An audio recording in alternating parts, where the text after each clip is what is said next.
everybody! Welcome to the Dreamland. It's Mina. I am still sick, but not as sick. Oh god, that made me cough.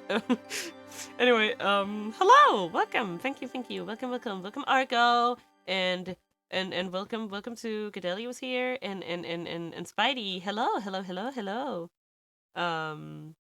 Yeah. So, oh yeah, no, That's not sick. I know, not sick at all. Okay, you were talking about adding, let me just add, commands, custom, add command, and it's exclamation point Gnosia! Play Gnosia, it's out on Steam. Like a cooldown a minute. Just so people just don't spam it. There we go. Use the level, everyone. Submit. Sending a hope with the— ooh, yeah, thankfully I do not have the Rona. I do not have Miss Rona, thank god. But yeah, I'm sorry I haven't been here. I'm sorry I haven't been here lately. It's really been tough with everything going on. And, you know, then I just have the genius idea to get sick too, and it's great, and yay, you know. So that's my life right now. But basically I was so sick the other days that I couldn't even really speak. Thank you, Argo. But yeah, I couldn't even really speak properly for a little bit. I will get my hydration, by the way. Thank you for that, Gadeli. But yeah, we're just gonna play, see how far I get today. So yeah, I think we finished last time, but we're gonna try. For everyone, remember stream avatars and everything. Can I do some? Let's just give you some stars. Ooh. Big stars! Woo! Congratulations! Exclamation point! Jump to catch them. Yeah, I can do that a little bit myself, but it's just a bit difficult to keep track of with everything. And as always, let me know about the sound levels and you know, the usual. Okay, so we are in the 13 to 14 block now.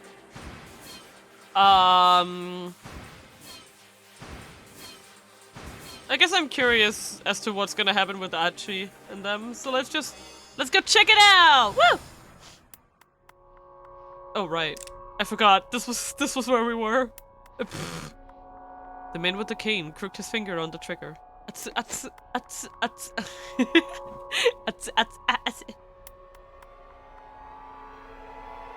Oh god. Achi stepped in front of Hitomi, shielding her with his body. If you want to shoot her, you have to shoot me too. Suddenly the assassin's head jerked for— Nanu? He pitched face first onto the pavement and lay still, revealing a foreign man standing behind him. Wait, what? I knew it! There are two— I knew it! I like that word so much that I slowly entered the territory. When I said something hot, I just say Atsu, Atsu. No. I knew it! This means that there are two organizations working at odds with each other here. I knew it! Oh my god, I'm so smart. In one hand, the stranger clutched a metal pipe. Hitomi, I asked. You know that guy? Hitomi's eyes went wide. That's the man from the Scramble. The one who told me to go to the van. Wait, one of the kidnappers? Why would he help us? I know, this is so weird. I'm not sure. What the hell? The newcomer fixed his eyes on Achi. Hey man, Achi approached the stranger. I'm not sure what's going on here, but thanks for the assist. Whoa! The man took a sudden swing with his pipe. But the music is really loud. Okay, there we go. Sorry. More manageable now. Gee, it looks really loud on my thingy anyway. Oh. I'm sorry, it looks really loud. Okay. How about this?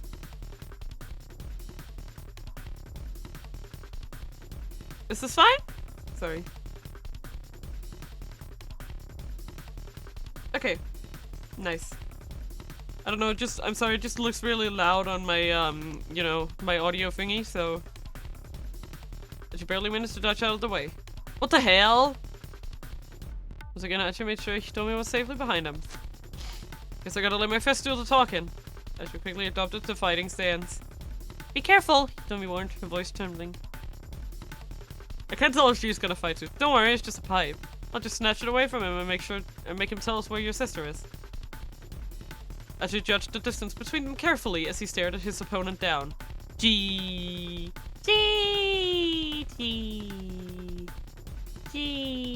Sorry. That's silly of me. Oh, look at everyone running down. Ooh, Tenebris is here. Look at you guys running around. You're so cute. Down in the doobly-doo. You can... Hello, Devil and Ishan, welcome! Welcome to the Dreamland. This is the game, 428 Shibuya Scramble, and it is a visual novel with, a kind of like branching timeline kind of thing. So, like, we're playing through the lives, like a day in the lives of, 6 different people, and... Well, a lot of stuff happens, as you can tell. The game mechanics is basically you play through stuff and then you might like get blocked out of something and then you go to the next person and then you like unlock it and stuff. It's really fun. It's really, really fun. Adjust the distance between them carefully as he stared his opponent down. The metal pipe gives this fuck considerable reach. One solid hit from that thing and Archie wouldn't stand a chance. Also, the visuals for the game was shot like a movie, and then they took like screenshots from the videos that they took and used them, and that gives them the ability to make like animations and all kinds of stuff that makes the game really visually interesting as well. He needs to end this in one punch. One pa! Oh. The crook sized him up for a few moments, then lunged forward to attack. Now! Archie sidesteps to avoid the incoming blow, then delivered a vicious left hook to his adversary's jaw. The man went down hard. Good thing Archie is the one who's with Hitomi right now. Like, if it was like Kano, it would be useless. Archie gazed at his fallen foe, flexing his knuckles. The thing about guys who bring weapons to fights is that they always let themselves get too cocky. Skull? That's what, not skull. That's what it says. Hi, Momo! Welcome to the Dreamland! Hello. Oh, my dearie, how are you doing? Are you good? Having a good time? Also, you, Devil Nishan, how are you doing today? Well, I guess everyone could answer that question. How are you guys doing? Let me know. The man had a tattoo peeking from one of his ratty sleeves. Come on, buddy. You can't cloak out just yet, Archie said. Get up. I got a few questions for you. I am doing okay. I'm still recovering from a bit of a cold. So if my voice seems a bit bleh, you know why. I'm not doing good. I'm craving chocolate ice cream so badly and I can't go get it. Oh, what a mood. What a mood. Like, I'm sick right now. I don't have Miss Rona, but I am sick, so I can't go outside and just do whatever. Oh, right. I totally forgot. Thank you to Arifu for following the other day. I got a few follows in the meantime. I love the explosion of emotes. It's so good. They're just like, you know.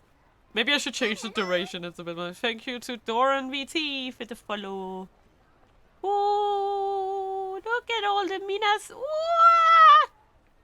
The Minas go crazy, I know. And last but not least, thank you to, I think it's Kyoken 0x0. I'm not quite sure how to say it. Thank you for the follow. Thank you guys for all the follows. I appreciate it so much. Yeah. But yeah, for anyone who's new and coming in, we have the stream avatars down in the panels. You can go and change. We have Kirby and Vocaloids. So I hope you will enjoy using those. They're a lot of fun. He knelt and took out the man by his collar. Shit! He brought a gun to a fist fight. No! Oh, no! Well, it's better than bugs. It's better than bugs. Halfway to his feet, the man pulled a gun from his breast pocket. Whoa! Didn't know you were packing heat. And she took a quick step backward. The man's eye brimmed with rage. Hit bad! Ooh, wait, does it work? Oh, not you. Uh-oh. Yeah, it did. Oh. There we go. Sorry about that. It's because H does something in this game, and we figured that out. Thank you for the headband. Ooh. Oh, yeah. I am so lucky. I'm so lucky getting me the headband. Such a lucky sheep I be. Ooh. Hit pass, yay! I know, right? I need to change the keybind for that, because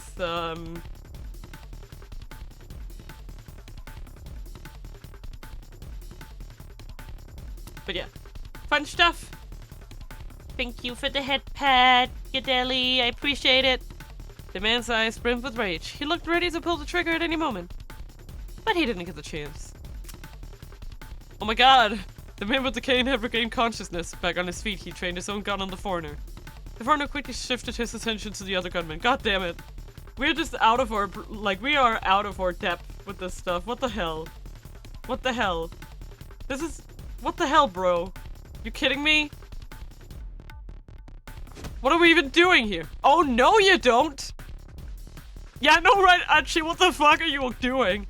Archie darted forward and kicked the kidnapper in the hand as hard as he could. The gun went flying from his grasp. With a low snarl, the man took up the metal pipe again. Rather than go for Archie, however, he charged at the man with the cane. What the? Archie watched in astonishment as the two men grappled. Now's our chance! Grabbing Hitomi by the hand, Archie broke into a run. Good stuff! Yeah, glad we could see you guys. Goodbye. Go away. Is it safe to be sitting like that? I don't know. They ran for a long time, finally stopping to rest in a quiet municipal park. As they sat catching their breath, Archie sensed a new tension in Hitomi. She hadn't said a word since their latest escape. She has to die, Archie. It's for your own good. Right! That's what the guy said to him. I remember now. In his mind, Archie replayed what the man with the cane had said. So, Hitomi? Archie hesitated. About what happened back there. Yeah? She sounded like she'd been far gone in her own top thoughts. You gotta believe me. I have no idea who that guy was. Never seen him before in my life. You must have been saying that stuff to confuse us, to trip us up. Yeah? Hitomi said again. Is that what's been bothering you? Huh? That was Archie's turn to go monosyllabic. Jesus Christ! There's also another thing I feel like with visual novels is like they just use words sometimes. It's like hehehe. They're like thesaurus, smart sounding word. Well, Archie, you're kind of famous around Shibuya, right? I don't know about that. Way back when, he'd been the leader of SOS. Nowadays, he was just some guy who picked up trash. That was nothing to brag about. I'm just a trash guy. Because they're written more like books, Mina. Yeah, exactly. Like, I'm just telling you. I just love that. Ooh, Devil Onishan, you're like a shiny green Kirby now. That's so cool. Look at that. You're so cute. Just a trash guy, just a trash dude, just a trash man, just doing the trash stuff. When someone's famous, it's not unusual for someone else to recognize them and know their name. What's a book? I know, right? Jobara, hello! Welcome to the Dreamland, Jobara.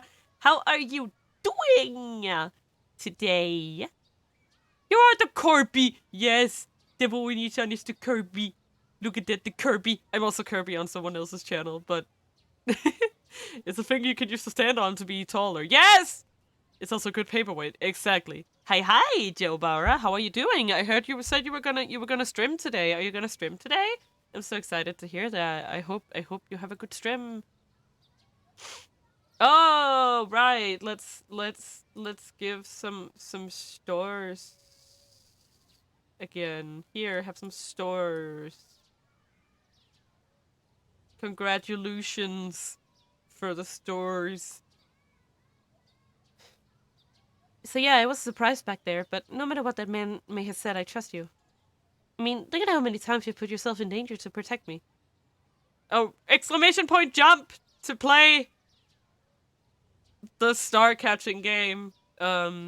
Excited just cracking nuts right now, like... Oh, you're eating nuts?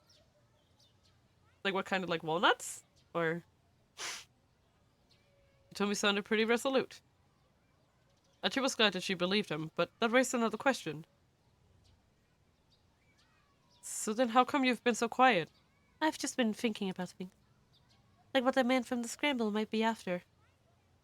It was true that his actions didn't make a lot of sense. Like a chair or something. Got it. Yep, exactly. Mm-hmm. Yeah. Yeah, he seemed more interested in taking out the man with the cane than going after you. Hmm. Yeah, maybe Devil Ochi-san. That's funny. Maybe there's bad blood between them. I should let out a little chuckle. If we're lucky, maybe they'll take each other out for us. You felt a rush of relief, reassured that Hitomi didn't doubt his motives. Regardless, though, we have to track down that blue van. The sound of a child's cry came from behind them. Oh my fucking god! What's going on? Toyama! What the fuck? Ah! Oh, you're eating walnuts! Lovely. Turning to look, they saw the kidnapper rushing toward them. He had knocked over a little girl who was— Hana! Hana-chan! Oh god, oh no! Oh, the poor thing! No worse for the weary, Achi sighed. Yet again, he and Hitomi sprinted away. Oh, that's horrible. Oh god. You think he took out the guy with the cane? Hitomi's word came between panting huffs. Maybe. Achi glanced back at their pursuer. What? There's another guy! Bro! There's someone else with— How many are there? Oh my god! Do you bastards just have a whole fucking kindergarten of like evil men on you? Like they line up and they're all just from like some school expedition. All hanging out. Like Jesus fucking Christ. So many dudes! I know! What the fuck? It's raining men, and it is my least favorite thing on the planet. Anyway. Now they're being chased down by two foreigners. I like this better when we were just running from one guy with a cane. In a one-on-one fight, Achi was confident he could keep Hitomi safe. 1-on-2 though, that was a different story. Full combo 20. Ooh! Congratulations, Argo. Congratulations on your first export. That's your first expert full combo, right? Or at least one of your first. Congratulations, you did it! See? I told you could do it. Yeah, look at you. You're so good. Pat pat. Now you get the head pats. Give yourself some head pats. One guy might get a hold of her while he was facing off against the other. Graduated from trash to almost trash. Me. He had to make sure they lost these creeps no matter what. Jesus Christ. Bro, I want to know what happens! I probably have to go to Minorikawa to figure this out. I can't remember what Minorikawa was even doing. I feel like he was hanging out with Chiaki or something. Do you want to check what Minorikawa is doing? Let's go. What are you doing, my man? My ace attorney. Right! Left! I don't... Right, he's going to send... Right. But in exchange, I'm losing my ability to play Future Tone well.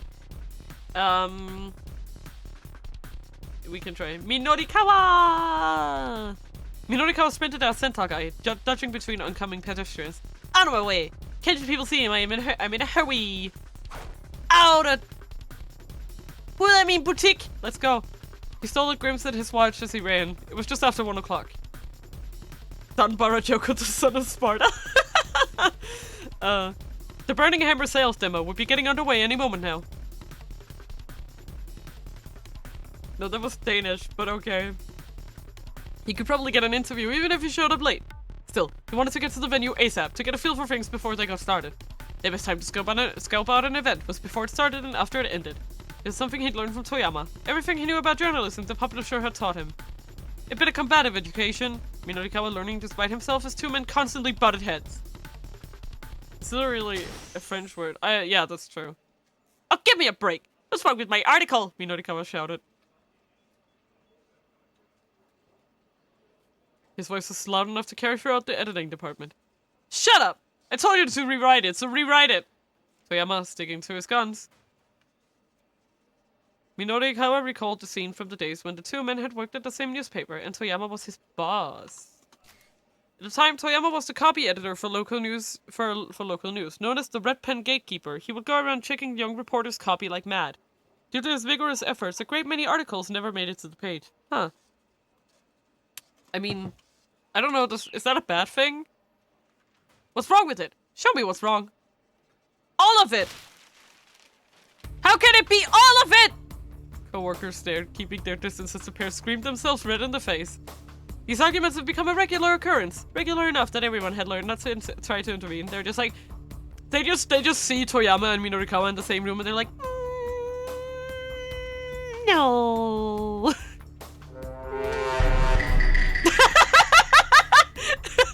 The timing! Oh. That was perfect. Onisha, Devil Onisha, that was perfect. Oh wait, I should have changed it to cheap to be cheaper, did it not? Huh. No, there's still 1,000, I'm sorry. I will just, if you will just let me a second, because I thought that it was a bit much, actually. Like, I feel like, 1,000 is a bit much. Yeah, okay, let's just go. Sorry, I'll just change it here. The channel point and due to channel point global wait, it is at 250. Why wait, is it different now? No! Oh my god, okay. I will I think I have to go and change them manually. That is very annoying.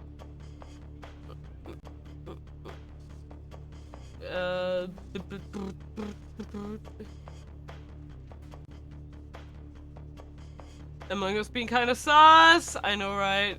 Mina being kind of sus.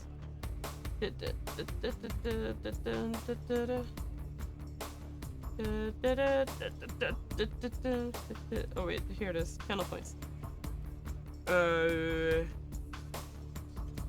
Manage rewards, edit, and we will set them to 250, I think, is more appropriate. Because, like, I want people to use them, so I'm just gonna set them to, like, I feel like 1,000 is a bit of a, you know, they're funny, so if people want to use them, they can use them. Yeah. 250. Among Us being kinda sus, we're being kinda sus, it's being kinda sus, what a day. Okay, let's go. There we go! Are they 250 now? Yeah! Look at that! Mina sus? Poured my heart and soul into this piece! Go back and read it again! I could read it over and over and it'll still be the same thing! A load of self-important claptrap! Now go come down and write me a more neutral piece! Taking neither of two opposing sides, the media typically seeks to adopt a neutral stance in reporting the news. Frequently, however, biased reporting still results in one-sided thinking taking hold amongst the general public. In the end, it is up to the individual to make an objective assessment of any news event. Domini, welcome to the stream, welcome to the Dreamland. How are you doing today? How are you doing? Calm down, you must be joking. Everyone I feel into my heart. That's the one thing I refuse to back down on! What's a yeet? Yeet! Yeet. Yeet. I like that one. That is the one thing that'll keep your copy rejected. Are you the one who told me to be bold and daring with my writing? Yeah, I did! But I don't remember telling you to write me garbage! By now, Minorikawa and Toyama were practically at each other's throats. Still, despite the almost daily shouting matches, Minorikawa never resented Toyama. Not really. Oh my god, bonk. Bonk. Bonk. No. I realize I opened up for them to be abused. Oops. Whoops. How could he write a piece in a way that would shut Toyama up? Trying to figure that out was how he had developed his skills as a reporter. Up until he quit his position at the newspaper to start his own publishing company, Toyama had been a stubborn old man in the finest sense of the term. Also, if you have any requests, for, like, sounds, I can do custom sounds, or you can go on blurb.com and check out what they have. And if you're like, that's funny, I think you should add that, Mina, then tell me. Let me know. You can do it in either, here, or, like, you can do it on Twitter, or you can go to my Discord server. Teehee. Now a stubborn old man, now a dying breed in Japan. The sort who'd be inclined to use knuckles before words to remedy a child's bad behavior. Do they allow custom ones? They do. They do. Inflexible but still emotionally brittle. Their signature move is to drive a wayward kid out of the house with the exclamation, "You fool! You're no son of mine! I disown you!" Only to wait a while, go find the son who's crying down by the dry riverbed, and calmly murmur, "Come on, your supper's getting cold." Funny. But then, in order to keep his company afloat, at some point he had abandoned all his ideals and principles. It was disgraceful. Just disgraceful. Thinking about it made Minorikawa's blood boil. It rankled him to know that such a pathetic remnant of a man had been such an influence on him. Pathetic! Pathetic! He reminded himself once again that he needed to wrap up his current job as soon as possible. Let's go! Run time. You know, go time. Or for high speed, you shouldn't usually the one you have. Yeah, that'd be fun. Or for high speed jugamu, so you don't need to say it. True. Just use your channel points and you'll have me saying it forever! Okay. But now Minorikawa was getting close to the demo site, he increased his speed. Ouch. He wound up barreling right into someone who was walking into a knick-knack shop. A newly opened general variety store. The place is primarily a second-hand shop with posters inside proclaiming things like, "We'll take what you don't need," and "We buy computers at top prices." Alright. It was a girl about high school age. Von Dutch. She jumped to her feet, then snatched Minorikawa by the collar. "Hey, watch where you're going!" she snapped. Her upper body strength was impressive, to say the least. The chokehold she had on his neck made it almost impossible for him to breathe. He had to do something fast. Is this Tama? No. Sorry, he both said as an apology. He was in too much of a hurry to get caught up in an argument now. But the girl didn't let go. Instead, she tightened her grip. Look, I'm sorry for not looking where I was going. Minorikawa could barely croak out, "I'm sorry! Baka mitai." Yeah. Like as in the song? Or like just the song? Or I mean, it shouldn't be the whole song. I don't even think you can make them that long. Oh, fine. I'll let it slide this once, the girl said. She relaxed her hold with a scowl. Maybe a clip of the song. Yeah, I'll try to figure it. Wait, hold on, she murmured. She stared good and hard at Minorikawa's face. Hey, you're Mr. Minorikawa! Surprised Minorikawa gave her another look. Miku? The fuck? Okay, who is this person? Yeah! Wow, so you do remember me. She smiled with delight, apparently forgetting that she'd just been wringing his neck. Yeah, I could do that. Well, how long's it been? She asked. About 5 years, I think. Still doing your bonsai stuff? Nah, she replied. I gave that up. No more bonsais for me. Boring. Miku had been Japan's bonsai champion back when she was in middle school. The mention of bonsai likely calls to mind elderly hobbyists, but recently the art is attracting more young people, as are other aspects of Japanese-style interior design. The varieties of cherry and maple, smaller than normal bonsai, are becoming popular with practitioners, as are fruit-bearing trees such as plum leaf apple. Huh. There are even spherical balls of soil covered in moss, shaped to look like a cute little miniature planets with plants going over their surface. I will definitely add, Bakamitai, for sure. I'll see if they have one already, but if not, I'll do it myself. One day, local delinquents had vandalized dozens of Miku's bonsai pieces. Minorikawa had met her when he interviewed her about the incident. I want to get strong, she'd said. Strong enough to beat those guys up. And so Minorikawa had introduced Miku to an acquaintance of his who ran a martial arts dojo. Well, you sure gotten strong, alright, Minorikawa said. That's the sort of gal I am. Miku handed him a flyer. It read... It's a... Wait. Is it like... It's a pub for muscular girl? Wait, what? Ladies mixed martial arts pub bride. Okay, I wasn't... A show pub that began as a side venture for a group of female mixed martial arts fighters who were facing financial difficulties.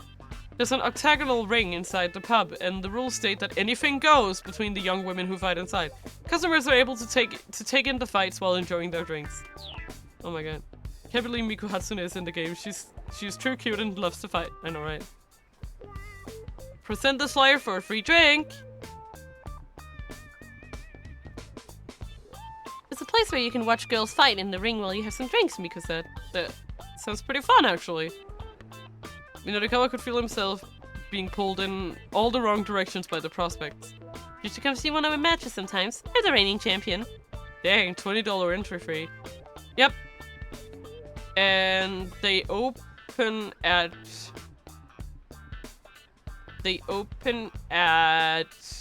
8 p.m. But are closed on Mondays. And the phone number is at the bottom. Call him! I can't. Miku beamed with pride. Wait, you're the champion? Yikes, good things I apologized when I did. In that case, I'll definitely have to swing by sometime soon. Right now, I'm sort of in a hurry, though. Bye! Oh, sure, Miku said. Catch you later, then. She headed into the shop as Minorikawa rushed off toward the sales demo. Run time! At long last, he arrived at the Nokane building where the event was being held. The wall by the elevator was plastered with posters about Burning Hammer. This is spawning... Get over it or regret it! Get it or regret it, as seen in magazines. 100% weight loss guaranteed. This is blatantly false advertising. The messaging was kind of a mess. It felt like they'd been thrown together at the last minute. Minorikawa avoided the elevator in favor of the stairs, rushing up to the event site on the 3rd floor. Broom. Emerging from the stairwell, he saw more posters at the wall, pointing the way to the sales demo.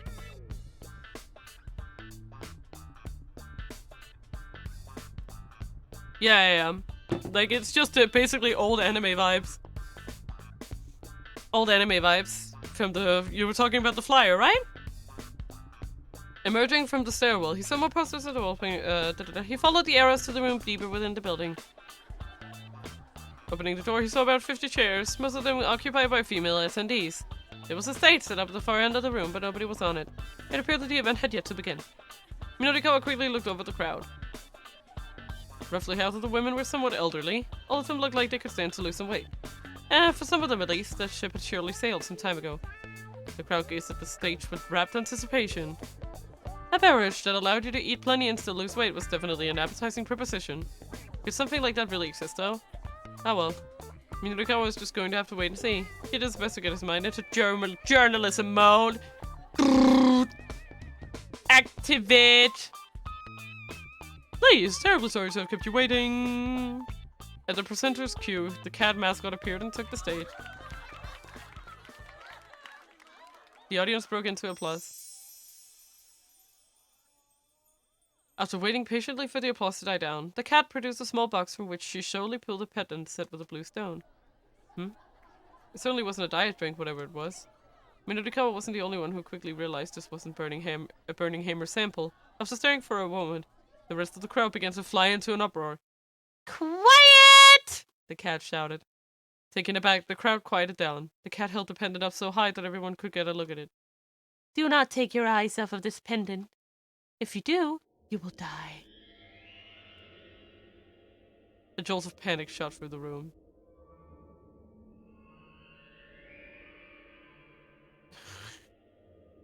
Wah! Wah! Slowly the cat began to swing the pendant back and forth. Wah!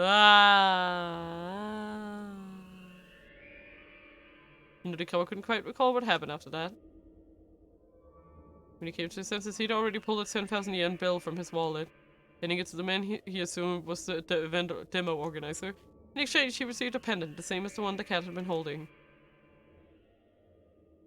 Bro! Did we just get scammed? I've done it! Minotikawa muttered to himself excitedly. Touching the pendant in his hand, he could feel the energy it radiated coursing through his body.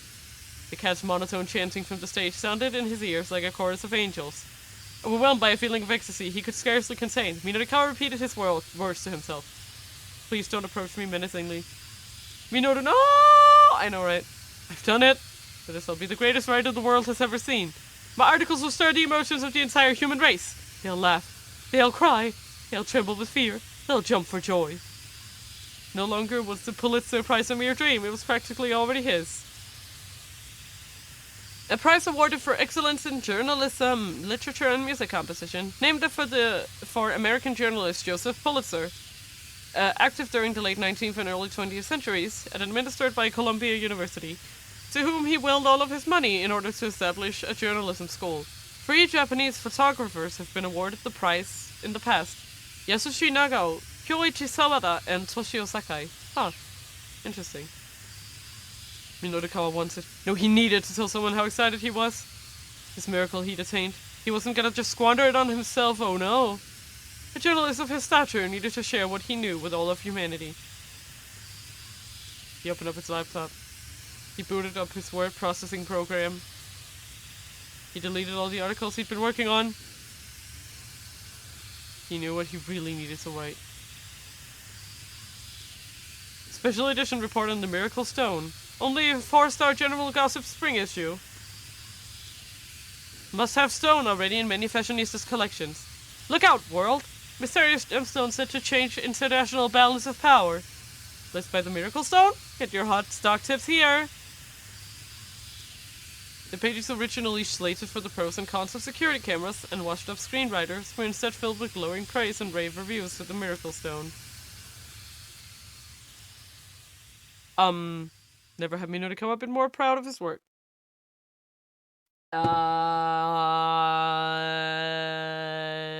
What just what? What did we do? Like a 4-star General Gossip headquarters, Minotikawa handed his articles to Toyama, who was sitting glumly at his desk. Toyama looked them over slowly, and there was a lingering silence. Finally he spoke, his voice subdued, but his words crystal clear. Yeah. This is all getting axed.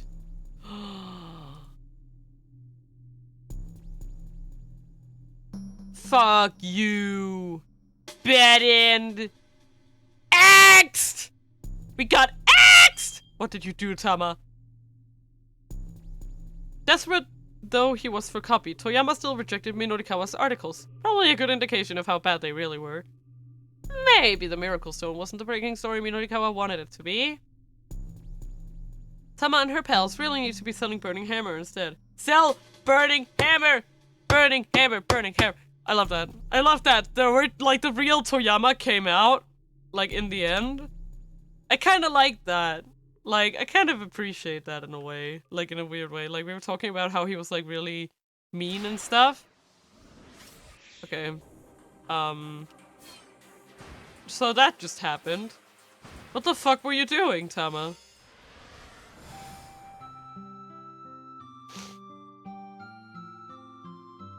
Right.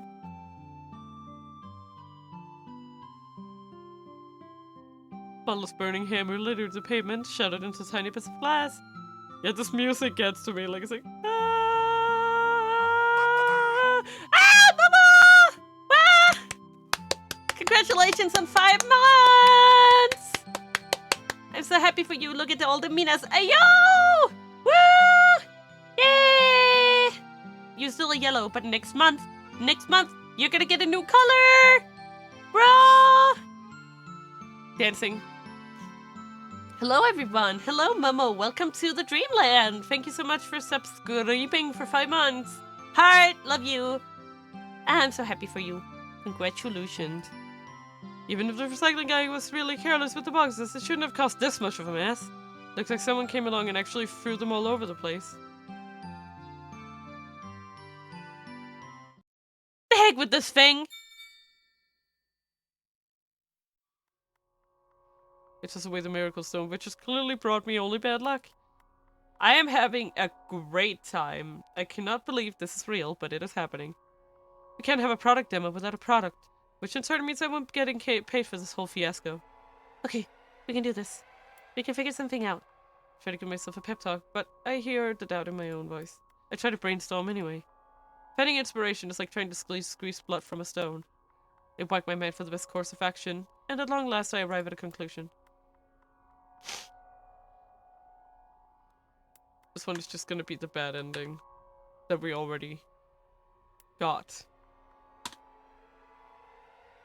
Somehow or another, I'm going to have to sell some burning hammer. The flyers have already been handed out. People have come to the demo expecting to get burning hammer. I may have to put it into some new bottles, and possibly water it down some, but getting this stuff sold is my only option. My eyes alight on one of the cardboard boxes, and I notice an odd mark that's stamped on it. Wait a sec. I've seen this before. I recall something Chidi said earlier. This is the sort of thing they sell in 100 yen shops or something.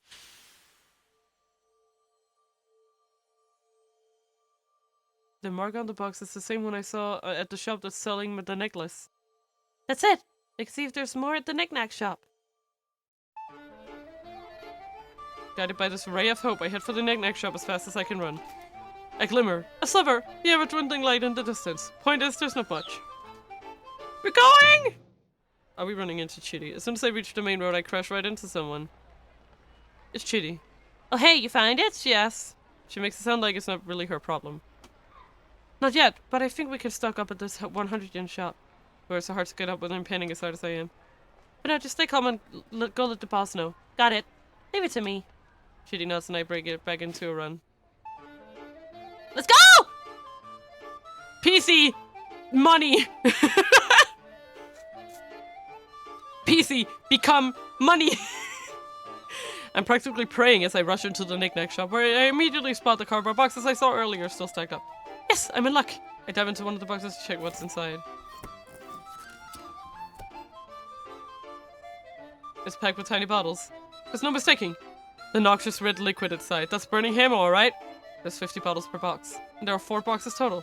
Assuming each bottle is 100 yen including tax, I can buy the whole lot with the 20,000 I've got in my wallet. Mr. Yanagishita said he was selling the bottles at the demo for 15,000 yen apiece. That way, if we sell all 200 bottles, he'll be able to pay back his debts, no problem. SpongeBob theme be like, I know! This has such, like, cartoon energy. Like, why the hell is Tama's life just a cartoon?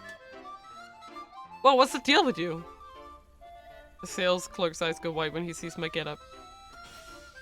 This stuff! I like your entire stock! Point at the burning hammer and the clerk makes an awkward face. I'm afraid it's already been sold. What? You mean, like, all of it? Nobody in their right mind could possibly want all of this. Yes, all of it, I'm afraid. Well, I'm not gonna roll over that easily. Whether I earn that extra 20,000 or not hinges on whether I can get the stuff. Please, you've got to help me out. I'm afraid it's all in my hands. Then could you get in touch with the buyer? Tell them I'm willing to negotiate. I suppose that wouldn't be an issue, but... Actually, would you mind waiting for just a moment? She said she'd be by ASAP. Wait! Yeah, I was thinking! Oh my god. Even as I'm speaking with the serious clerk, a girl wearing a hoodie comes in. She's got a tiny frame and a doe-eyed face. Hey, I've come to pick up something I reserved, she says. This must be the customer the clerk was talking about. Please, pardon my intrusion, but... would you be willing to let me have these diet drinks? I bow extra deep and my costume head wobbles all around.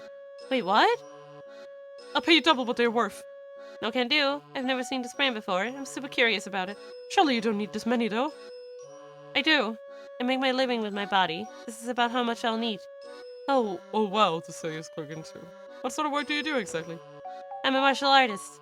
I founded a place called Bride. You might have heard of it? It's one of the more popular hotspots in Shibuya these days. Oh, I know the place, the sales clerk said. Bring me with some excitement. Oh my god! Shut up, Argo. I cannot. Square paint. Tama has square. Eat shit. That pub where they have cosplay martial arts competitions, right? The line she said before was kind of sus. I know. Sus. Hold on, what are we talking about now? What's Bride? I seriously never heard of the place. It's a nightlife spot where ladies cosplay as anime characters, but they fight for real. I've been wanting to check it out, but they've hit their membership cap, the sales clerk explains. At present, the exclusive bride has already exceeded its allotted number of members and is not accepting new ones. Giving the buzz about how both the costumes and the fights are really something to see. Memberships that are auctioned off online command quite high prices. So then, you must be pretty strong, huh? He says to the girl. Well, I mean, I may not look it, but I'm the current champion. The girl proudly adopts a fighting stance. Hiya! Would you accept a challenge from me? I ask. A challenge? If I win, you have to let me have all of this. Is the thingy? Wait, I just gotta make sure. Did I break them?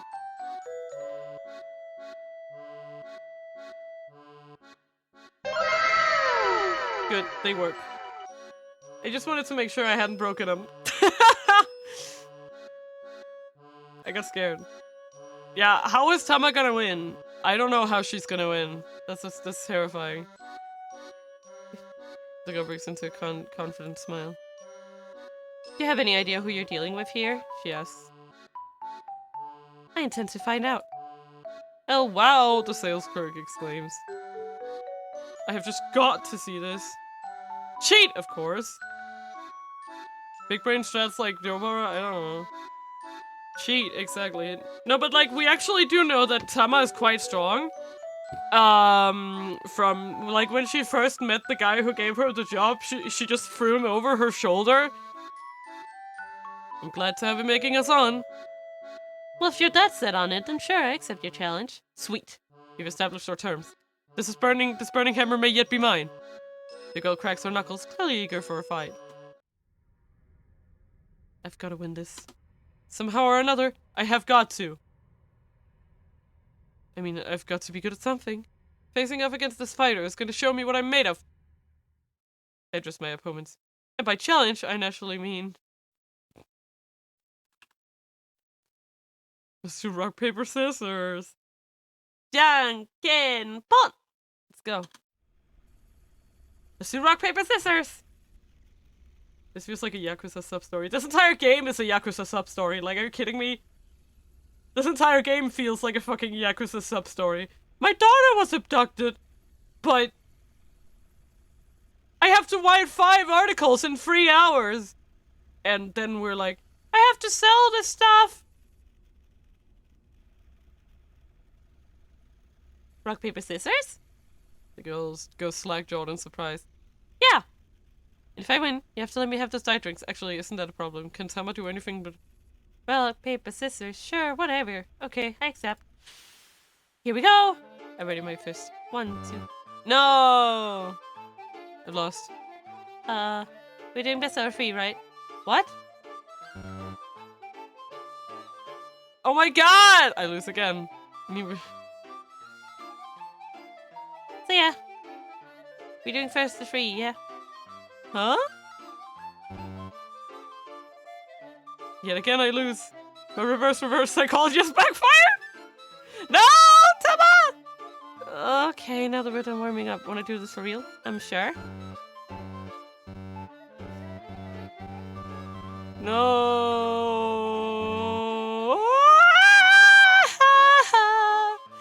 No! Bad ending, rock, paper, scissors. This goes on for a good 30 minutes. We throw more times than I can even count, and I haven't won once. Reverse psychology. Reverse psychology. Even reverse psychology. She sees through me every time. I'm terrible at this. Beyond terrible. How? How can someone be this bad at rock, paper, scissors? I want to keep going until I win at least once, but the girl is clearly pretty fed up. This sucks. But I've reached my limit. Time's up. Right around now, there's someone else who's been told that his time is up, and he's quite a predicament. Yes, it's Junichi Yanagishita. The ruthless ultimatum was issued by none other than Minorikawa. What the hell is Minorikawa doing? You forgot about Kano, the detective who wants quite the force and is comparing babies to vegetables. And Achi the- oh my god. And Achi the trash man. Yeah, god damn it, this fucking game. Yeah, who wants to quit the force and yeah. Well, thanks for humoring me for so long. Guess these drinks are all yours. I shuffle off, my shoulders shrugged in dismay. On shaky legs, I make my way back to the Nokane building. I'm half tempted to just abandon the whole burning hammer disaster, but I know I'd feel guilty afterwards. Besides, after all that effort I put into this, I'd at least like to get paid something. Yeah, we'll cancel Hypnosis Stone if Taba is not there after all. I like, Vegetable is from the ending where he was, yeah. Yeah, like, I don't know, that ending, like, really, I don't know, just made me feel like, bleh, I don't know. Just too much, Kano, too much. I'm back, I call out casually as I open the door. When I see what's inside, I feel like I've been smacked on the head with a mallet. The demo room is completely totaled. Torn flyers are scattered all around. Most of the chairs have been knocked over. Someone obviously trashed the place. Who the heck did this? I thought I was alone, but then I spot someone lying in the corner. Wait, what? What the hell? Minonikawa! It's some guy I don't recognize. Ugh, the man groans pitifully. What's going on? I ask.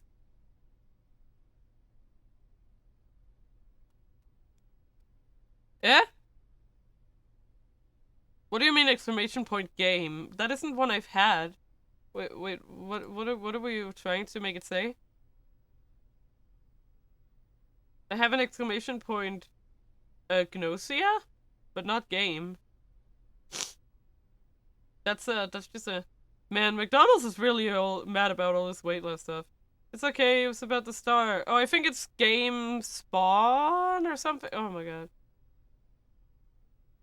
Is it more like game spawn?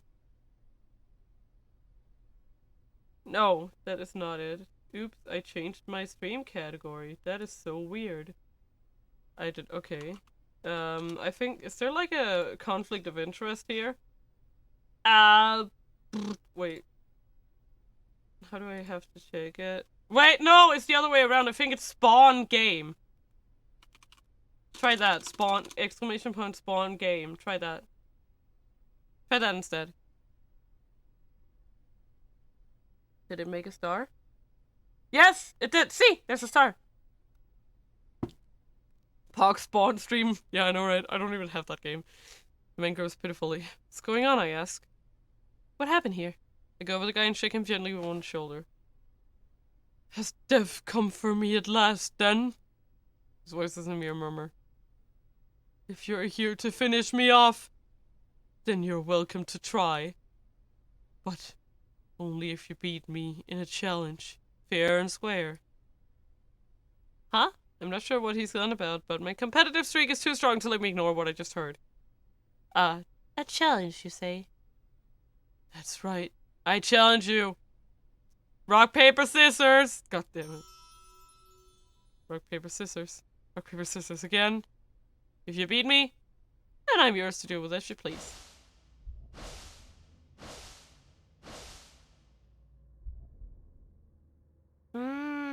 All the vexation I felt earlier when I lost to the girl in the knick-knack shop stirs within me again. I feel like a kettle boiling over. At this point, I don't even care who my opponent is.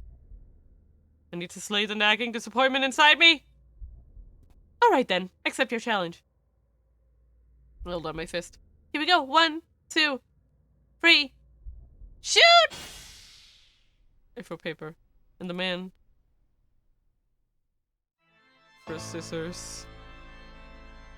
I've lost. Guess I really are just no good at rock, paper, scissors. Or maybe I should say I'm really good at losing at it. I had thought my earlier loss must have been some weird fluke, but apparently it wasn't after all. Wah, wah, wah. Rochambeau! Thanks to her epic rock, paper, scissors losing streak, Tama wasn't able to get the burning hammer. Maybe that was to be expected, seeing as she only ever throws paper. She'd probably do better with some other form of challenge. Dame dane! Dame yo! I know, right? Someone sucks at rock, paper, scissors. I can't believe this. I can't. Ow! Stop bonking. Well, I mean... Oh shit, that wasn't what I wanted to do.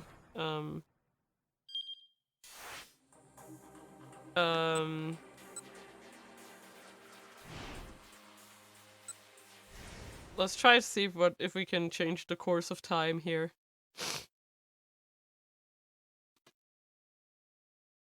Let's play a rhyming game. Sure. Let's play a rhyming game. Huh? The girl says. She's a bit put off by the suggestion. Yeah, I say. And if I win, you have to let me have all of these. A rhyming game, really? Okay then, really. Silly! Okay then, listen. Listen. I'm a martial artist. Ooh, that's a tough one. Aha! Smartest! Hello. No. What I'm saying is that I'm a fighter. Okay, fighter shouldn't be too hard. I can do this. I just have to not panic. Let's see, Rider! Aha! Okay. Scissors. What do you mean, scissors? No! Wait, what the heck is going on? Crap, nothing wrong with scissors. That's an illegal move. Drop into a fighting stance. Okay then, shall we fight? The girl grins back at me. Now you're talking. Miku's kind of cute, not gonna lie. That's the whole point. She's supposed to be cute. Like, it's a bar of cute girls fighting in cosplay. Wanna see Tama actually fight? Yeah. I mean, I don't know. Maybe she does have a chance. Who knows? Now you're talking. The name's Miku, by the way. Challenge accepted. Also, why is she allowed to have the boxing gloves, but Tama isn't? Miku and I march out of the shop. Out of the pavement, we stare each other down. So if you win, I'll let you buy the burning hammer, Miku says. But if I win, I get to keep it, and you have to pay for it. What? Isn't that a little unfair? If you don't like it, then it's no fight, no deal. I don't have the time to rethink this. Alright. Ready whenever you are. Miku does a little brisk shadow boxing, throwing a repeated 1-2 combination. A training technique for boxing involves practicing strikes, guards, and evasions against an opponent who isn't actually there. Tama everywhere. Tama is literally in a posh, plushish suit. Mina, it's not Mikuchi. Oh, what's the deal? Is something going on? It's a straight fight! A number of people pass by, including a businessman, a couple. Achi Endo and Hitomi Osawa. They pass by when running away from some mysterious oh my god. As well as some pretty gruff-looking fellows. Asao Ozu and his underling, Yutaro Segawa. Members of the Tenryugumi Yakuza Syndicate. The Tenryugumi operates a lending firm called Takarada Financing. And these two have been tasked with collecting outstanding debts. They've already collected from one client today. Next they plan on grabbing lunch before heading off to find their next target. Some of them still have to form a small crowd. The sales demo has already started by now. I don't have time to goof around here. I watch as Miko starts up her footwork. Huh! A left jab. She's quick. I can see why she's the champion. Yeah! She immediately follows up the jab with a right hook. A type of punch involves swinging the arm in a wide arc to strike the opponent from the side. In mixed martial arts bouts, it's common to see a fighter continue the momentum from a hook to catch the opponent by the arm, transitioning immediately to a takedown and pin. Woo!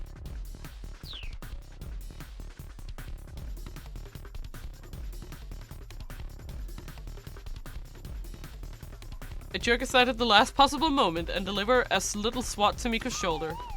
Whoa! She slips off balance and pitches forward. Oh wow, what was that? The crowd has started clamoring. Miku rights herself and gets back into a fighting stance. What the hell? She doesn't seem to know what just happened. Hurrah! Sammy watches Seiya enlist a kick with her left leg from a distance. On reflex, I bring up my right hand and adopt a guarding stance. Gotcha, she calls out. It was a feint. There's a visceral whump as the second kick connects, coming at me from a different angle. Tama, please don't ruin Miko's career. I know, right? How do you miss a head that big? I know! Well, what gives? My big mascot head serves to cushion the blow to the point that I barely feel it. Hiya! She proceeds to unleash a string of additional kicks with her left leg, trying to defeat my fuzzy armor. Eventually, I catch hold of her foot. Holding her off balance, I begin to walk her backward, making her hop awkwardly on one leg. Wah! A casual flip of my paw, and Miku goes whirling through the air. Ah! crowd erupts into cheering and applause at the spectacle. Whee! That wasn't sus at all. Shh. Not sus at even a little bit. Not even a little bit sus. Shh. Oh, you're tough. Who the heck are you? As you can see, I am a cat. Waga hai wa neko de aru. The wry smile comes to Miko's face. I think a bright competitor would lose in a street fight. As it's time to go back to being an ordinary girl. Today is the day I retire. Oh. Good match there. Miko clasps my hand firmly. But hey, I'm just glad that my last opponent was you. What the fuck is going on? What the fuck is going on? What the fuck? Is this what? No! We made her quit her job! Miko training arc. No, she's quitting her job. I hoist up the boxes of the diet drink. So, how much does this come to? I asked the sales clerk. He shakes his head. Oh, don't worry about payment. You've more than earned it with that spectacular display just now. That was really something. Heck, even I'm shocked at what just happened. It's amazing what little desperation will do for you. So the move you used? Oh, some Aiki Jujutsu, yeah? Really? A traditional Japanese martial art that emphasizes learning to anticipate an opponent's first move and instantaneously counterattack. Skilled practitioners can toss and throw opponents with a simple touch. The art predates the development of the more pacifistic Aikido. And so some dangerous techniques still remain. Huh, interesting. Huh? Oh, I guess. I tilt my head noncommittally. Come now, no need to be so humble. I'm a martial arts fanatic. I know my moves when I see them. Miku's more like Kano than we expected. I know, right?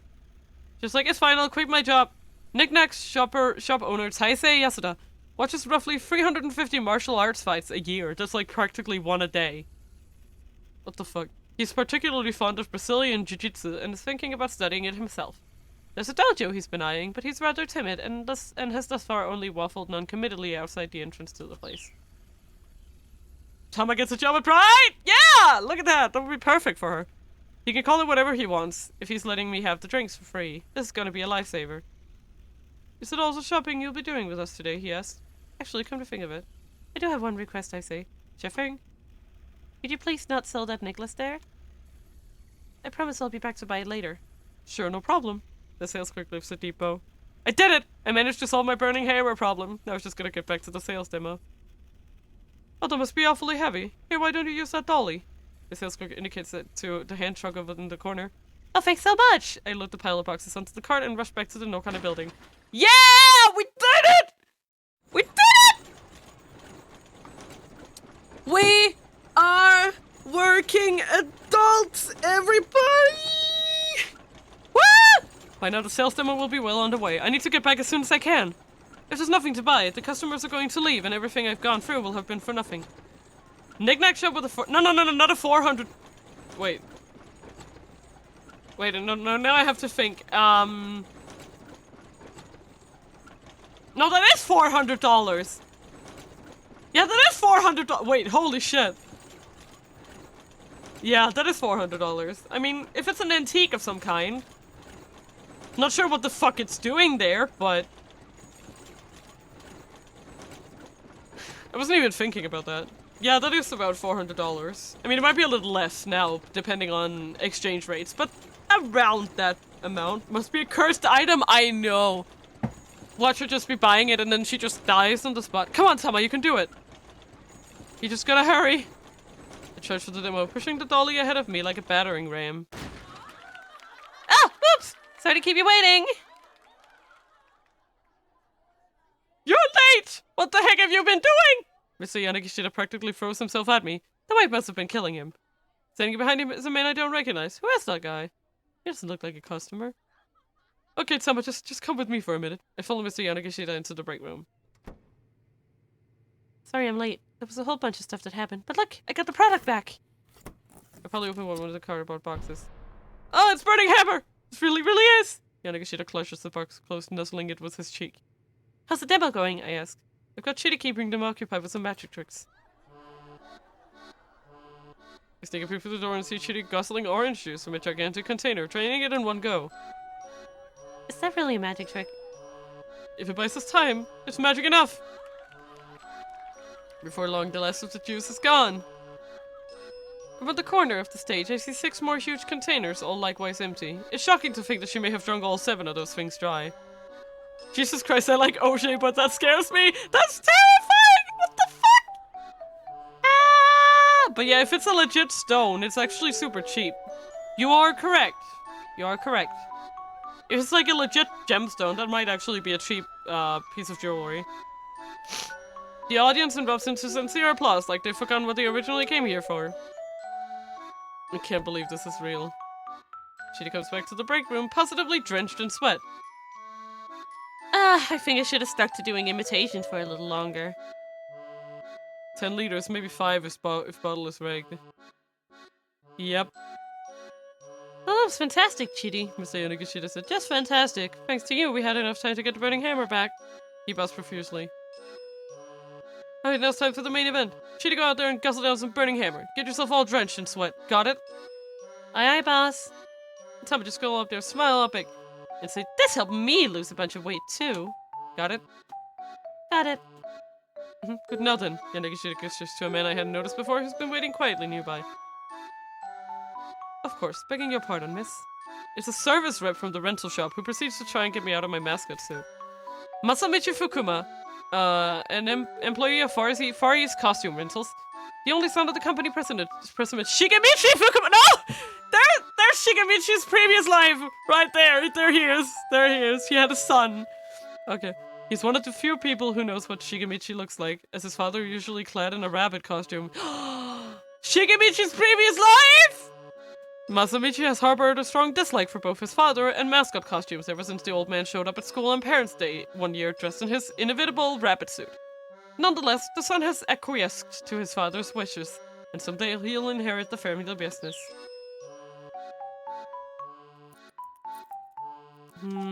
Oh? That's odd. The rental guy tilts his head. What's the matter? Yanagishida says nervously. Yeah. This is a no-go. The rental guy pokes his finger at the back of my suit. Is your zipper? It's all jammed up. It's gonna take a long time to get this thing off.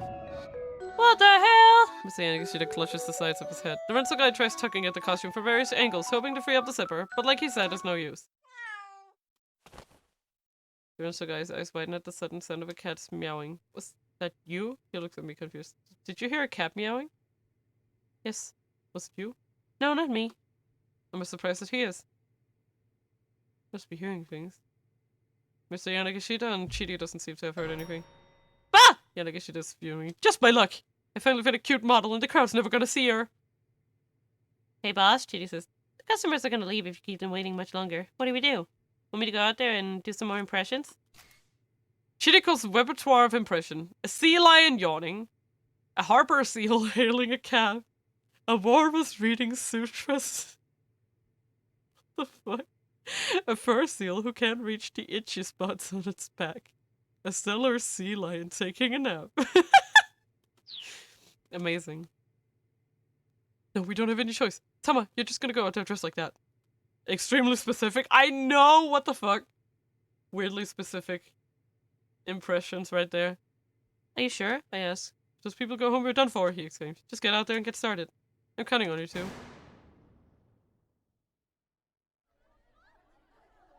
I mean, who knows? Ladies, terribly sorry to keep you waiting. Clap, clap, clap, clap. As for all the swindle Yanagishida is, it's hard not to like the dude. Yeah, he's very likable. He's just like a dude, you know? He's just like a guy. Just a guy, you know? You know? Just a dude. Just a man. Just a boy.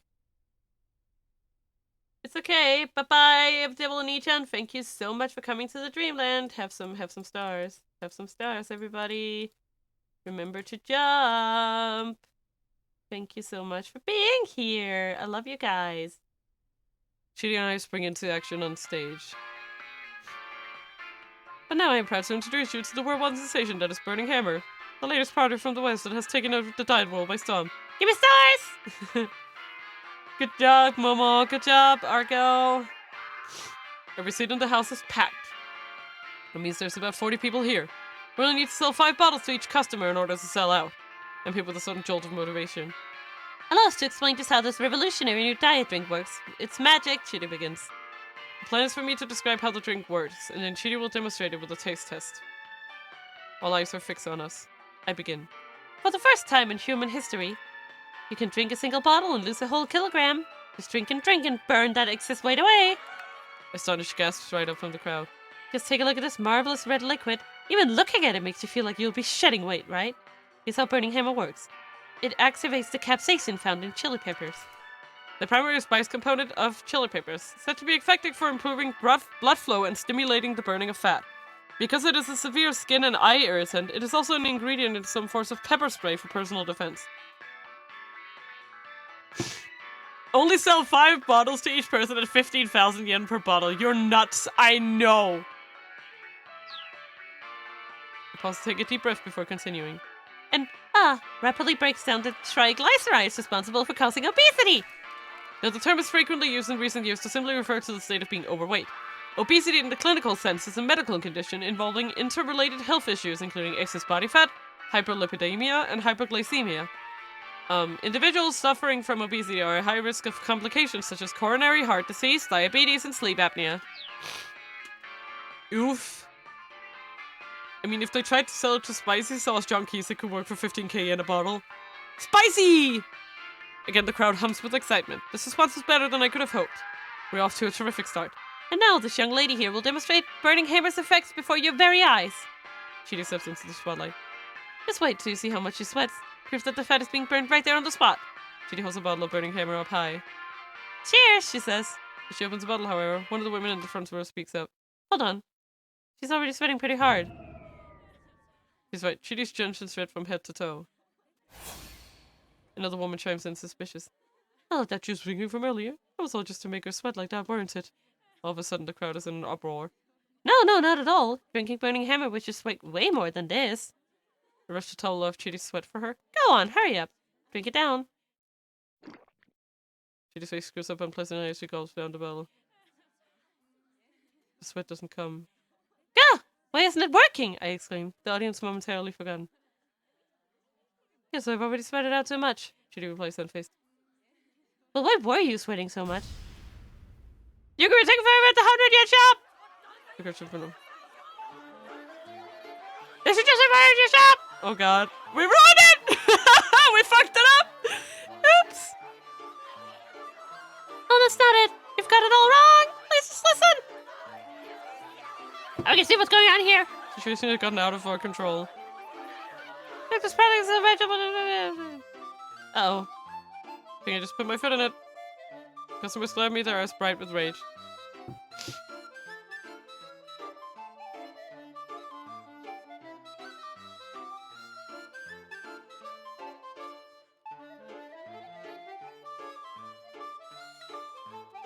I don't know what this is, but let's do it.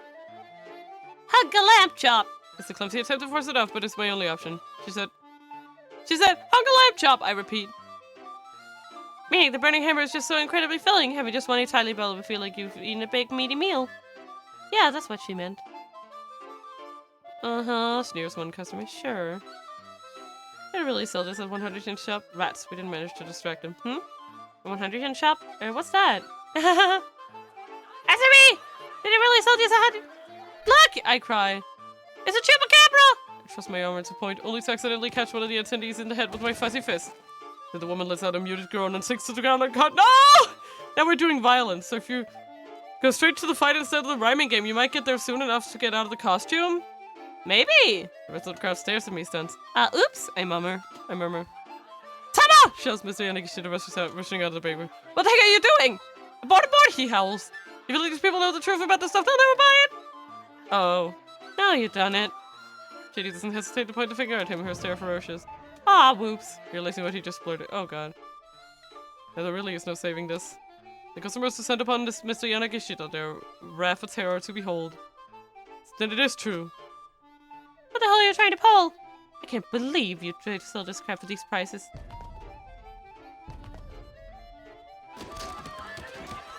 He's dying. No, I'm not gonna help you. Fuck you. Help! Chidi and I force our way through the angry mob, hoping to find some way to calm these people down. Cursing and profanity filled the air. The shouts are accompanied by merciless open-handed slaps. Yanagishita having a boss battle, I know, right? I get all jostled and tumbled about, and my mascot costume takes a bad beating. Aww. Finally, the storm passes. That's what happened.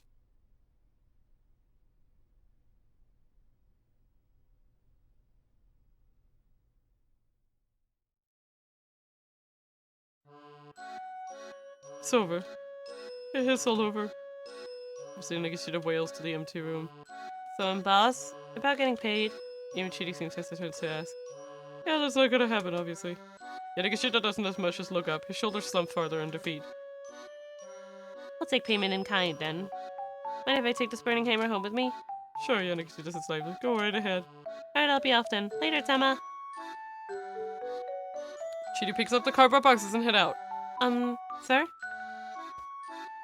I'm sorry, said man from the rental. I believe you still owe me for the costume rentals? Oh, right. How much was it again? Nagashita rummage in his. Well, given the severe damage, I'm afraid I'll have to add the full cost of the catsuit to your bill. The total comes to 200,000 yen. Was that 200 yen? No, so 200,000.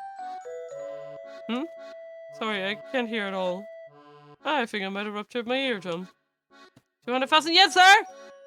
Okay. Nagashita takes out all the cash he has and holds it out reluctantly. It's only 20,000, sir. The rental guy furrows his brow. I'm afraid this won't cover it. I understand that. But I don't got no more than this. Don't got no more, sir, please, you're not a child. They gave me a discount. Make it 20,000. I said 200 you owe. You know I can't do that, sir. Mr. Yanagishita refuses to back down. Think that's a legit fursuit, I guess. Yup! Legit stuff! Ah, that's right. Insurance. I got insurance in the event the suit would wound up damaged. No, you didn't. No, I did. You did not, sir. No, I did. Where's your paperwork to prove it? Nagashita calmly clamps a hand to his chest. Right here. The paperwork is here inside my heart. The rental guy clutches the side of his head in exasperation. And believe me, I feel his pain. You know what? Never mind. I'm gonna leave this to my boss. Shigemichi time! Shigemichi Fukuma, president and owner of Far East Costume Rentals. Notable for the fact that he's usually wearing his favorite rabbit costume. To Shigemichi, his costumes are like his children. If he were to hear that one of his suits has been ruined, he would probably never forgive Yanagishita, adding to the man's already considerable list of enemies. I love him. Turning his back on the ruins and the sales demo, he slumps his way out of the room. Oh, so this is what Shige does in his free time. Yup! Now this is his backstory. Now it's just me and Mr. Yanagishita. Please try not to let it get you down so much, sir, I say as cheerfully as I can muster. He's already down on the floor, a sobbing mess. You wouldn't know what it's like to feel so utterly hopeless. I think I might have an idea, sir. In fact, I'm sure of it. At this point, there's nothing more I can possibly do. He slumped forward, trembling like a willow tree. Things will turn around soon enough, I'm sure.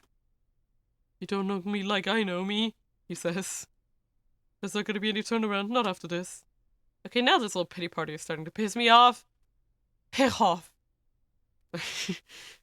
You know, if you think you're the only person who's had a run of bad luck, you are dead wrong.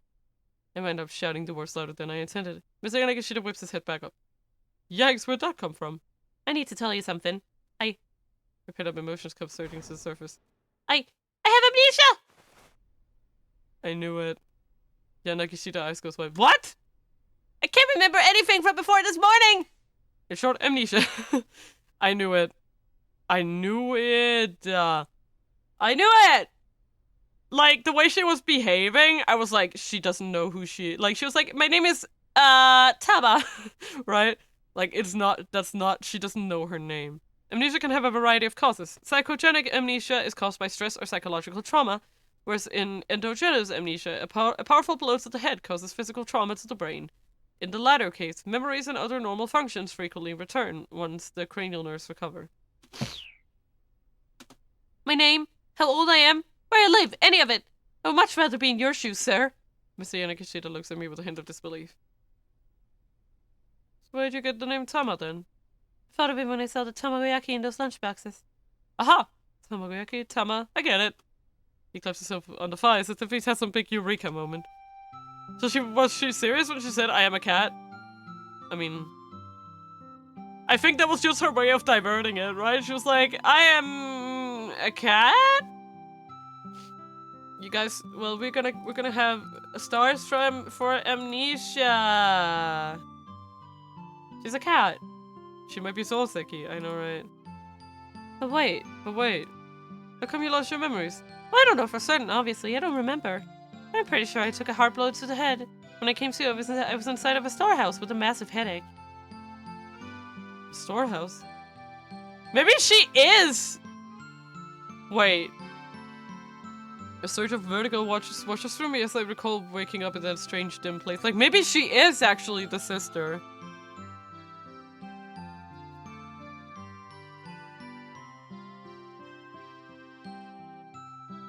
Maybe she is Maria. That'd be crazy. If she's actually Maria, that'd be insane.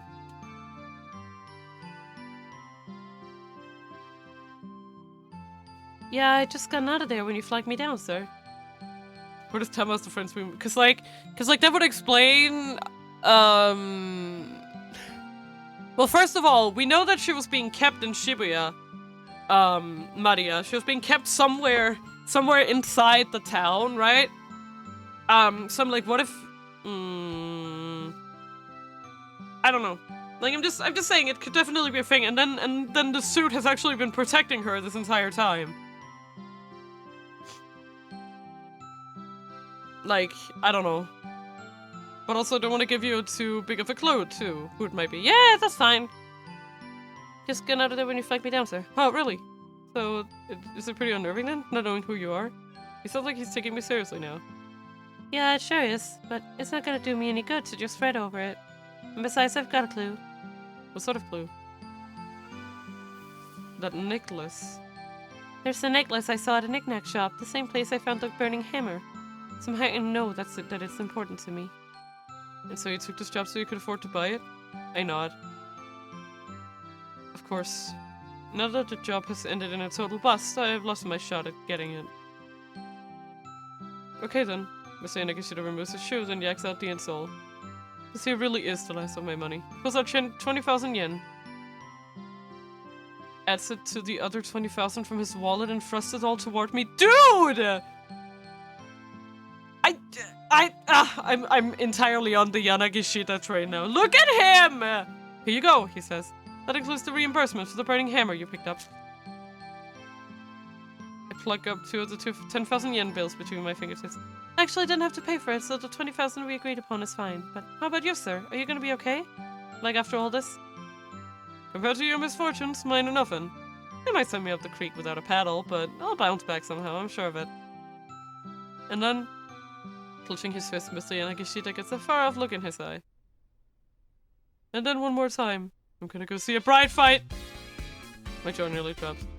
Bride? Like the martial arts pub? Did you know about Bride? Man, I spent so much money at that place. Wow, it is a small world. Especially that Miku. Hehehe. I wonder how much she has made me spend. Miku, huh?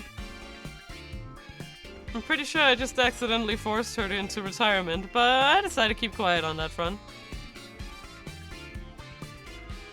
But I did note your theory, so I can remind you that that you claimed that, teehee. I see. He nods. Tama did nothing wrong! Tama did nothing wrong! And Yanagishita is helping her out, and I like that. To be honest, the reason I borrowed all that money was to pay my tabs at that place, and I had to borrow from some pretty shady sources too. I can't help but suspect that this poor guy got a real raw deal. Why don't you take that mascot costume with you? Huh? I mean, I don't really need it. No, I insist. Take it with my blessing. Sure. I'll be on my way then. Bye. Miku's just Kano. Yeah. She's just like, I'm quitting! And the whole way I passed by the man I had read notice earlier, the one I didn't recognize. Odd. The sales demo was over. I wonder why he's still here. I give him a faint nod, and he nods back before slipping into the demo room.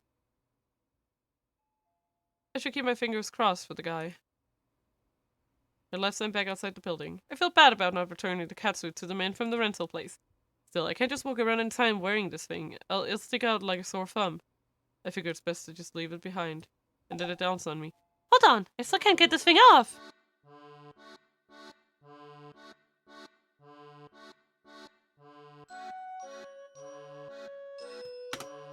It's a cat staying in the back. If we go head to the knick-knack shop as is. A popular folk etymology asserts that the expression "let the cat out of the bag" comes from the unscrupulous practices of certain farmers who would sell a pig at a market, only to deceive the buyer by surreptitiously swapping the purchased porker for a cat. The likelihood of anyone mistaking a cat, even one inside a bag, for a pig is, however, extremely low, let alone the likelihood that enough people would fall for such a scheme to warrant a phrase referring to it entering the language. That's hilarious! We're gonna be a cat. Cat! We got blocked, everybody. The shop owner might not recognize you without it. Imagine getting there with the money and he won't sell it because a cat was— I know. I know. I mean, we could go to Minorikawa by jumping, but... should we?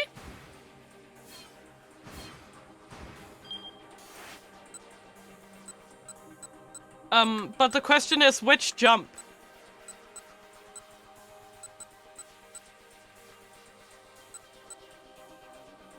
Yeah, Achi! Oh. Yeah. Yes, I remember. Let's take that first.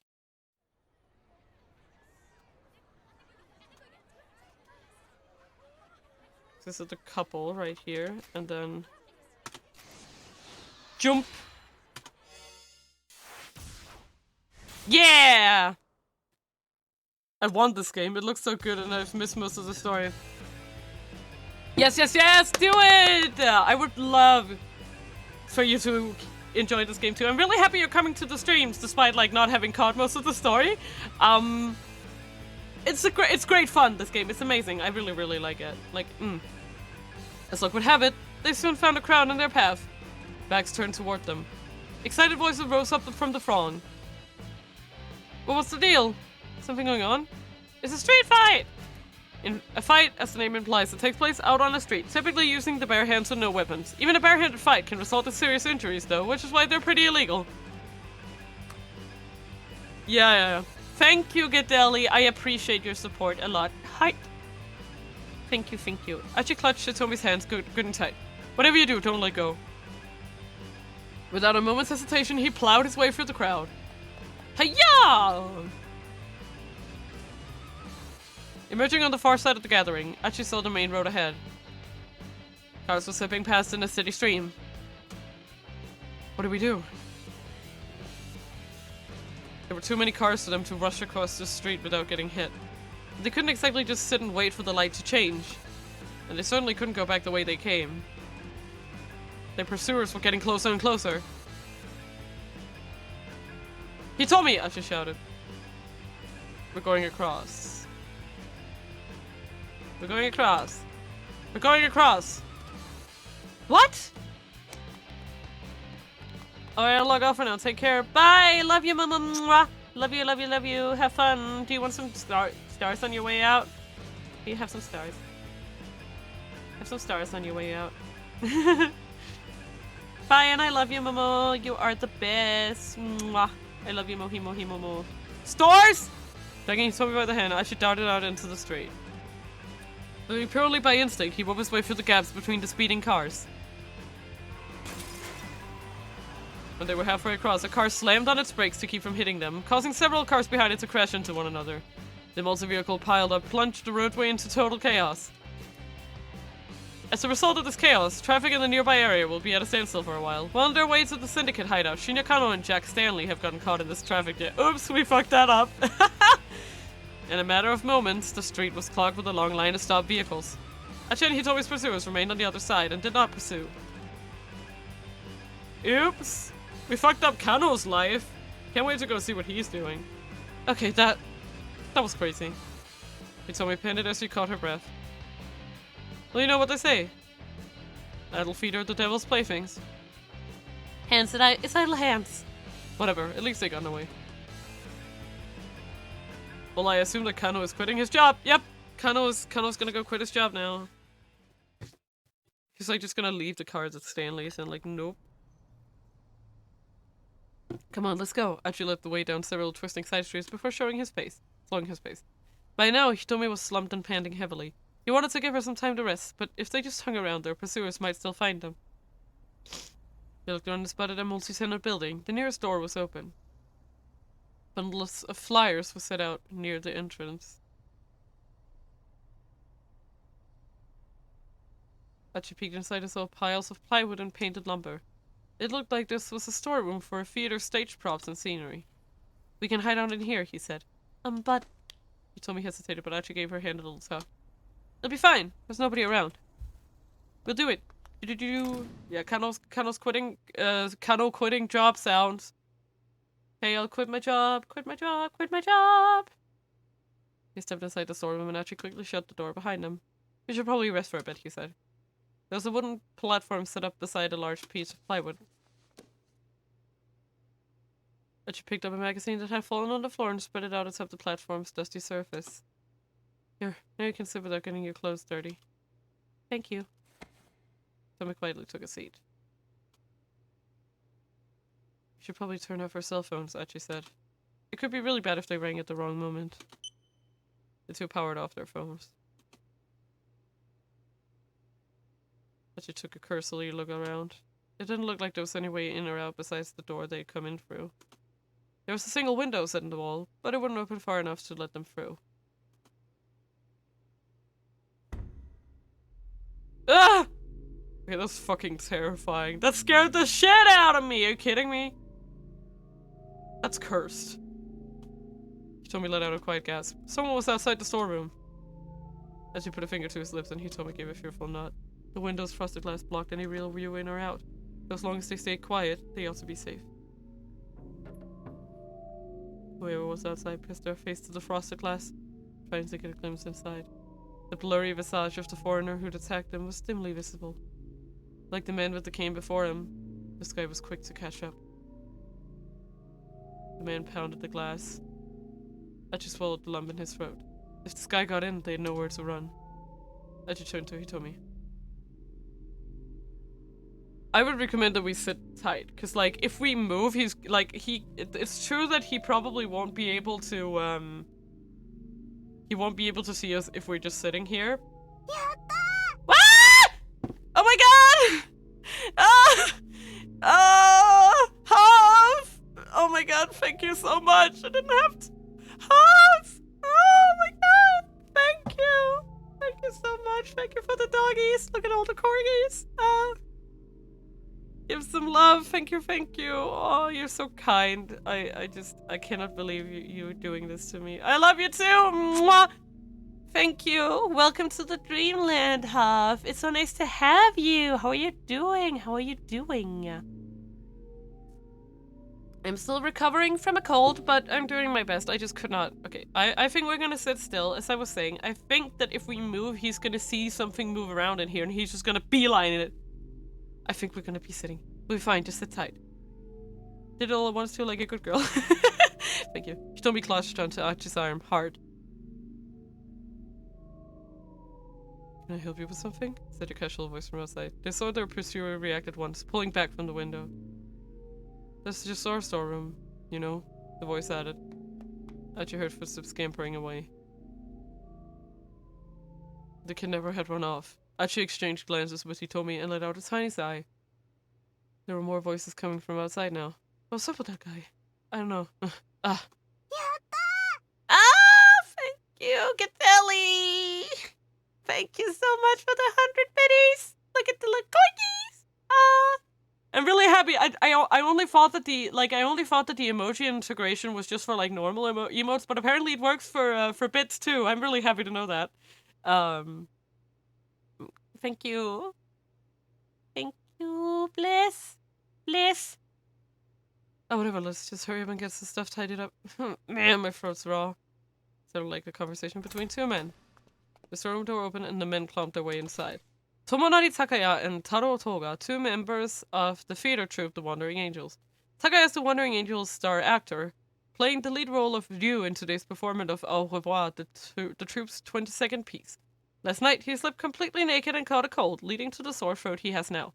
Toga is the stage director, handling things behind the scenes. He's very irritated that Shiichi Bando, in charge of the props, seems to have gone AWOL. Interesting, right. Yeah, thank you guys so much for the bits. Heart. I love you guys so much. You are the best. You are the best. So what are we getting? He's me. You guys, stop! Ah, I can't. Scramble those folding chairs over there. Hmm? The producers said we're gonna need a lot more seats all of a sudden. Mr. What? I said that? Going all out for the troops last hurrah, huh? Ah! Goody, thank you! Thank you! Love you! Love you, love you, thank you, thank you. Mwah. Thank you. Look at that. Look at them go. Boo boo boo boo boo boo. Cleaning out numbers. Corgis. He's me, man. In no real hurry, the men went about carting the folding chairs away. They didn't notice Achi and he told me sitting silently in the shadows. Ugh, not to change the subject, but how come we're using a dry ice machine and not a smoke machine? Maybe that's why my throat's bothering me. Right. Exclamation point Gnosia. Play Gnosia, it's out on Steam. Yeah, it's pretty weird. Nobody's even operating it, and it's still drawing a ton of power. Think it's effective? Man, it hurts my throat to have to cough purposefully. Next badge in 706 bits. I'll get there. No, you don't have. Oh my god. You don't have to. Actually, he told me waiting for the two men to finish up. If they were spotted, it would probably cause a scene, and worse still, it might alert the men who were hunting them. Once they carried off the rest of the folding chairs, the men closed the storeroom door. The foreigner could still be somewhere nearby though, so Archie decided they should hide out in the room a little longer. We're doing it! I did the right thing. Ugh, this blows. I want to get back out there and look for that blue van ASAP. Thank you, Hootie! Thank you! Thank you! Ah! Thank you so much! You're so kind. You're so kind, thank you. We're having a corgi invasion. Oh my god! It's just too much! Guys! This is a lot! Are you done? Are we done now? You got your badge. Congratulations! Congratulations on your badge. Wait, it's not updating? I'm sorry, Gadeli. I really want to do it, but I don't think I can do, can I do you a, I'm not sure the sound thing that you redeem points. Yeah, it's a little straight. Wait, let me try. I wonder if it's only that one. Let me just, let's do, like, see, this one sounds fine, right? And this one also sounds fine. And this one? What's a yeet? Yeet! Okay, so that one. It was double. Oh god. I will try to figure that out. I don't know why. They sound mostly fine for me. I don't know why. We'll figure it out. There's nothing annoying. Yeah, it's fine. Yeah, hey pets. Ah! Sorry about Gadeli.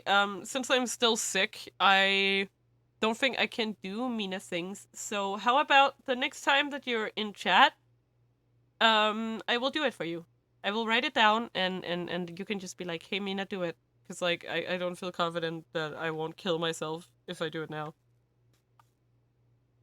If you need to test it later, let me know. Yeah, we'll figure it out. I trailed off as something occurred to him. Wait a second. No, that's weird. Then we looked at him inquiringly. The kidnappers already have the ransom money, yeah? I just said, that's right. And then I told you that your sister was in some blue minivan. Isn't that kind of weird? What do you mean? Did you figure that your sister was in the minivan by herself? Well, yeah. If one of the kidnappers were with her, they wouldn't need to send me to go get her. Ego can also give back the points. Yeah, whatever. Oh, yeah, whatever, whatever you want, Gadeli. Yeah. Oh, right. We have the, did I add that as a, like, a nightbot thingy? I did!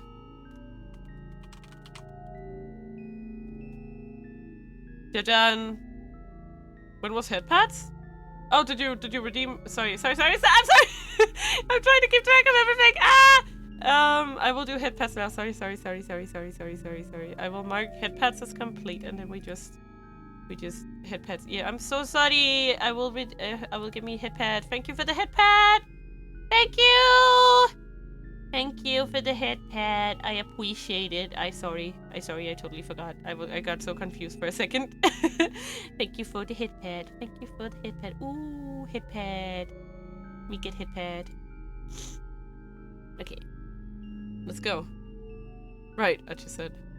And yet the fact was that as soon as the kidnappers had their money, they could have just let Hitomi's sister out of the vehicle and just run off. There's no point in saying Hitomi to fetch her personally. A look of revelation dawned on Hitomi's face. Oh! That minivan had already left Oginsaka, she said. And it came back while we were there waiting for it, Achi finished. He thought back to his earlier run-in with the blue vehicle. So down inside that minivan, there had been a bunch of foreigners inside. Which meant... yeah, the kidnappers were trying to ambush... like, I think they're after her, right? The kidnappers have been trying to ambush Hitomi. They told her that her sister was in that minivan to lure her to it. Yeah, they gave you the redeem for now. Oh, you mean gave it back? Oh yeah, that works. That works. But you can redeem it the next time when I'm not dead. When I'm not dead. Yeah. When I'm not dead. The kidnappers have been lying in wait inside. Do you think they were trying to kidnap me too? That's it. Hachi clapped his hands together. Then they let your sister go and demand ransom for you, and then they make her deliver the ransom money for your release. They'd be able to get like infinite ransom money by constantly abducting one twin after the other. That seems a little far-fetched. Oh, yeah, I guess you're right. Now that she said so, I should realize it was kind of a ridiculous idea. So what if the kidnappers really were trying to kidnap me? Tommy said. Isn't like they accidentally abducted the wrong twin? I mean, I guess that would have been easy to botch up. I never thought about that! That would imply that they wanted me specifically and not my sister. Tommy paused briefly in thought. Maybe you're hotter than your sister or something? Achi suggested with enthusiasm. Tommy shook her head. That can't be it. If anything, it's the other way around. Compared to my sister, I'm just... No! Whoa, hey, stop that shit! Right now. Achi had to interrupt her. No self-deprecating shit in this chat! You're not just anything. Please don't. I am. I'm just... Tears have welled up in Hitomi's eyes. Aww. Why does this have to happen to her? Why not me? Whoa, hey, come on, don't cry. I'm sorry. Cheer up. It's like that song says. Don't just stand there. Wipe those tears away. That one, you know it? Is that Ayakamiki? Of course it is Ayakamiki. Who else? Who else but Ayakamiki? She's the only singer in this goddamn Yeah, that's the one. Put your hand in mine. Every single bee's a light. Huh? You know, every single bee's a light. Hitomi let out a giggle. Everything will be alright. Oh my god, I love him. I love him! He's so dumb. So that's what happened. There's only one pop star. There's only one pop star in this universe. Exactly. You got the lyrics wrong. It's everything will be alright. Oh, right. Yeah, I guess that makes more sense. I guess. He's a himbo. He's a half-deaf himbo. Can't hear shit. Like, oh yeah, that makes sense. That makes sense. That makes sense. Like, okay. Achi's mouth curves into a sheepish smile. I love it. He's a source of infinite amusement for her. At least Achi doesn't act like an asshole about it, haha. Yeah, he's just like, hey, I'm dumb. Alright, I think we laid long enough, Achi said at last. I think we should be on our way. He's about to get on his feet when he heard voices outside the storeroom again. Heck, that was pretty careless of us. Yeah, we definitely gotta watch. The few other guys from earlier had returned and they sounded a bit panicked. Tomonari Takaya and Taro Toga, the two members of the leadership of the Wandering Angels. Takaya is the Wandering Angels director, but lately, in addition to appearing on their stage, he's been taking TV drama film work as well. The next role he's slated for is Sun TV's upcoming suspense drama, Sumo Queen 2, where he will play the referee who utters the lame line, "Looks like things are getting heavy," upon discovering a victim's dying message inscribed in one corner of the sumo ring. The folks have been missing with the storm room a bunch recently. Did you hear who's behind it? Some juvenile delinquents. Like a gang? Wow, that seems to be way back. Alright, let's hurry on back. Uh-oh. I should rush over to the door. He tried turning the knob, but the door wouldn't budge. Oh, come on, are you freaking kidding me? He paced frantically around the room, pulling at his hair. We're locked in! And that door was the only way in or out. Achi and Hitomi were well and truly trapped inside the storeroom. It's all my fault, Achi said. It was my idea to hide out in here in the first place. He bowed to Hitomi repeatedly. We're never going to be able to find that blue Venom Man now. Guess we'll have to get someone on the outside to help us, Hitomi replied. She scowled thoughtfully. They powered their phones back on in order to call for help. The big question was who they could possibly ask. Hitomi, anyone you can reach out to? Mr. Tanaka, I suppose? Tanaka, right. The suggestion didn't exactly thrill Achi. He had no idea what this Tanaka guy was like. Hopefully he was the dependable sort who'd actually show up to rescue them. Hope there's no cockroaches there, because otherwise we will lose Hitomi. Oh no! Not the box. No. But somehow that thought made Achi feel even worse. Achi had someone he figured he could call, but he hesitated, uncertain. There'd been a time when he trusted this guy more than anyone. They'd bailed each other out of countless jams. Nowadays, though, things were different. Hitomi gave Achi a puzzled look as he sat, lost in thought. I just wanted to sprinkle some love on you, but I'm off to get— Thank you! I love you so much, Huff. You're so kind. I love you, love you, love you. Thank you, thank you. Thank you so much for being here, and I hope you will get some good rest! Sleepy Mina blesses you with good sleep and good rest.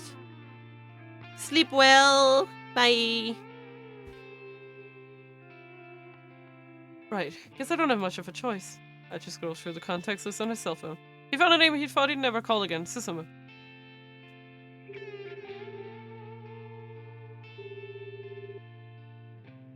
Yo. That's she? Is that you? Susumu's voice was low and guarded. Look, I've got a favor to ask of you. I'm in a real bind here. Huh? Like, things are ridiculously bad. I thought maybe you could help me out a little bit. You seriously thought I'd help you? Susumu's words were like ice. You messing with me or something, man? Now he sounded like a touch angry as well. Painful memories flashed before Achi's eyes. Right then, sorry to bug you. Just forget it. Susumu hung up before Achi was even finished talking. My exam is the 27th, so I'm harassed you about the login Steam thing late after. Okay, that works. Yes, of course. We will get to the Steam thing after the 27th. See you. No dice, Achi said to Hitomi with a lopsided frown. She looked back at him, her expression a mirror of his own. What should we do? What should we do? I guess we're back to Mr. Tanaka. Guess so. You wanna go ahead then?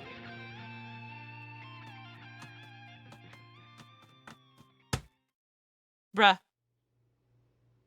Tanaka-san. Hitomi tried calling him repeatedly, but Tanaka didn't pick up. What could have happened? She muttered under her breath. Do you think maybe the kidnappers found out that Mr. Tanaka and I have been in contact? Achi shrugged. It looked like they were just going to need to find some way out of here on their own, and then maybe look for the minivan themselves. Achi strode over to the door and grabbed hold of the knob. Tried giving it a good sturdy pull. Ugh, no good. The thing won't even budge. That door opens outward. Wait, really? Achi tried giving it a push. It still didn't open. Oh well. He kicked it. Oh! The door wasn't nearly as sturdy as Achi had expected. I think I can make this work. He backed up to get a running start, then kicked it over with all his might. Hi-ya! The door went flying off its hinges. Oh man, that was way too easy. He stepped cautiously out of the storeroom. He quickly scanned the surrounding area. There was nobody in sight. Looks like we're in the clear, he called. But Hitomi didn't call her out, nor did she reply. Hitomi? She had her phone in her hand, apparently still trying to get in touch with Tanaka. With a tiny sigh, Achi leaned against the wall and waited for her to finish. Well? Doesn't look like I'm gonna have any luck, she said. You know we can leave now, right? Are you still holding out hope for your Mr. Tanaka? It's not that, I'm just a little worried. Oh yeah? Okie dokie then. I'll just wait around out here. Okay, I'll be right with you. Oofer-loofer. Uh-huh. He just shuffled his way back outside. Chupa chupa chup, he go out. Chuppy chuppy chup chup. Ah! Oh crap. By the time Achi could finish processing the thought, he was already laid out on the ground. His jaw hit the asphalt hard. He bit the tip of his tongue to clean off. The taste of blood filled his mouth. A moment later, he took a sharp blow to the head. He was done for. All the energy drained from his body. His mind whirled. His vision grew hazy. He began to drift in consciousness.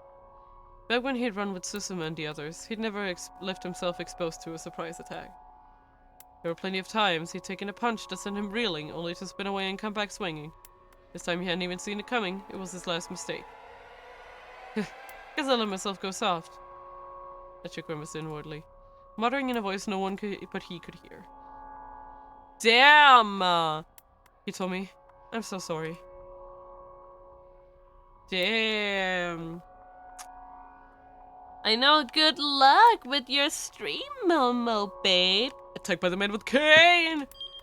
Archie successfully managed to break out of the storm and was being knocked out by the man with the cane while he waited for Hitomi.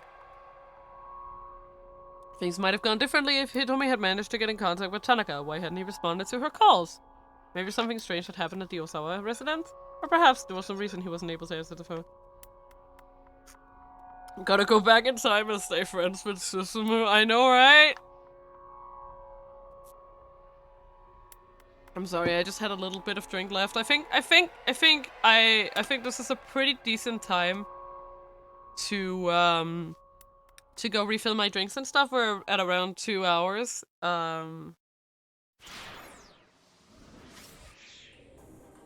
So we're gonna do that, I think.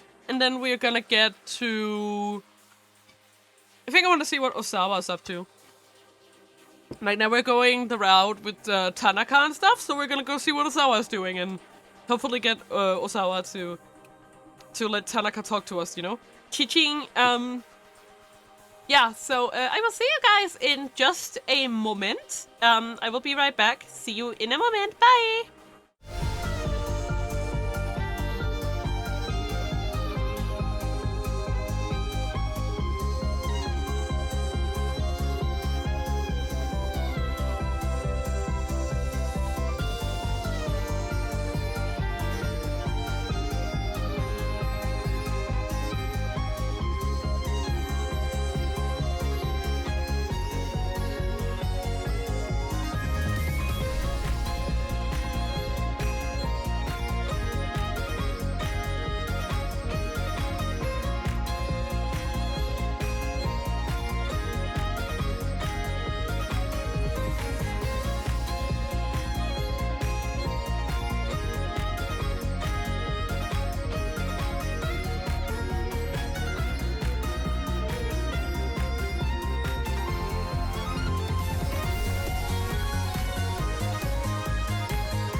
Classic Mina-ism right here, pouring the water all over the counter instead of into your glass. Woo!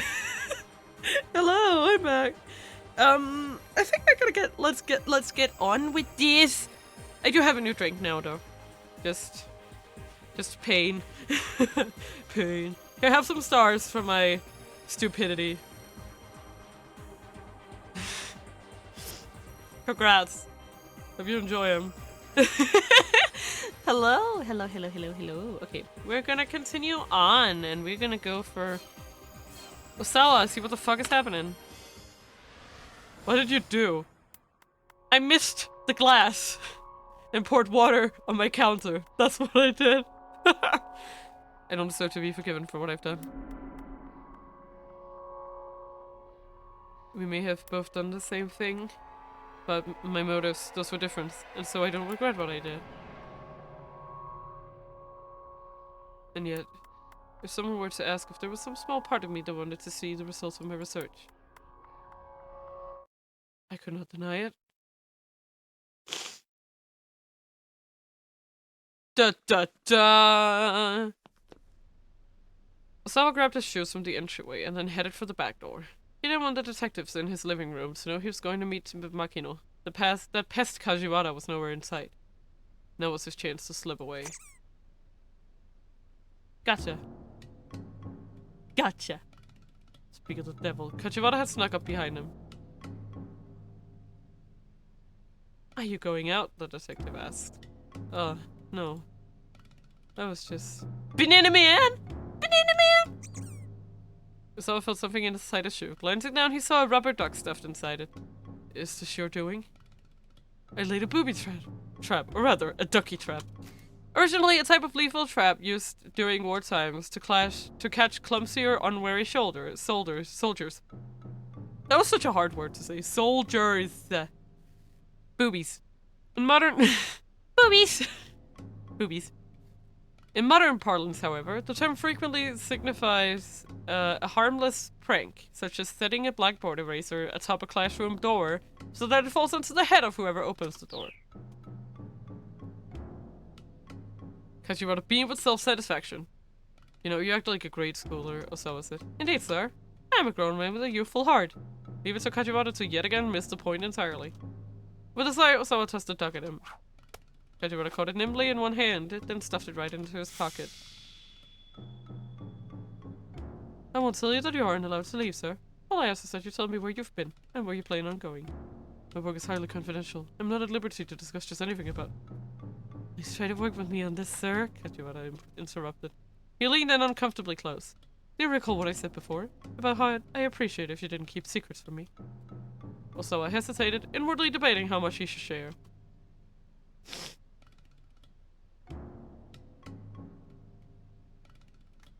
I'm gonna lie. I feel like he's gonna catch us.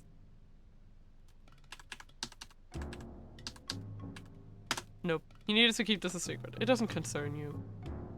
Alright, the detective said. In that case, I have just one condition. Please take this with you. He produced something that looked like a small transceiver from inside his coat. What's this? It's a bug tracker, sir. It'll beep in response to a nearby listening device. I don't need this. He pushed Kajiwara's hand aside and the bug tracker fell to the floor. Miss Osawa, you mustn't underestimate the lengths to which these kidnappers might go. For once the detective's face was all seriousness. Alright, fine. Osawa snatched up the device and headed out the door. Man, he really, like...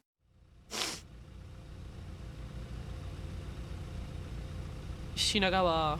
Makino's car was parked out front. A driver stood alongside it. Osawa exchanged a wordless greeting with him, then got into the back. He found Makino reclining in one of the luxurious leather seats. Now then, Makino said, what do you want to ask me about? Lighting a cigar, he glanced sidelong at Osawa. Just hoping you could explain the situation to me, sir. Which situation would that be? So we're still gonna beat around the bush, even now. We know what you did! Osawa suppressed an urge to shout at him. Are you the one who let the antiviral out of the lab, sir? Yes, that was me. Makino didn't bat an eyelid. So why had he been so coy a few moments earlier? But how? The fingerprint authentication system is almost unbreakable. Getting access to the storage area would... He trailed off as a thought suddenly occurred to him. It was not strictly true that fingerprint authentication was the only means of entry. Oh. So Tanaka had both set up passwords as a failsafe in case an injured fingertip somehow prevented them from operating the scanner properly. But those passwords were 10-character alphanumeric strings, No one could just haphazardly fumble their way in. Could Makino have sent a request to the electronic locks manufacturer and asked them to unlock it then? No, they required the approval of 6 board members. And Osawa was one of those 6 people. There really seemed to be no way of getting in without leaving any trace. You're absolutely right, of course, Makino said with a grin, as if reading his thought. I couldn't gain access to the lab without you and Tanaka, but I didn't have to. He exhaled a large plume of smoke. You remember when we released the samples for animal testing? No, it couldn't be. Osawa broke out into sweat. Oh, but it could, Makino said. I had them divert some of the samples intended for animal testing. Naturally, that didn't leave any record of anything being taken from the lab. Osawa bit his lip hard. He couldn't help but feel betrayed by his company. But why? Makino let out a nasal one-note chuckle. You don't seem to grasp just how valuable this thing really is. What do you mean by that, sir? Makino lowered his voice. There's a major world power out there that's already weaponized the UA virus. Bitch! What? You what now? You what, mate? For a moment or so I thought it was just a sick joke. But the look on Makino's face told him otherwise. That's crazy. I've been informed that it was recently used on a military installation in the Middle East. Within 12 hours of dispersal, there were at least 800 casualties. If you include civilians, the number jumps to over 2,000. Any evidence of the deceased agent and the bomb that delivered it has, of course, been covered up. Osawa listened in amazement, his outrage that any government would commit such an atrocity not quite suppressing his excitement at discovering that the virus could be propagated by explosive means. He felt a flush of guilt at his own fascination. The antiviral you created, Osawa, has the potential to render this weapon useless. Right now, Okoshi Pharmaceutical possesses the sole means to combat UA. Makino's lips curled into a boastful grin. Any number of countries would love to get their hands on it. The major power in question has offered an unprecedented sum. And it's hardly a surprise. Having a monopoly on the antiviral makes the weapon itself that much more valuable. To Osawa, this was a glimpse into another terrifying world, one he had barely imagined previously. So you wanted to get human testing over with as soon as possible, is that it? He spat. Makino shrugged. I explained full well to the locals what risks of experimentation were, and they were paid in accordance with said risks. They willingly consented to infection with the UA virus. Sophistry, Osawa huffed. Nothing more. He used money to deceive a bunch of poor farmers. Come on, Osawa. Who's been disingenuous now? Makino eyed him with contempt and let out another puff of smoke. I know you, Osawa. And I know you're not really concerned for some bunch of hick farmers. What you care about is your research. The thing that's really nagging you right now is that someone went ahead and did the final clinicals without you. Oh, spare me the ridicule, sir. Middle. As a virologist, I have a moral duty to what? Makino barked. Go to the media with this? Do you have any idea how much money the company has thrown at your lab to keep it up and running? Osawa's lab has incurred expenses of roughly 30 billion yen? What? In developing the antiviral medication. Okoshi Pharmaceuticals spends approximately 200 billion yen per year on research and development. Osawa's work is the single most costly element of that budget. Jesus! That's holy shit! They have a $2 billion budget for research? Jesus Christ. I cannot even imagine how much money that is. Osawa gaped. I do appreciate all the company has done for me, sir. He spoke so quietly that his voice was nearly inaudible. In any event, Makino said, now that you know about the human testing, I can't let you go to America. How do you know about that? He'd insisted that I keep his planetary location a secret, but apparently she told her father regardless. If you insist on making the move anyway, I'll use any means necessary to stop you. Makino regarded Osawa with a bloodshot gaze. Any means necessary? Osawa swallowed the lump in his throat. Sir, you don't mean that my daughter's kidnapping was... Don't be ridiculous! Makino said before Osawa could finish. Of course that wasn't me. Nevertheless, I'll do what I must to keep you in line. Remember that. Understood, sir. I'll turn down the US job offer. Osawa heard his own voice like the thin drone of a tiny insect. He felt utterly powerless. I can't simply take your word on that, Makino said. Do it now. I want to hear you do it myself. He jutted his jaw toward the phone in the backseat console.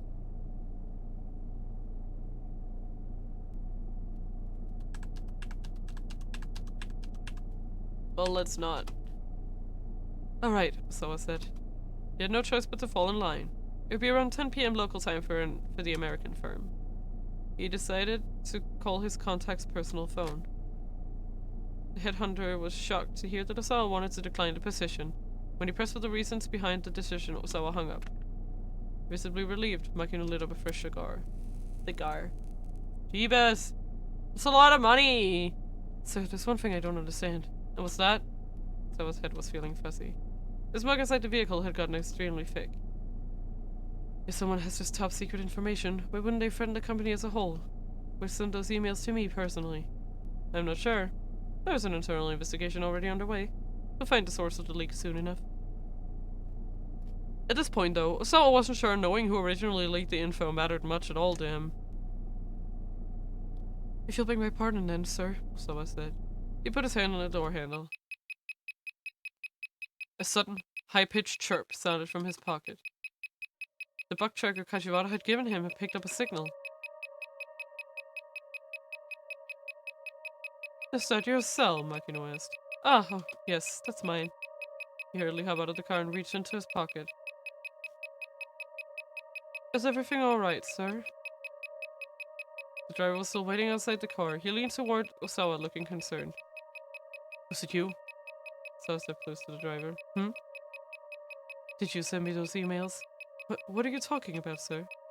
Don't play dumb with me, Osawa said. You're the only person who could have planted a listening device on a company car. Listening device? The driver raised an eyebrow in confusion. What are you after? Sir, what are you talking about? Who told you to do it? Tell me! The driver fled back into the car. Osawa clutched the buck tracker hard as he watched the vehicle put away.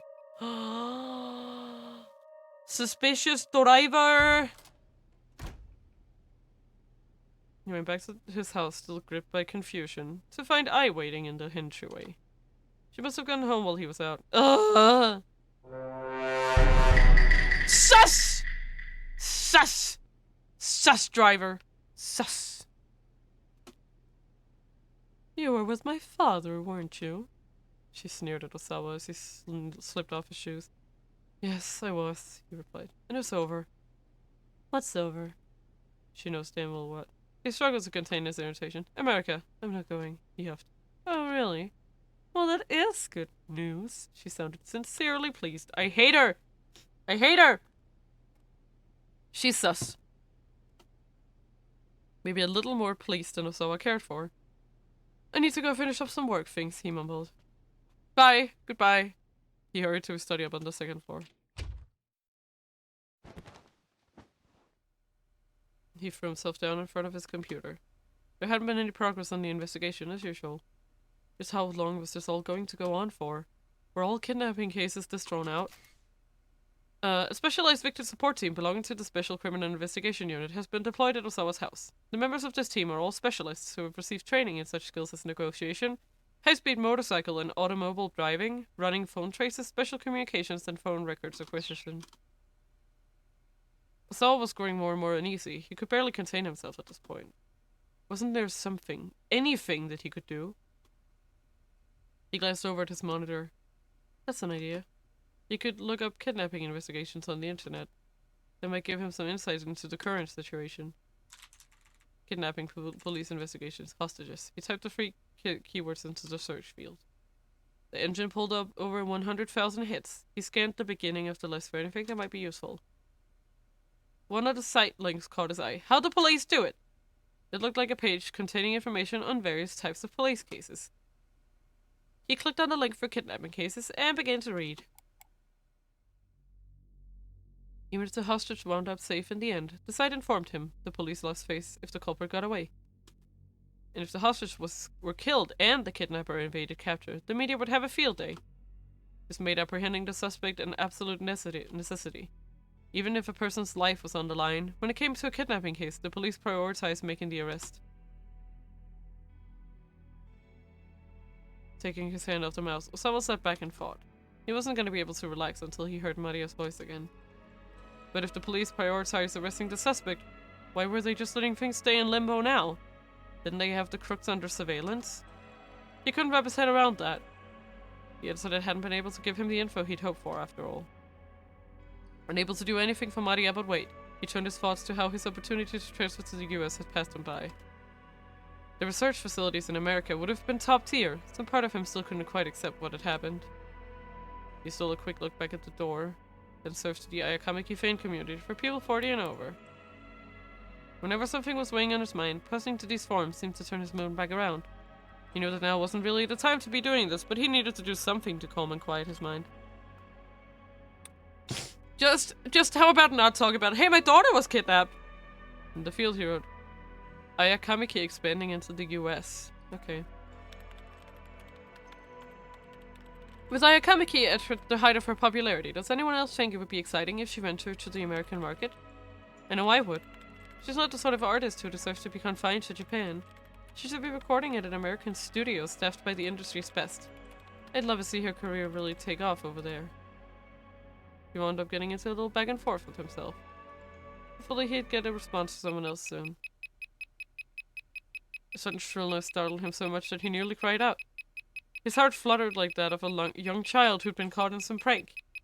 Realizing that the sound was coming from the buck tracker, he pulled it from his pocket and took a few breaths to steady himself. Evidently, someone had bugged his study as well. Tracker in hand, he walked toward the center of the room. What direction was the signal coming from? I know! Bugs!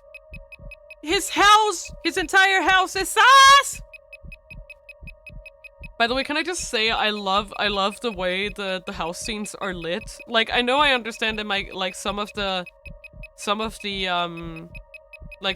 scenes are lit that way because like I had a bug detector. She was detected by one as well. Like, I am very suspicious of Ai, just in general. Like, I don't know about her. I just don't know. She's very sus to me. What direction was the signal? Minota was on her ass, yeah, I remember.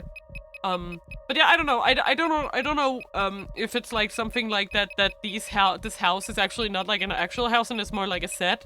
But regardless what the reason was, I love the yellow lighting in these places. Like, it makes the place look so goddamn unreal. Like, there's something about whenever we are in scenes inside Osawa's house, I feel so uncomfortable.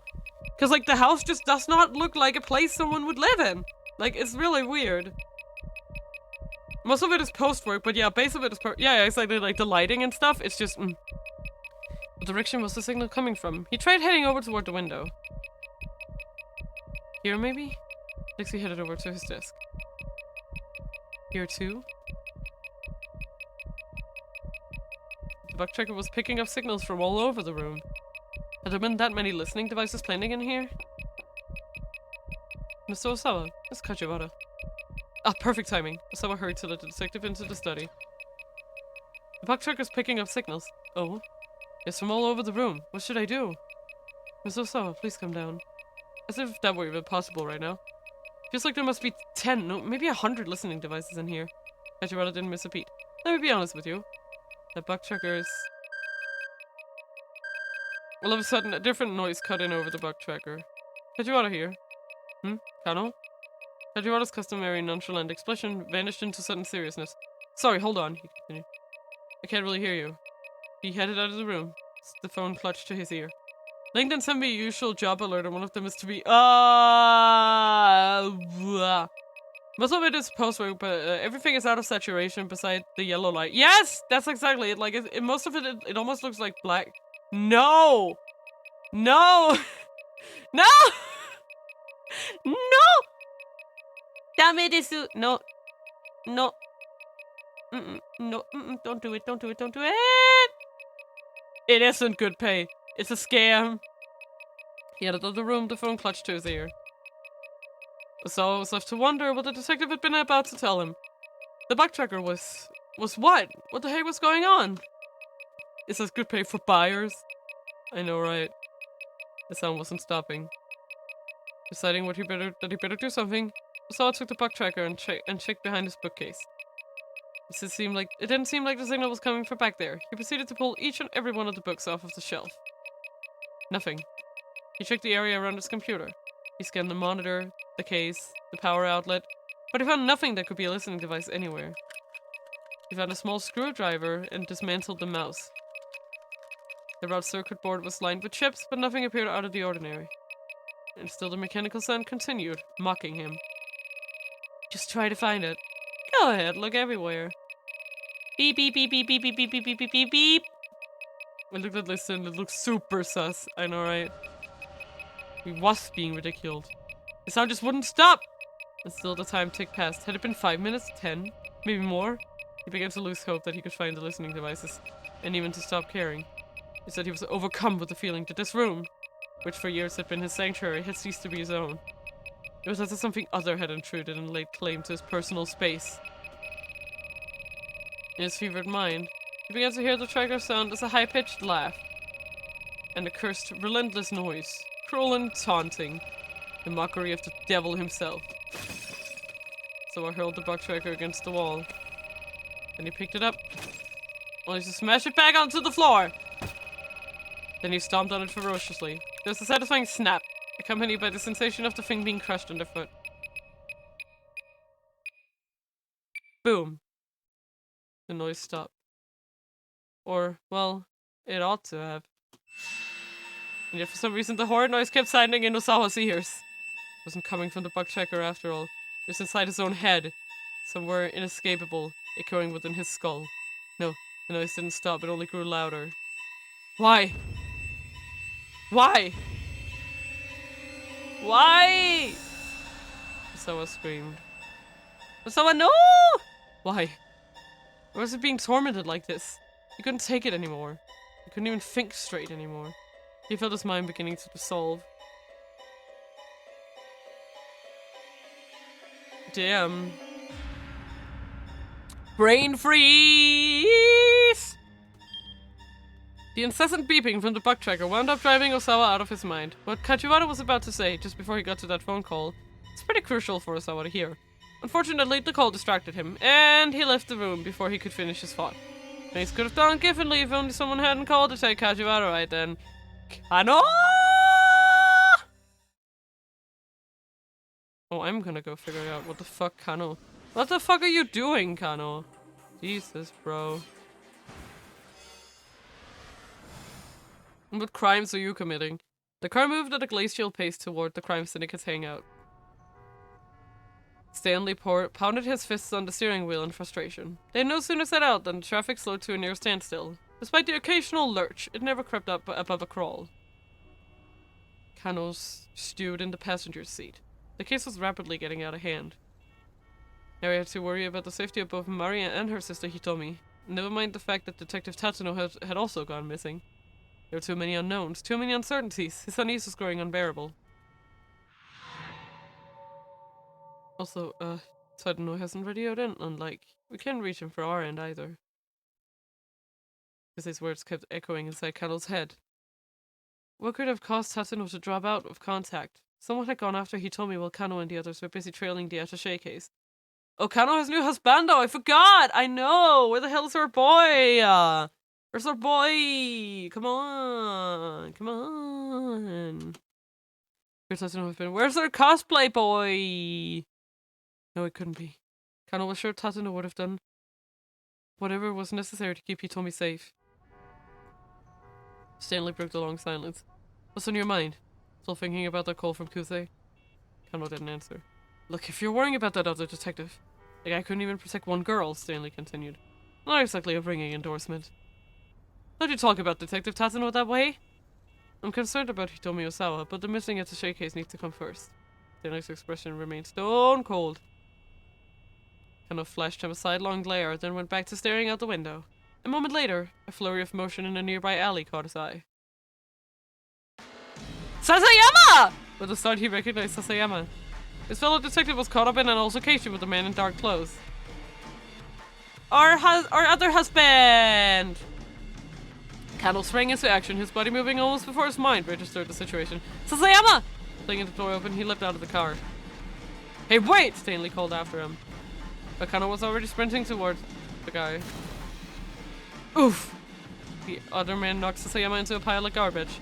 As Sasayama struggled to get back to his feet, his opponent looked down at him with a triumphant sneer. Kano finally got a good look at the man, and his eyes flashed with recognition. It was the perp who'd first taken the attaché case back at the scramble. Tariq Al-Karawan. You! Kano growled. He sped like a bullet to tackle Al-Karawan around the legs.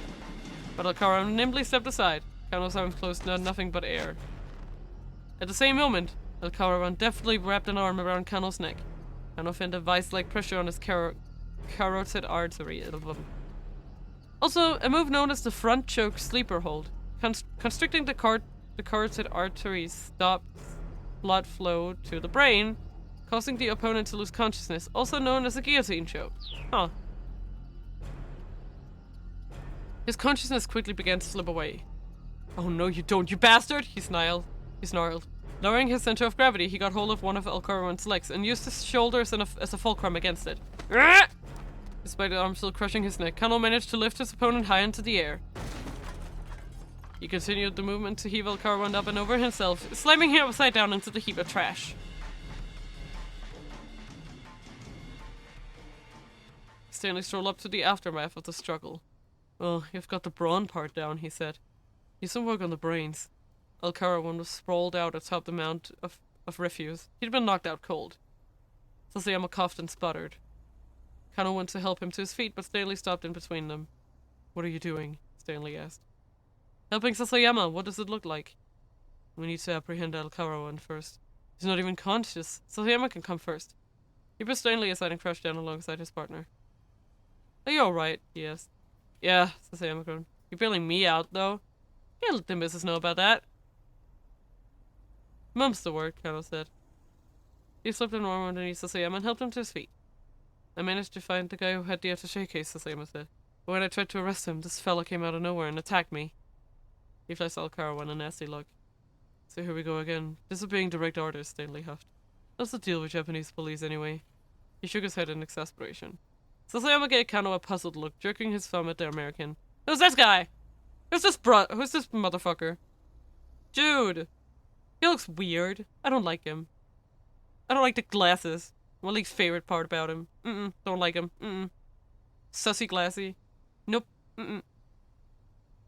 It's a long story, Kano said. He fills Sasayama in on the situation. Enough chit-chat. Hurry up and cuff this guy, Stanley said. Kano knelt up by Al-Karawan's unconscious body, flipped him over, and proceeded to cuff his hands behind his back. Kano paused. Al-Karawan's sleeve had slipped back from his wrist. What's this? It's a scorpion. Or something that kind of looks like a scorpion anyway. We got him! I know, right? This is so satisfying. The unconscious man had a tattoo of a two-headed scorpion on his left forearm. Stanley strode over. You find something? He asked. Yes, I think this guy might be the ringleader. I think the image had reminded Kano of something he'd heard back at the headquarters. That the head of the foreign syndicate had a scorpion tattoo. Kano actually did something! Note that.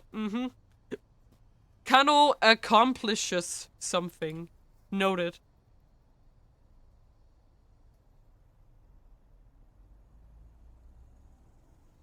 Because he is smart. He is a smarty. He's a smarty. Smarty.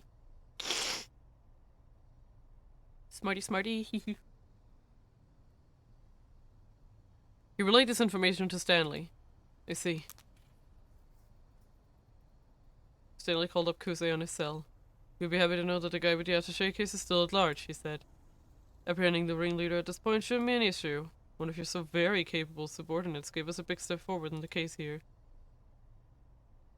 Wait a second, Sasayama murmured. It was sarcasm, wasn't it? Stanley hung up and called over to him. Think you can escort this guy back to the precinct? Yeah, sure, seeing how very capable I am. Kano felt his phone vibrate. The display showed an incoming call from Rumi. Hello, he answered warily, keeping his voice down. Stanley had him a little on edge.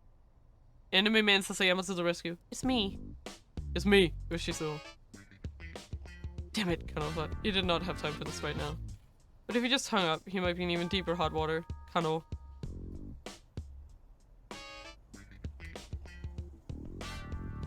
Nope. Kano hung up on the phone.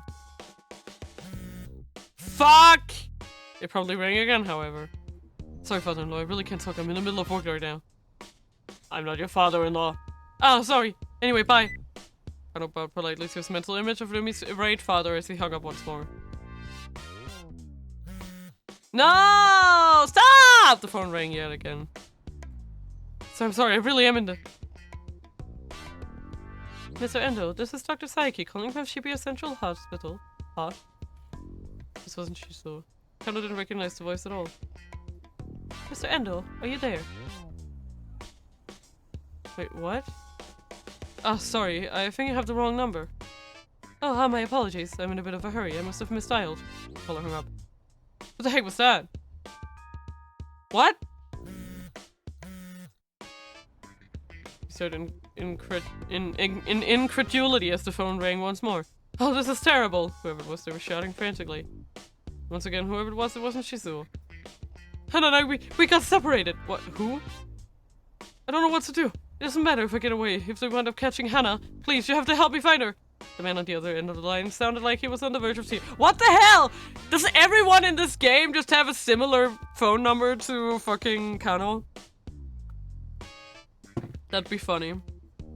Kano wasn't sure what it was all about, but the guy was clearly in a pretty bad way. Please, Minolikawa, I'm begging you. Huh? I'm sorry, sir. I think you have the wrong person. Bro. But by the time Kano had gotten the words out, the man had already hung up. Hey, come on, let's go. What if? I know, right? Stanley's voice snapped Kano out of his daze. Ugh. Grimly, he followed the American back to the car. That was a lot of phone calls in like 5 fucking seconds. Like, hello? Oh, wrong number. Hello? Oh, wrong number. Hello? Oh, wrong number. Sorry. That is really this game, man. Jesus Christ. Is this just all there is to this game? It's like, hello? Hello? Hello? Who's this? Hello? Hello? Yet again, Stana was thumping the steering wheel in frustration. Traffic hadn't let up one bit. It was starting to look like they might never make it to the foreign syndicate's hangout. Yeah, hello? Kano caught sight of a girl in a hoodie weaving her way between the stopped cars on foot. He rolled the window and called out to her. Miku Morita was a fighter at the cosplay fighting pub Bride, but just decided to retire after losing to Tama the cat in a street fight. She's thinking about what to do with herself now. Excuse me, miss? Did something happen? Huh? What do you mean? With the road, I mean. What's with all the traffic? Oh, right. Apparently there was some big accident over by the train station. That's probably what's causing it. Really? Yeah, I don't think you guys are going to be going anywhere for quite a while. She smiled and went on her way. Stanley gave the steering wheel another punch.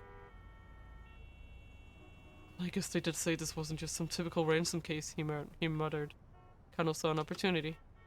If they're not after the money, then what are they after? Stanley kept his eye forward, acting as if he hadn't heard. You do not pretend as if you did not hear me. Oh no, siree. Oh no, you don't.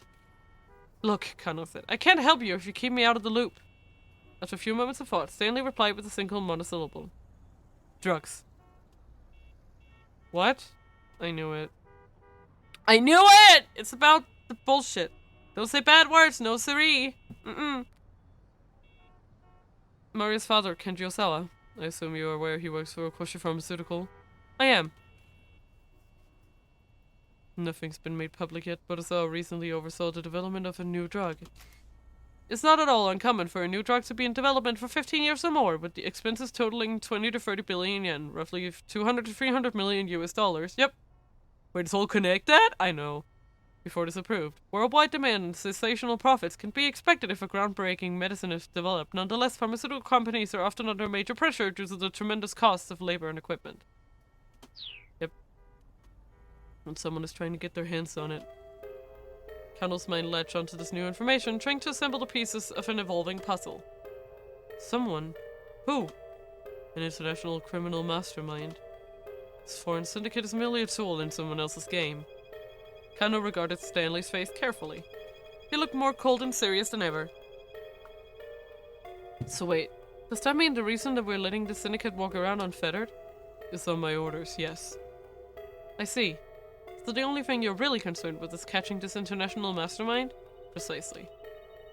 Kano felt like he was starting to get a picture of what sort of person Stanley was. So you don't really care what happens to the girl who's been abducted, do you? Not particularly, no. Why, do you have a problem with that? Kano clenched his fist. His head was shaking with anger. デカの心へその殴りたいと思ったとほど殴ってはならない. Yeah, when you really want to punch something, you really probably shouldn't. Yeah. Tic Tic Time number 8! I'm sorry. I want to try reading the actual ones that show up in the background too, because I wanna see if I'm a smart bean. You know? Kind of recited the words inwardly, like some sort of desperate mantra. If he didn't manage to calm himself down, he was liable to slam his fist right into Stanley's face. Hiya! Kaboom! Right in your face. Babooms. Bootylicious, let's go. I think it is kokoro. It is!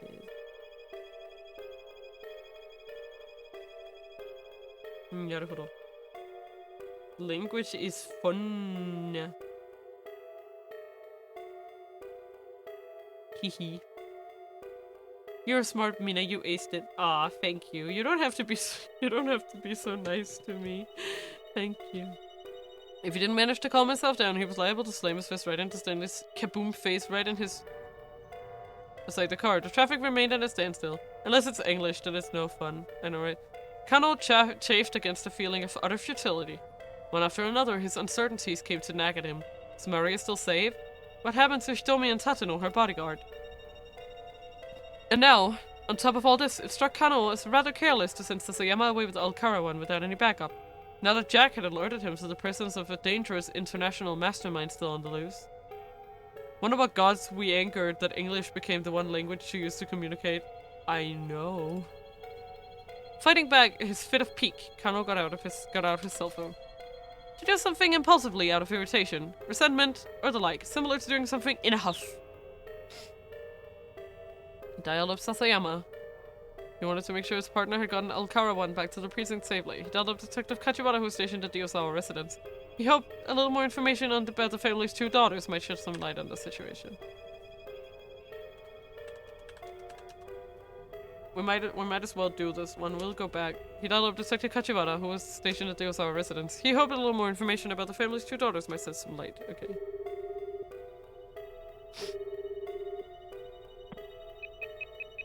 The detectives answered promptly. Kachiwara here. Hey, it's Kano. Kano? A horrid jarring beeping was audible from the other end of the line. What's that noise? Kano asked. Sorry, hold on. I can't really hear you. Okay, go on. Sounded like Kachiwara had moved away from the source of the noise, though Kano could still hear it faintly in the background. He spent it he was looking for more info on the Osawa girls. Honestly, Detective Kano, I thought you were more mature than this, Kachiwara said disapprovingly. Come again? Kano said, bewildered. What was the attitude all of a sudden? You got a little crush, don't you? Kachiwara told him. What? No, Detective, that isn't why. You mustn't let yourself get personally attached to an investigation. Though I was young and impulsive myself once, I guess I'll tell you one thing. Kano kept his cell phone pressed tight against his ear. The 2 girls? They look exactly alike. Kachiwara kept his voice low as if he were revealing a major secret. But Kano knew this already. Everyone assigned to the investigation had been informed that the girls were twins at the previous night's briefing. However, Kachiwara continues, still... I have no idea how to say that. I don't even know what language that is, I'm sorry. Their personalities are pretty different. The younger sister, Hitomi, is quiet and reserved, but Maria is apparently more of a busybody. Oh, I see. Kano fell back on Hitomi, standing in front of the statue of Hachiko. She had indeed seemed like an introvert, though Kano had also sensed her intense commitment to helping her sisters. Literally the soups of language, Italian. I would not have guessed that. I should ask Jobara how to say it. Perhaps she was less demonstrative, but her heart certainly seemed to be in the right place. Why? Kano heard someone shouting in the background wherever Kachiwara was. Oh, right. What was Jeff just now? He asked. Mr. Osawa, the girl's father. I think something might have happened. Kachiwara's voice was laced with concern. I should go see what this is all about. Yeah, probably. Kano told me. Yes? Which one is it? Which one do you have a crush on? None of them! Kanohama. What the fuck?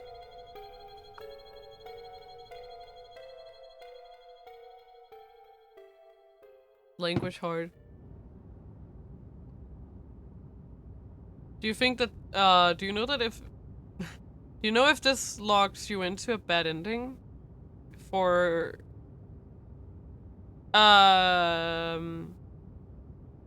If they twins, then what? Yeah, exactly. But like, okay. Okay, it's fine. We'll just... Along less traffic begins to move again. As soon as it did, however, Stanley had to slam on the brakes. Ow.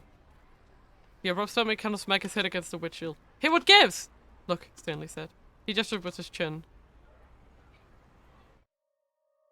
Kano couldn't believe his eyes. There, walking along the sidewalk ahead, was Alcarawan, very much not in custody. What the hell? Kano shouted, already hopping out of the car. Stanley was right behind him. They crept down on their target as silently as possible, then rushed him as they were close. In a moment, they had subdued him. Kano used his own body weight to hold Alcarawan down. What are you doing out here? He demanded. Whoa, hey, guess you didn't get the memo, huh? Alcarawan flashed a coy grin. Hey, let me go. Let you go? But your buddy here might have hearing problems, Alcarawan said to Stanley. I'm a free man. Kano turned and glared at Stanley. What is he talking about? No idea. First things first, let's get this guy back to the precinct. I'll head to the syndicate hangout by myself. You don't think this is weird? Kano asked. I mean, what the heck is this guy doing on the loose again? What matters is that he is free. Maybe he's telling the truth about being let go. But that's ridiculous! And I guess he must have escaped on his own, Stanley replied. In either case, your buddy screwed up royally. Now it's on you to unscrew things. None of this sat right with Kano, but the fact that remained that he couldn't just let Alcarawan go. He gave Stanley detailed directions to the hangout, and the car sped away towards the Yogi. Then Kano headed back to the precinct with his captive, trying to reassure himself that he might learn something from questioning Alcarawan that he would help resolve the case. Oh, okay, we're gonna do another Achi ending here. Kano sat opposite Alcarawan in the interrogation room. He'd been attempting to interview the suspect for about a quarter of an hour. Alcarawan sat ramrod stiff, not responding to any prompts or questions. I don't know, let's see. What time is it right now? He asked. They'd taken away his watch, his wallet, a small knife, and his keychain. This was the third time he'd asked to know the time. Why are you so concerned what time it is? Kano asked. Alcarawan get no reply. Are you waiting on something? Again, the suspect was staunchly silent.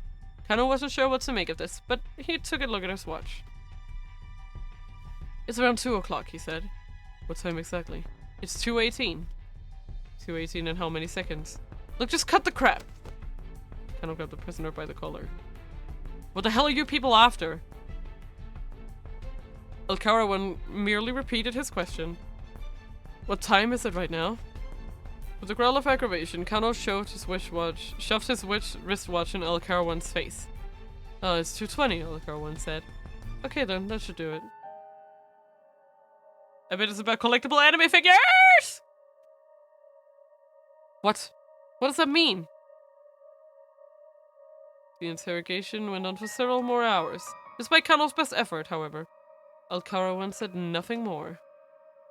During all that time, the case continued to develop in unexpected ways, but Kano, stuck in the interrogation room, knew nothing about it until everything was already over and done. Dun, dun, dun!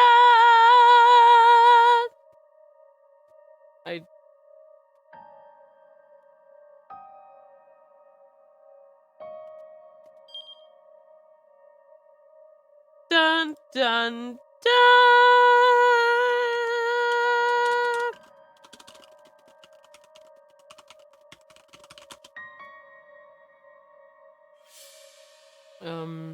Well, Kano confirmed ironically his action actually disrupted, maybe letting the syndicate run free for the time being really was the right call. Someone can do something in 1340 that throws a wrench into Kano's activities thanks to the involvement of unrelated parties, and Kano's reaction will make the investigation play out differently.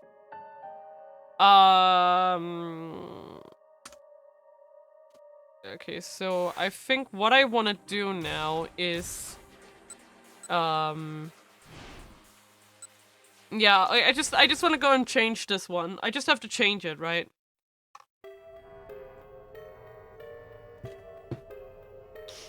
And then just see what happens here. But I still think we're locked out. He dialed up Sasayama. He wanted to make sure his partner has gotten Alcarawan back to the precinct safely.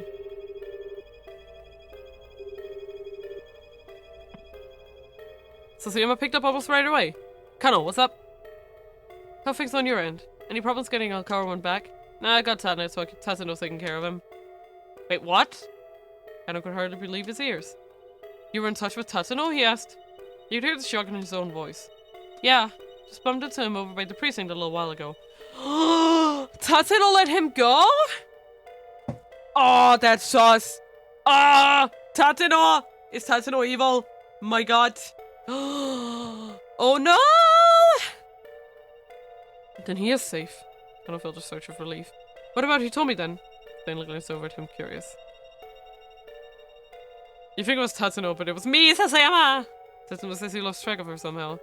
And then he got called back to the precinct, apparently. Tatsuno had lost track of her? That's not like him, Kano thought. Since he was heading back there anyway, I handed our guy over to him, Sasayama said. I see. Kano was glad to hear that Tatsuno was alright, but his relief was tempered by a surge of anger at the thought of what had happened to Hitomi.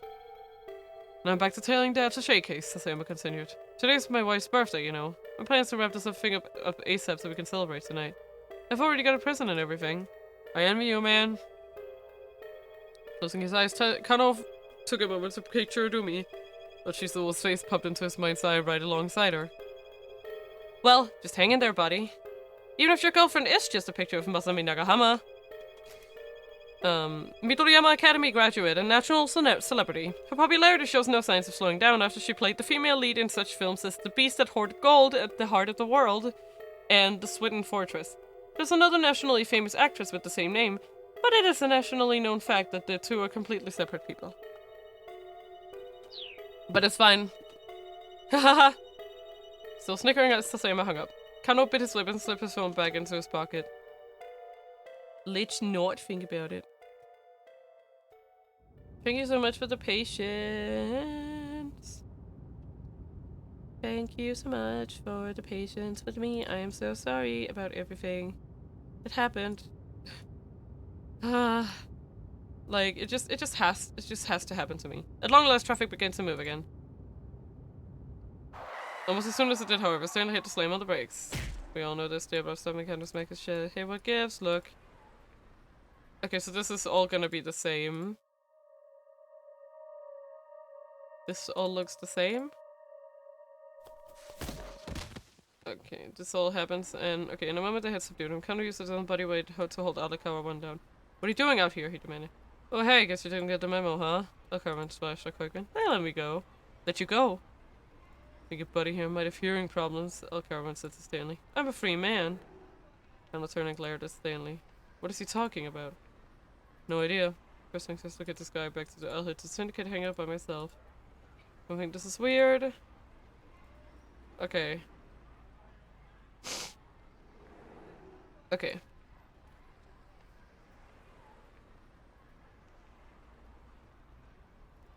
Okay. This is all the same. But now we changed it, and that was, who would benefit from not, that was, yeah, that was, Osawa. So I think we can go on here. Oh yeah, Minorikawa, yes, I'll go to that. So Soha? It's Kachiwara. Ah, perfect timing. Soha hurried to the detective into the study. The bug track is picking up signals. Oh? It's from all over the room. What should I do? So please come down. That's even possible right now. Feels like there must be 10, no, maybe 100 listening devices in here. Kachiwara didn't miss a beat. I'll be honest with you. That bug tracker is broken. What? Soha was dumbfounded. Broken? But this is the one I got from you, right? Well, yes, but mine isn't detecting anything. Kajiwara produced an identical bug tracker from his rip. And as he said, it wasn't getting any signal. As I recall, Mr. Osawa, that one was dropped on the floor when I was trying to hand it to you. Ah, yes, that's right. Must have been when it broke, sir. The strength ebbed from Osawa's body. He didn't even have the mental energy to be angry anymore. He gave the tracker a wipe with the palm of his hand and the beeping stopped. Right, he said. What can I do for you? Kajibara clapped his hands together as if he just remembered something. Oh, right, we have a big problem. The toilet again? So I sighed. No, it's not that! Something worse. Kajibara's face turned grim. Something worse? Okay, what is it? Has something happened to Maria? He needs to hear the detective out. What is it? Osawa asked. Go on, tell me. He did his best to remain composed. Oh my god, something worse than the toilet clock! Well, you see. We ordered lunches for everyone, and it looked like there were 2 still left over, so I wound up eating them. There's an awkward pause. So I didn't have the foggiest idea of how to respond. Is Facebook down? I know, right? My deepest apologies, sir. I had the lunches intended for you and your wife.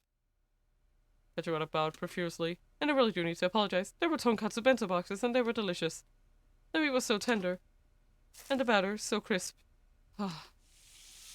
With each and every bite, the rich flavor just filled my mouth more and more. So I felt a blood vessel burst in his skull. Listen, you. Get your goddamn act together. Or... He didn't get to finish that thought. A pathetic little gurgle sounded from his stomach. Ah, see, Kajibara said. You are hungry. He fussed sheepishly with his hair. At the talk of food, Osawa realized abruptly that he hadn't eaten anything since the night before. Jesus Christ. Shall I make something for you? The detective asked. This is all my fault, after all. You can cook? So I wasn't sure how thrilled he was at the idea of Kajibara helping him. You mustn't judge people based on outward appearances, Mr. Osawa. Alright, fine, go ahead then. His newfound hunger was making it hard for him to think. It would certainly behoove him to eat something. He led Kajibara to the kitchen. God damn it. Adorable. What's with that getup? Wearing an apron to the kitchen is a must, sir. The cartoon character printed on the apron Kajibara is wearing is one of his own design. It is modeled after MPD's mascot. His name is Pinpoken. Pinpoken. Kajibara seems so out of the blue and weird, but for some reason everything he does have a proper reason. Sometimes it feels like he plays 5D chess. His design— I know. Alas, it isn't while I'm naked. Naked? Oh, you're not familiar with the concept of the naked apron? A state of being entirely naked save for an apron. A form of cosplay. The views from the front, rear, and sides all offer a certain appeal. But caution must be advised, as it may be difficult to stop arguing about which presents the loveliest sight once the topic is raised. There are similar, more sexualized, naked styles as well, such as the naked sock, the naked shoe, naked necktie, naked ribbon, naked scarf, naked collar, and so forth. I could demonstrate if you like. No! No, that's quite alright. Where'd you get that apron anyway? It's mine, sir. Have you had it with you this whole time? Yes, in here. In my pocket. Of course, Osawa eased himself into a chair. His hunger was making him feel weak, and Kajibara was making him feel like he was losing his mind. Oh, this is bad, the detective said. I need to whip something up for you fast. Something's definitely wrong if you don't even have a comeback.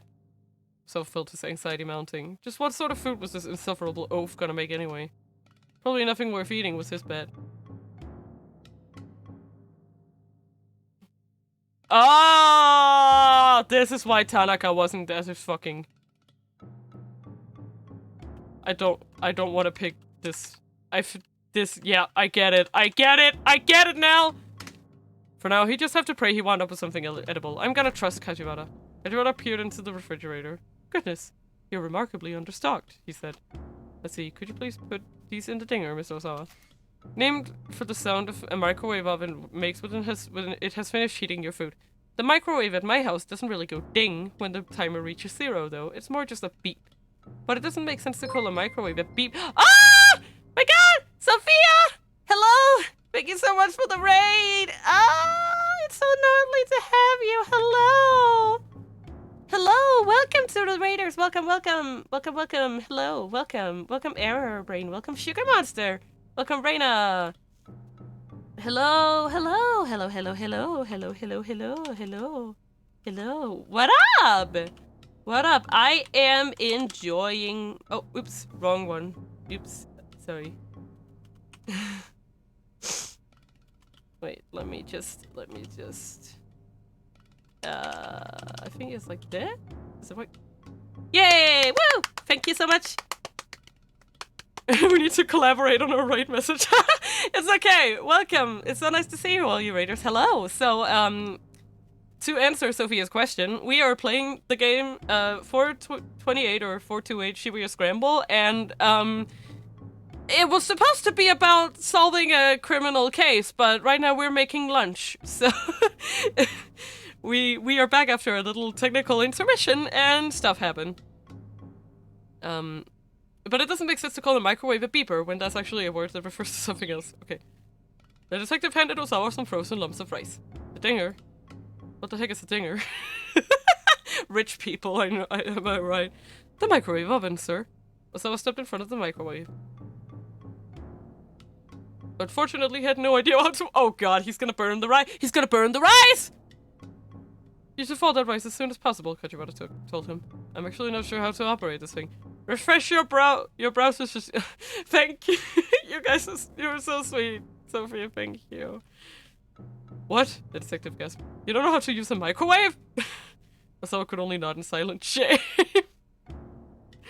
It should be just as simple as turning the dial. Wait, which one? That one, sir. The one on the right. Osawa turned the dial, then crossed his arms with a satisfied grin. Oh my god, yeah, we've added some stuff. Thank you, thank you. So Osawa, you need to put the rice in first before you do that. Why didn't you say that? Osawa snapped. I've never worked in a kitchen in my life. Don't ask me to do things that are this difficult. The fun part is this guy is a scientist, but he doesn't know the most basic shit. It's great. Very well, I'll handle this from here. Why don't you get out the bowls and the chopsticks then, sir? I have no idea where the hell those are kept! Kajiwara let out a heavy sigh. Alright, then please just sit and wait, sir. It's okay, he's doing his best. And here, take this. Kajiwara pulled out a sheet of bubble wrap from his pocket. Use your fingers to pop the bubbles. That should help you calm down. Me! Me! What a mood. Too drained to argue. Osawa did his problem started to pop his way along the sheet. Me! This is my life. Rather than calm him down, though, it was making him incredibly cross. This felt more like a sort of ridiculous punishment. See, you can learn a lot about a household by looking in the fridge, you know. Kajiwara was cooking something in a frying pan. And? So asked, just what have you learned about mine? I better not say so. You might take offense. So I snapped another bubble between his fingers. Ding! Oh, the rice is finished thawing. Kajiwara topped the steaming bowl of rice with the fried egg he had whipped up in his pan. Then, as if it were an afterthought, he added some pickled vegetables. Here you are, sir. Your fried egg on rice is complete. Kajiwara grinned from ear to ear. Go ahead and eat it while it's still warm. Osawa received the bowl with a dubious look. You're very good at cooking, are you? He said. All you had in your refrigerator were eggs and pickled vegetables, sir. Sunny egg! I assure you, it's quite delicious. I recommend breaking the yolk and mixing it all together. Jump. Oh, right! I have stream. Wait. Everyone. I have stream avatars. You can pick yourself a character, and you can click exclamation point jump and take some stars. The fun little thingy.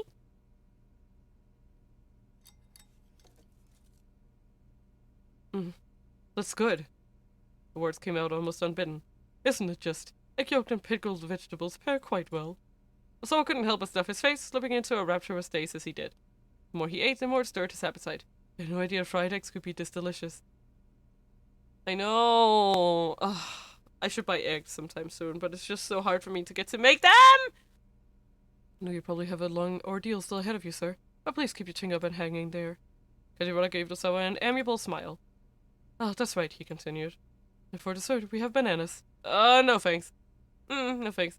Kajiwara grimaced as Osawa held up a hand in refusal. No thanks. Right then, when you're finished eating, would you please wash the bowl? Me? Wash dishes? No. Never. Osawa exclaimed in surprise, sounding like a petulant child. If someone else cooks for you, you should do the cleaning up. It's only polite. Fine, okay. While Osawa was doing the dishes, the bug detector went off again. Director, if you have a moment. Tanaka poked his head into the kitchen. I've got something urgent to discuss with you. Tanaka! What did you do? Is avatars connected? Yes? It should be. Let me just restart it.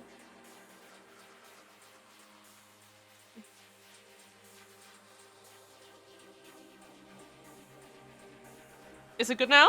Try again. I didn't think to redo it when we It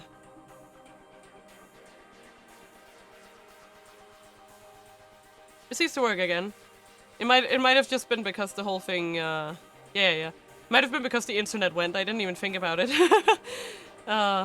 Thank you for the warning. Okay, that's all well and good. Right, Minorikawa. Arriving at the demo. Let's go, fam! At long last, he arrived at the Nokana building, where the event was being held. The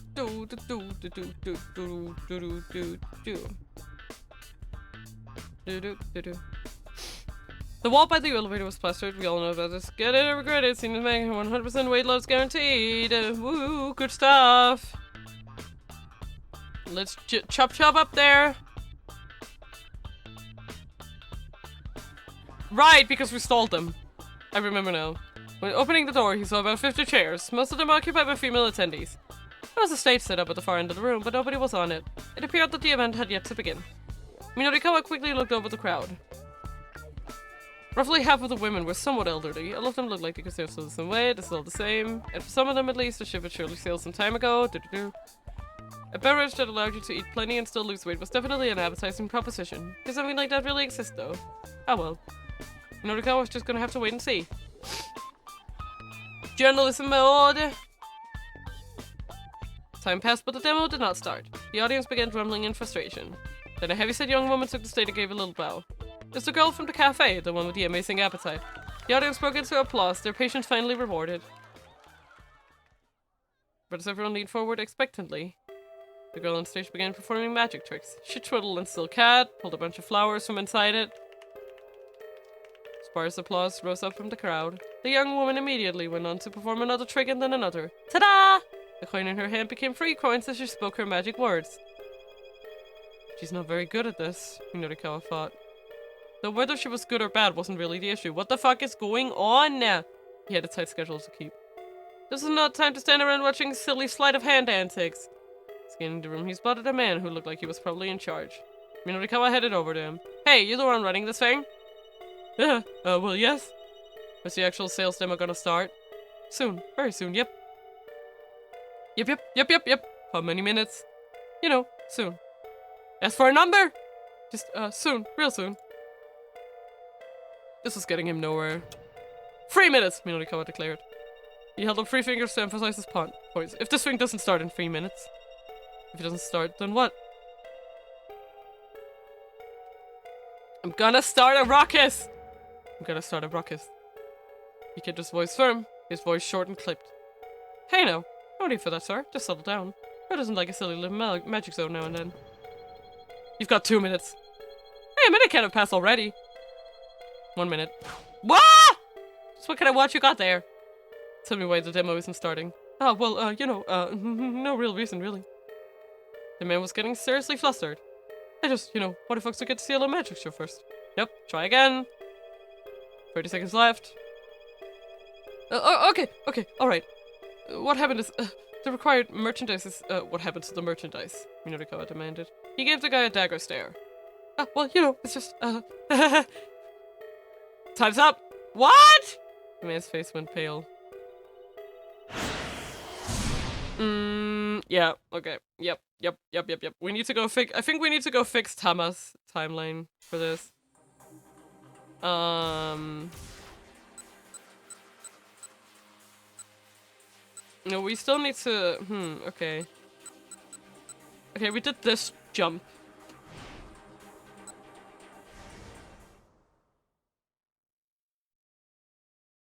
Yeah.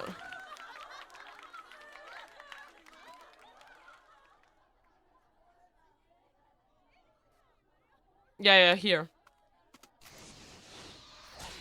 Yep, let's do it.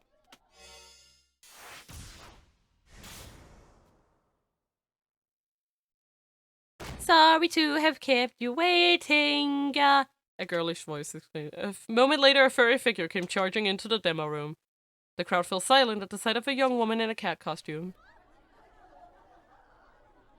The cat girl panted visibly. Her arms were loaded with cardboard boxes. You're late, the event organizer snapped. What the heck have you been doing? Grabbing the newcomer by one paw, he vanished with her into the back room. The chubby-cheeked girl wrapped up her magic routine and hurried after them. The audience stared at the now empty stage in confusion. We did it! We jumped! Several minutes passed before the organizer reappeared. Ladies, terribly sorry to have kept you waiting, he called out. But now I'm proud to introduce you to the worldwide sensation that is Burning Hammer. At his signal, the young woman and the cat appeared on stage. Allow us to explain just how this revolutionary new diet drink works in magic, the young woman explained purely. The cat nodded and threw out her arms. For the first time in human history, you can drink a single bottle and lose a whole kilogram. Just drink and burn that excess weight away. And with that, the sales demo was underway. A good 25 minutes behind schedule. 5 minutes into the presentation, things began to go awry. An angry clamor filled the room. I think you're trying to pull! Can't believe you actually tried to sell something like this! She'd inadvertently let it slip that Burning Hammer wasn't the sort of thing you could buy at a 100-yen shop. The would-be customers were furious to learn that they were about to be played for suckers, and most of them immediately tried to storm out of the room. Now the organizer, the full-figured young woman, and the girl in the cat costume were at the door, doing their best to hold back the tide. Things had gotten pretty interesting, really. Minorikawa pulled out his digital camera and started firing off snapshots of the angry crowd. Look at that! Some modern digital cameras come with the remarkable ability to automatically trigger the shutter when the subject smiles. This function also works if the camera is presented with a TV or photo image of people smiling. There are even cases of cameras recognizing faces in the wood grain of ceilings. After all, if we can make out faces in the wood when we're gazing lazily up at the ceiling, we can't fault a camera for doing the same! It's magic! I know, right? Unfortunately, their friendship was so intense that he was soon caught up with the flow and pushed out of the room. Fine, I guess I just need to do some interviews instead of getting pictures. Excuse me, he asked one more. Would you mind if I asked you some— Shut your mouth! Would you mind telling me a little bit— Don't you talk to me! Could I get a word in— Unbelievable! Just unbelievable! The woman was so enraged that Minorikawa couldn't get any of them to give him the time of day. And that's how he ended up half dead. I see. Bruh. He's very... Bruh. Right now. Well, guess I've got enough to do a write-up at least. It would be nice to get a quote from somebody. He decided to try for an interview with the man who'd organized this fiasco. How'd the guy feel, for instance? About his product scam falling through. Heading back into the event room, Minorikawa passed by the cat mascot. Oh, and this is how we unlock Tama! I see. The cat gave him a tiny nod, walked off without a word. He couldn't see the face of the girl inside the costume, but she seemed genuinely dejected that Burning Hammer had been a bust. Ah. Hey, I'm Minorikawa, freelance reporter. I was wondering if I could have 5 minutes of your time. The organizer sat alone in the midst of his ruined displays. Oh, it's you. The man's voice had lost all of its earlier punch. Oh my god, the character's interacting! I know, right? Here, my credentials. Minorikawa handed him a business card. The man introduced himself as Yanagishita, and Minorikawa got right down to business. So, your sales demo is over, Mr. Yanagishita. How do you feel right now? How do I feel? Well, tomorrow's another day, I guess. Minorikawa was impressed by the guy's candor. I'm a little surprised to hear that, he said. I figured you'd be more disappointed. Oh, I'm plenty disappointed. I took a big gamble here to repay my debts, and I lost. Yanagishita didn't seem to be trying to hide anything. That's Minorikawa asked. There was a girl I was in love with, Yanagishita said. I wound up spending everything on her. He stared wistfully into the distance. Ah, interesting, Minorikawa said. You wouldn't be the first man to go to such lengths for a woman? Yeah, Yanagishita said. I suppose not. A rueful smile crossed his lips. This guy didn't strike Minorikawa as some dyed-in-the-wool scam artist. But I decided that it was time to stop feeling sorry for myself, Yanagishita went on. There are plenty of people in the world who have it way worse off, you know. It's getting gay! You got that right. Minorikawa nodded in agreement. So I just figure, well, as long as I'm still alive, maybe another opportunity will come my way. A more earnest smile broke through Yanagishita's forlorn expression. Minorikawa wished Toyama could have been there to hear this fellow. I have a friend who's in an incredible amount of debt myself, Minorikawa said. He runs a publishing company, but there was a big mix-up with the scratch cards in his magazine and... Scratch cards? It's not important, Minorikawa said hurriedly. Letting more people know about the whole scratch card fiasco certainly wouldn't do Toyama any favors. Anyhow, that is a terrible thing, Minorikawa nodded sagely. Oh, by the way, this is unrelated, but are you familiar with a group called SOS? Apparently there's some legendary street gang here in Shibuya. SOS? Yanagishita shook his head. No, never heard of him. Guess I'm not gonna get any leads on that case here. Minorikawa wondered if there was anything else worth asking this guy. Sure! Maybe Yanagishita would be willing to take a Shibuya Now survey. Taking a little bit of the burden off of Chiaki seemed like a good idea. I have another question. How do you feel about your life right now? Huh? How do you feel about your life? Your products aren't selling, you can't repay your debts, and yet you still refuse to give up, believing opportunity will come your way. So how do you feel about all that? Yanagishita paused in thought. I say I'm a pretty lucky guy. Minorikawa was taken somewhat aback by that response. I haven't been able to sell any burning hammer, and sure I can't pay off my debts, but even so. Yanagishita looked at Minorikawa right in the eye. The two good young girls I've got working for me have stuck with me through thick and thin. Sometimes maybe you just need to be content with something like that, you know? That was refreshingly forthright. Minorikawa was surprised. That's kinda... And I mean, so what if I got debts? Yanagishita went on. In the long run, none of that matters, not really. There was a knock at the door. Oh, excuse me a moment, Yanagishita said. I wonder who that could be. Murder. He opened the door and his face froze. Damn. Wasn't quite quick enough. Mr. Minorikawa? Yes? You have to pardon me. I've had a little something crop up here, so if you don't mind. Oh, sure, not a problem. I've got other interviews I need to get to anyway, so I'll just... But Yanagishita was out the door before Minorikawa could even finish. Stepping out into the hallway, Minorikawa could faintly hear voices from the adjoining demo room. It sounded like Mr. Yanagishita and two other men. Minorikawa couldn't make out any words, but he could tell they were arguing about something. There's probably some consumer complaint against one of his products or an issue with a client company. Something along those lines. Man, people who run companies sure have it rough. You hang in there, Mr. Yanagishita. Goodbye. Oh, perfect timing. Minorikawa stopped short as a familiar voice called out to him. It was the man he'd spoken to earlier that afternoon about the surveillance cameras. Hey, come here for a sec. The man waved him over. Oh, what is it? I'm real busy right now. I got a scoop for you. Saw with my own eyes. Minorikawa raised an eyebrow. Give me the details. Because a little while ago, I saw some foreign guy in handcuffs arguing with someone who looked like a detective. A foreigner in handcuffs? Had there been some kind of international sting or something? What the hell is all this The hell, dude? Scoop? There's a scoop? Whatever the case, it wasn't such a rare thing to see. Where was this? Just over there, behind the police station. Minorikawa furrowed his brow. A suspect arguing with the cop outside a police station wasn't all that weird. Still, he had a feeling he was missing something here. But the big thing was what happened afterward, the man said. Afterward? The man leaned in conspiratorially. The detective undid the guy's handcuffs and let him run off. Whoa, what? I'm telling you, man. It had to have been like a bribe or something. A bribe? That seemed unlikely. I swear that's what it had to be. There was some wheel greasing going on. You're not making this all up, are you? Minorikawa asked. He regarded the man coldly, but the guy still seemed quite legitimately worked up. It's all true. Please, you have to report this to the police right away. What do I have to? Minorikawa asked. If you have a tip for the police, go give it yourself. He didn't quite manage to stop himself from saying that out loud. No, I can't. I'm no good when it comes to police. Besides, they're never gonna believe someone like me. Okay, so maybe you had a point there. You are very unreliable. But you're some world-class reporter, right? Because we'll totally take your word over that of a random nobody. Minorikawa didn't have time to debate the point. It was easier to just make the call. He phoned the police to leave the tip.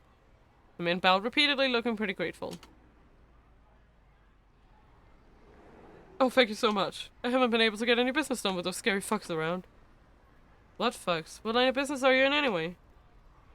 Oh, the man suddenly went pale. Whoops! Gotta get going. Bye! He skittered off an alarm. Bye! Minorikawa left to wonder what this guy's line of work actually was. But he had more important things to worry about. At the moment, he hurried off in another direction. Keep going.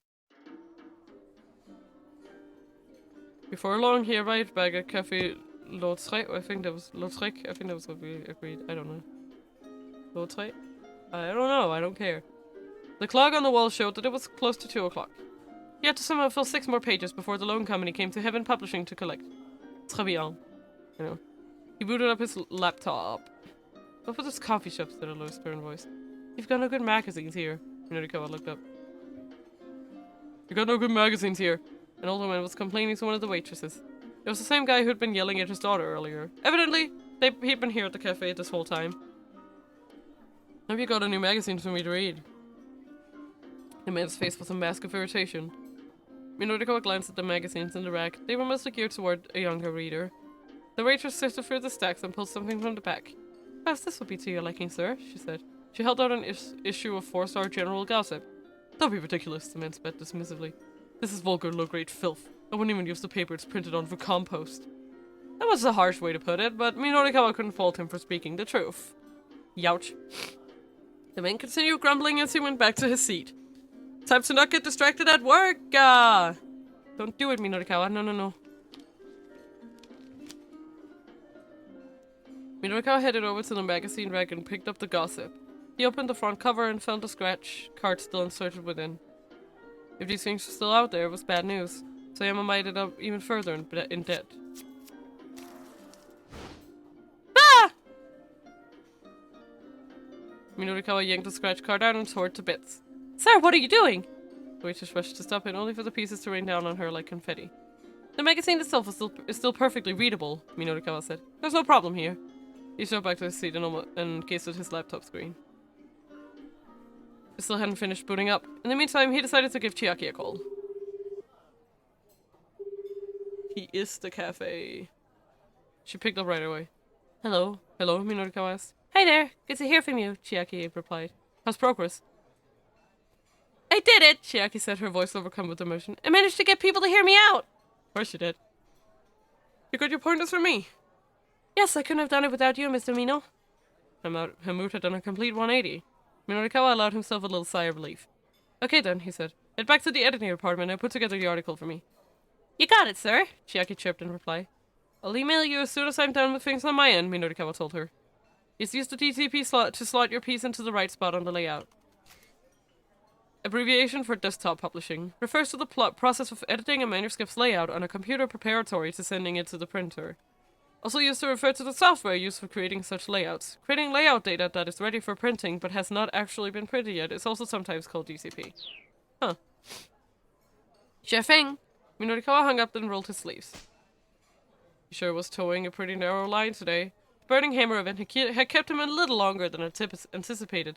Now he needed to clean up his copy as soon as possible in order to stick to his schedule.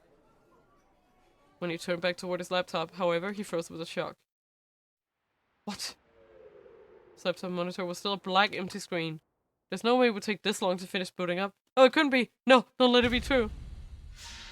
Had his computer decided to pick now of all times to give up on the ghost? To give up the ghost? Minorikawa felt the blood drain from his face.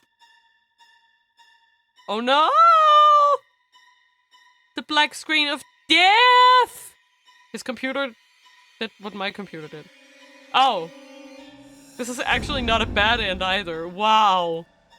Oh no! Minorikawa is screwed!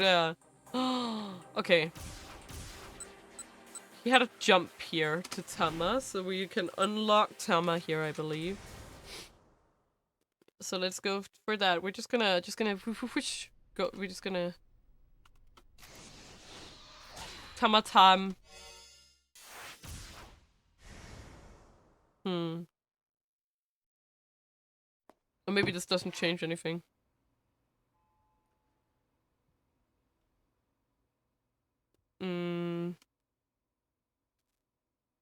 Should keep my fingers crossed with it. Unless I'm outside the building. But or Yeah, we gotta keep out here, so that's not the one. Kano got a bad end, but there's something at 1340.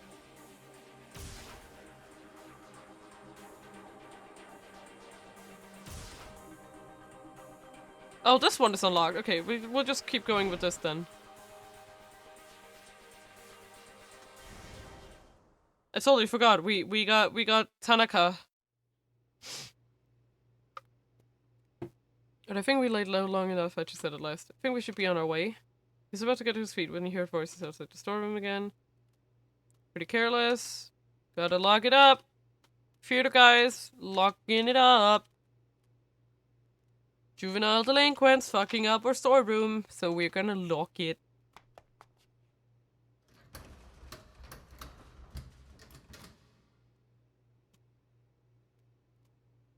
We locked in, everybody. We gotta try our best. Gambaru. Only way in or out. Trapped in the storeroom. We're never gonna be able to find that blue minivan now. Guess we'll have to get someone on the outside to help us. Yep. They've powered their phones back on to call for help. Oh, Hitomi-chan, that's me. She took a look at the LCD display. Oh, this is new. It's an email from Mr. Tanaka. Ah, okay. Don't begin typing out a response with practiced ease. More wild delusions rose in Achi's mind, goddammit.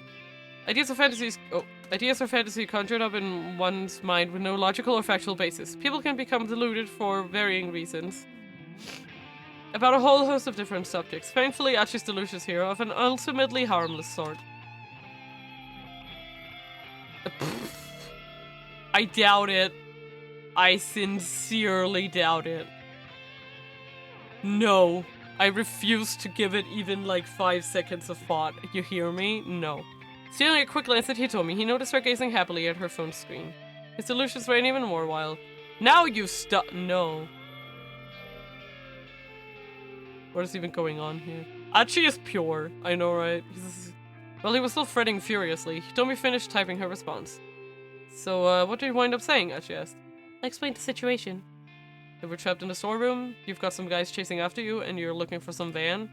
Yes, I also asked him to please keep the secret from my family and the police.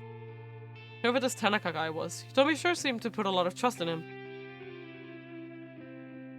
A short while later, Hitomi's phone chimed with a reply. She checked the screen in a flash, all eagerness.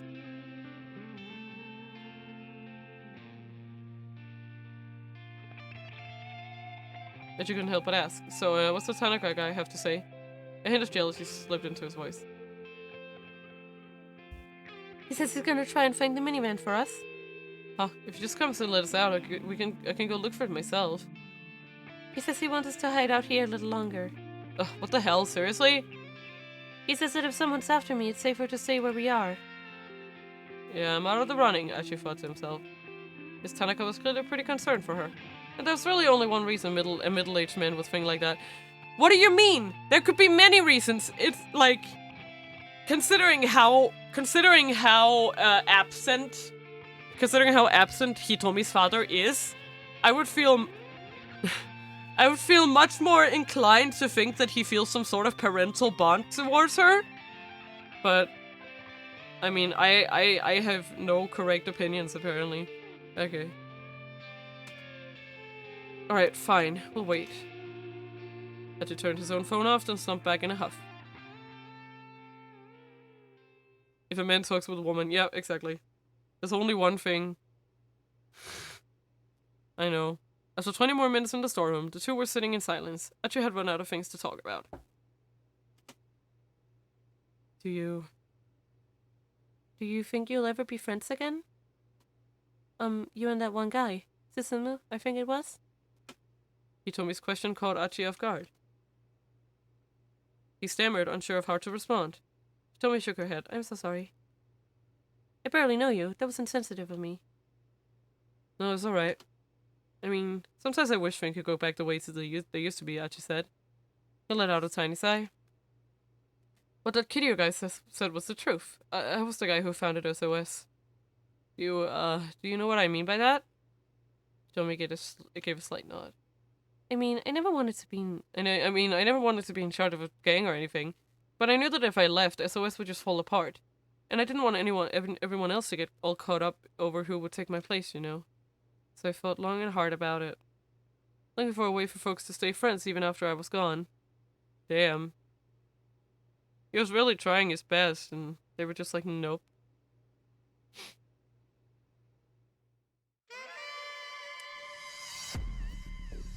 The loud voice echoed through the pool hall that serves as SOS HQ. An establishment known for playing pool, more formally known as pocket billiards. This particular place is a pool bar serving alcohol. The standard pool table is rectangular in shape, sports 6 pockets, 4 in the corners and 1 in the middle of each long side. It supports multiple games, including 9-ball, 8-ball, and rotation. There are also tables without pockets. This style is known as carom billiards. I see. What do you mean you're leaving? This one was positively red in the face. You're a founder, Achi! You can't just stop and quit! Susumu had been almost like a younger brother to Achi. If anyone was going to try to stop him, Achi knew full well it would be Susumu. Look, I'm not gang leader material. All I've been trying to do is make sure we're all able to have fun. That's not true, Susumu said. Think about all the stuff you taught us. Don't you remember? Every man gets to make one request in his life that cannot be denied. Those are your words, Achi. Did I say that? It's the heaviest thing you've ever said. Then, to Achi's consternation, Susumu got down on his hands and knees. I'm begging you, please don't leave. Without you, SOS is nothing. Achi could feel his conviction waver. I'm begging you here, from one man to another. It's my one request. Susumu, I'm sorry. Achi could barely croak out the words. I'm leaving you in charge. You can't, Susumu, please. Please don't say that. Achi turned his back to him in silence. Please, Achi, why won't you listen?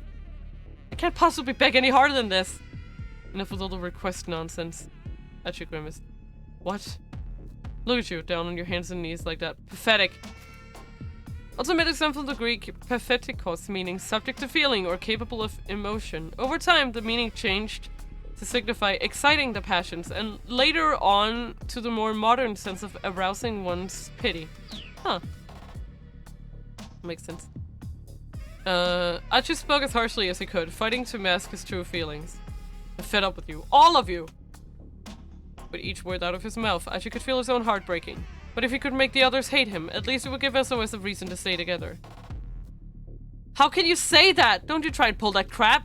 Susumu's tone had changed from sadness to anger. Fine then, he railed. I'm never asking you for anything again. I'll do what you want. I'll take the reins of the SOS. Achi walked away, waving vaguely without looking back. Good luck. I mean it.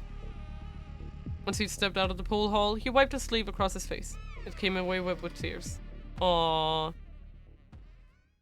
Aww. Sometimes I think that maybe I could apologize to those guys and we could go back to the good old days again. But that's never gonna happen. Not unless Susumu gets better. He stared into the distance at nothing in particular. At least he sorted out how he felt about his former pals. Is there nothing that can help your sister? Hitomi asked. She needs a heart transplant. And the problem with heart transplants is that the timing is tricky. The act of surgically implanting one person's heart into another's body. Such an operation is typically only performed on a patient with severe heart disease who cannot survive without a new heart. There are strict requirements that must be met before a heart can be transplanted, however, chief among them that the donor must first be brain dead. Yeah. Even if there's a donor available, the transplant has to be performed within 4 hours or things get dicey. Because of lack of oxygen causes damage, refers to as warm ischemia damage? Ischemia, maybe? I don't know. In any organ removed from the human body, a transplant must be carried out and blood circulation restored within a certain time window, known as the total ischemic time. In the case of a heart transplant, total ischemic time is only 4 hours. Helicopters and charter jets are frequently used to rapidly transport hearts for such operations. That's wild. Oh wow, I didn't realize. Someone with a heart that's a match for Susumu would need to die somewhere near her, somewhere they could perform the surgery within that 4-hour window. The odds of that happening are so small it would almost be a miracle. Which is what my sister has been waiting for. Achi thumped the left side of his chest. If my heart would do the trick, I'd gladly let her have it. Damn it. I've got a strong heart, too. He found himself with the chest again and again. He didn't mention it till he told me, but Suzuna's blood type made finding her heart transplant even more difficult. She had Bombay blood. That is... a type of blood that does not correspond to the more common types of ABO or AB. In some instances, a standard blood typing yields the result of O in such individuals. First discovered in the city of Bombay, now Mumbai, in India's west coast, the blood type takes its name for the city due to its relatively high incidence rate amongst the inhabitants. Huh. It was one of the... Okay, rare blood types such as Bombay are scarce enough that even nationwide blood centers seldom have them in sufficient supply. For this reason, when such blood types are discovered in everyday testing, samples are quickly taken to be frozen and stored at temperatures lower than 80 degrees below centigrade. It was one of the rarest blood types in the world. Apparently there were only a few dozen people in all of Japan who had it. If Suzune were ever to receive a heart transplant, it would need to be from someone who also had Bombay blood. Achi? Tommy sounded like she was on the verge of tears. Wow, she must really feel bad for Suzune. If you did manage to find a heart for your sister, what would you do? What do you mean? Say, if you happened across someone who was a donor match. I would do anything. Anything? Yeah, whatever it took. I'd risk my own life if it meant helping Suzune. I mean, at that point, I'd assume God had granted me a miracle or something, you know?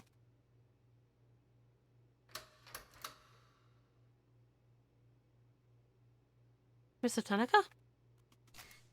Unfortunately for these two, it's not Mr. Tanaka. Right now, Tanaka's at the Osawa residence on his way to speak with Kenji Osawa, who's... Okay, there we go. We have our next one.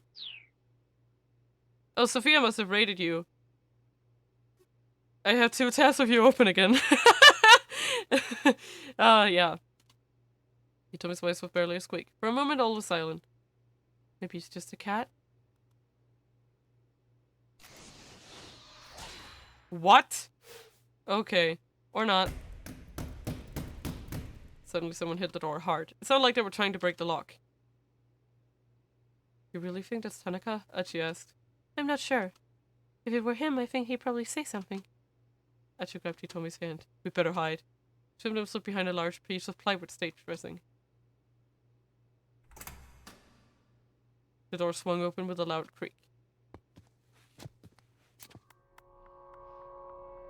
In stepped the man with the cane. What the heck? Achi whispered. What's he doing here?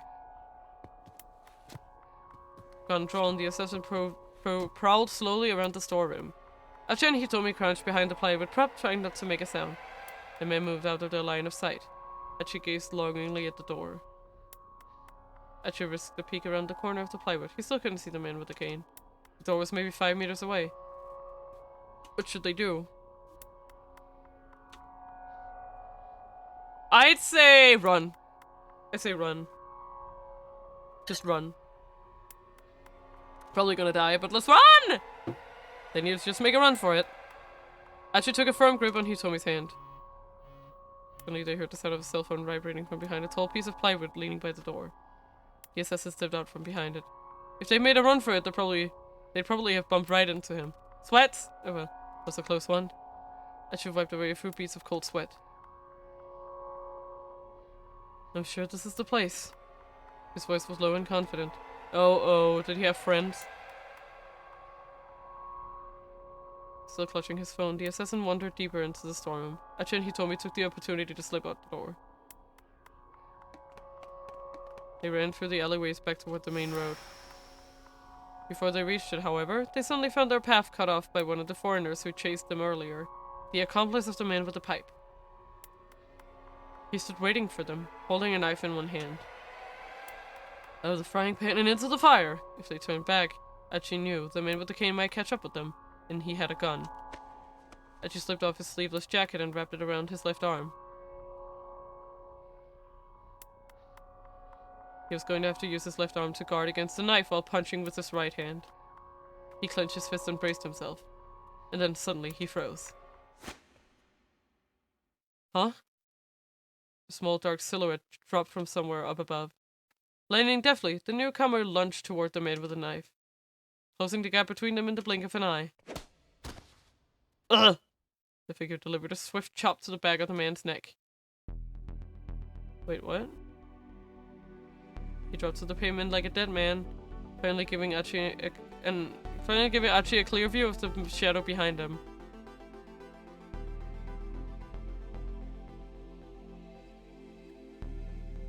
Archie couldn't believe his eyes. It was a small-statured young woman with the Middle Eastern features.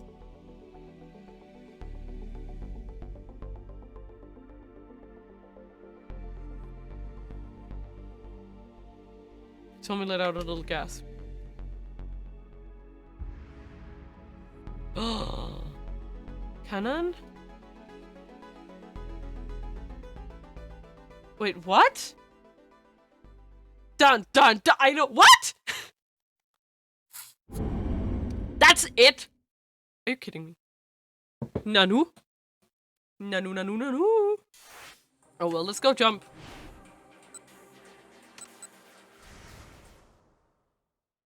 Kanan. You'll find out in the next episode of Dragon Ball Z. Okay, well let's go to Kenji Osawa first. Okay, what are we gonna do? Right, I remember. There was a beep, beep, beep, beep, beep, beep, beep, beep, beep, beep. Time to cook. More cooking. Director, if you have a moment. Tanaka put his head into the kitchen. I got something urgent to discuss with you. Yes, of course. Osawa took the buck tracker from his pocket and handed it back to Kachiwara. I won't be needing this anymore.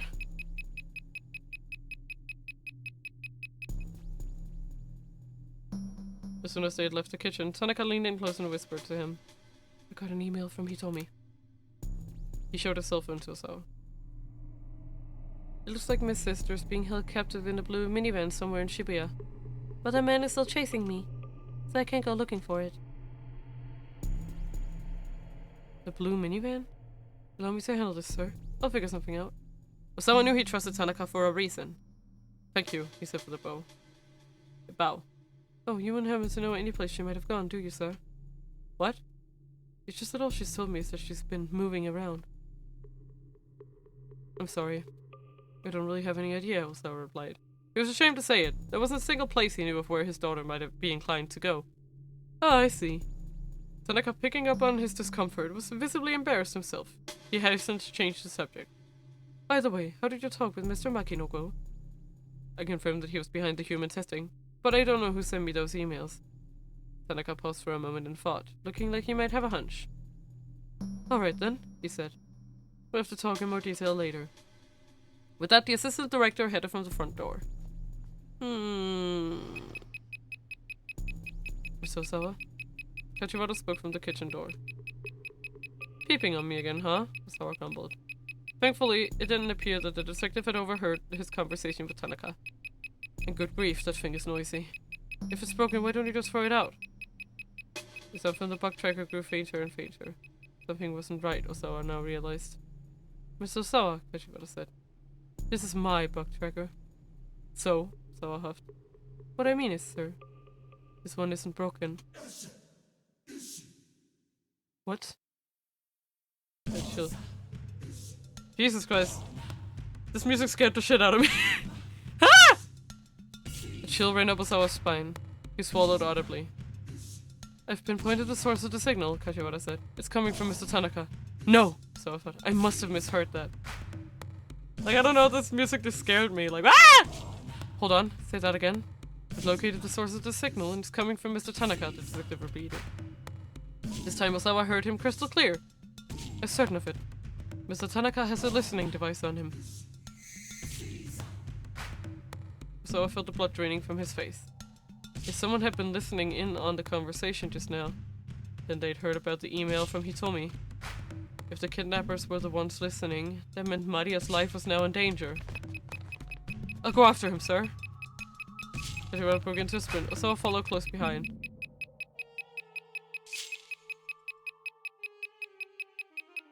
What? Bruh! Bruh! Okay. Time to jump to... I'm sorry, it's not that we're trying to hurry so much, but... Okay, we got... Yeah, now we need Tama, so we need to go to Osawa. No, not Osawa. Achi.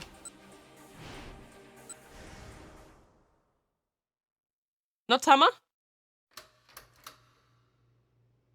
Tama, right? Yeah, okay. I was like, no, yes. Ah! Cat. Kitty.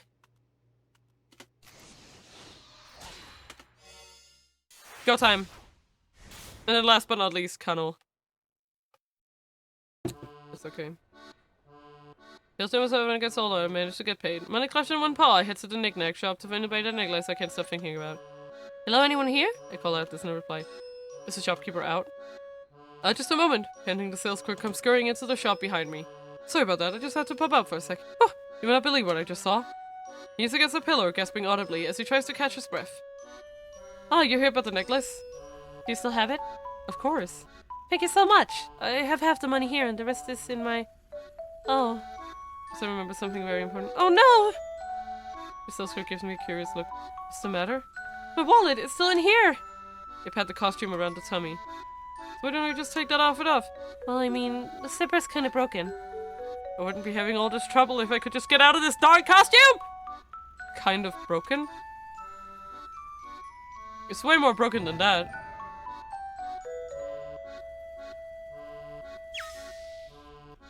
The sales clerk points me to a full-body mirror. He's right, the zipper on the bag is hanging open. Taking this thing off would be a cinch now. Oh, thank you! I give him a bow. I'm not sure you need to be thanking me, he says. No, I do. If you hadn't pointed that out, I might have let myself stay stuck in here forever. So really, thank you so much. I bow again and again.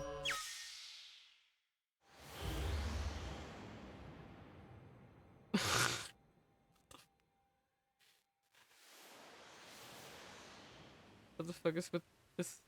Oh shit.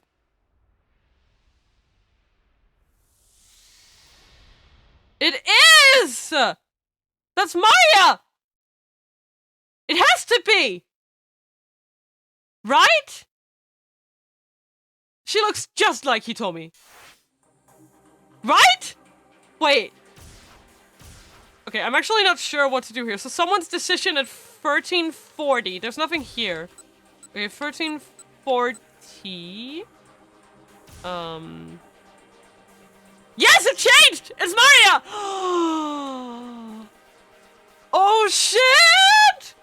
Bruh! Okay, but now I'm actually kind of confused. Oh, it's gotta be Minorikawa? Oh, character. Oh, wait. Okay, correct one.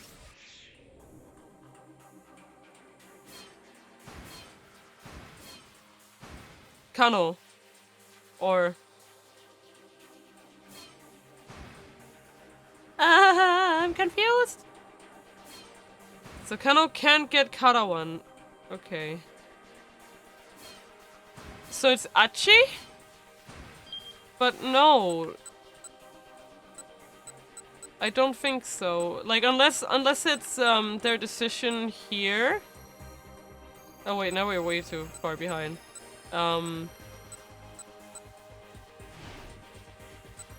No. Yeah, is it this one? Can you go to Kano's backend and click there? His clue, but someone's decision at 1340. You think it's that? You think it's this? This?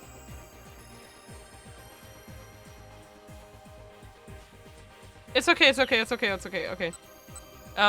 So he said that someone's decision at 1340, so that's around here.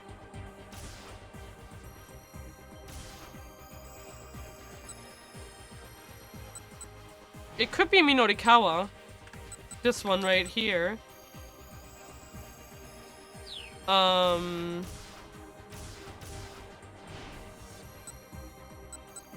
the catsuit, but the catsuit doesn't make any sense.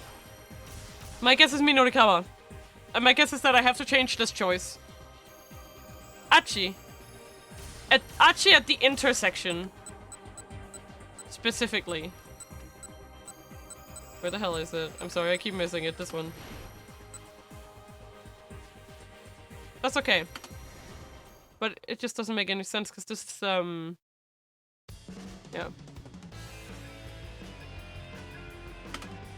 We're turning back! Wait, what? Follow me. Two pursuers scooted to a halt, starting to see Archie rushing towards them. The men spread to bar the way, but Archie wasn't trying to slip past him. He headed straight for the guy on the right with a lunging tackle. Got his target full on, dropping him unceremoniously on the sidewalk. Tommy let out a cry of alarm. In the moment that Archie had spin knocking down the opponent, the other man had snatched her up. So Hitomi was definitely the one they were after too. Archie caught up with the kidnapper and managed to yank Hitomi free from his arms and immediately caught him in a throw. The man spun like a top as he whirled through the air. We gotta run, Archie shouted, hoping that he bought them enough time. Wait, okay. Looking at they doubled back around and ran. Stealing a quick look behind them, Archie saw the two assailants quickly getting back to their feet. This was bad. He wasn't gonna be able to fight them off and keep Hitomi safe at the same time. Besides, at least one of the men had a gun. But Hitomi still didn't tell.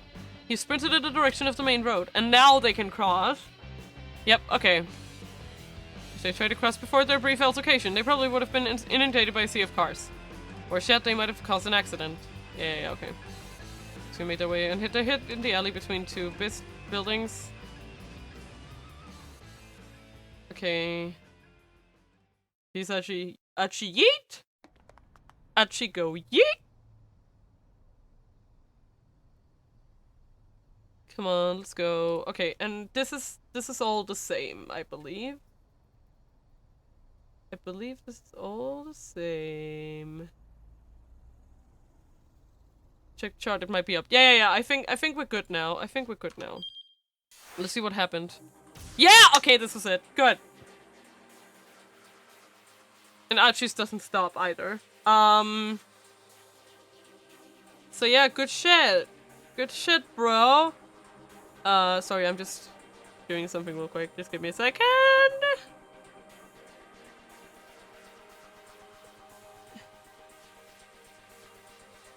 Just give me un moment right here. I am just...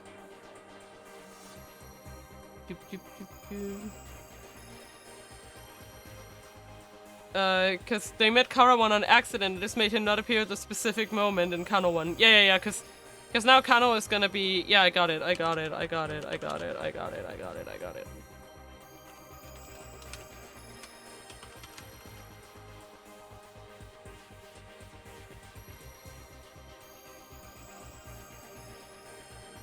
Alright. Okay. Well, let's just finish up Kano, and I think that's it for today. Oh shit, I'm accidentally popped out. Don't mind me. Sorry about that. Was just looking through everything. Everything good. We good. Good stuff. Following Kano's direction, Stanley drove toward the crime syndicate's hangout. There was a good chance this was where Maria was being held. But she isn't. Traffic was practically non-existent and they made good time. They cruised down Miyamasasaka, then passed the train station toward Dogensaka. All the while, the two men stared at the windshield, neither inclined to make conversation. They arrived at the Shinsencho intersection. Take it right here, Kano said. You nervous? Stanley asked as he made the turn. His own tone was calm and level. Kano gave no reply. If the syndicate really was holding Maria hostage up ahead, he and Stanley might wind up putting her in danger by showing up there. If it came down to it, Kano wondered, could he count on the man next to him taking the hostage safety into account? He doubted it, but there was nothing he could do about that now.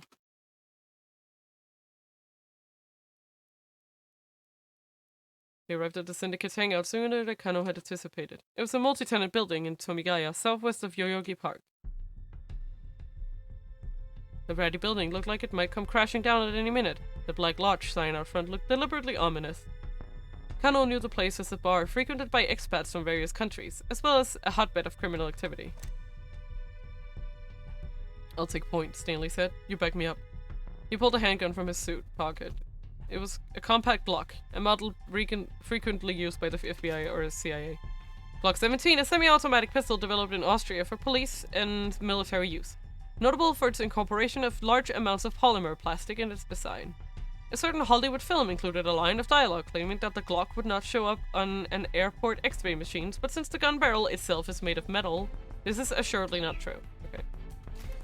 Federal Bureau of Investigation, FBI, an American investigative bureau established by the U.S. Department of Justice in 1908, has authority in matters involving crimes that cross state lines as well as threats to public order such as espionage and terrorism. Generally speaking, the FBI conducts its activities within the United States.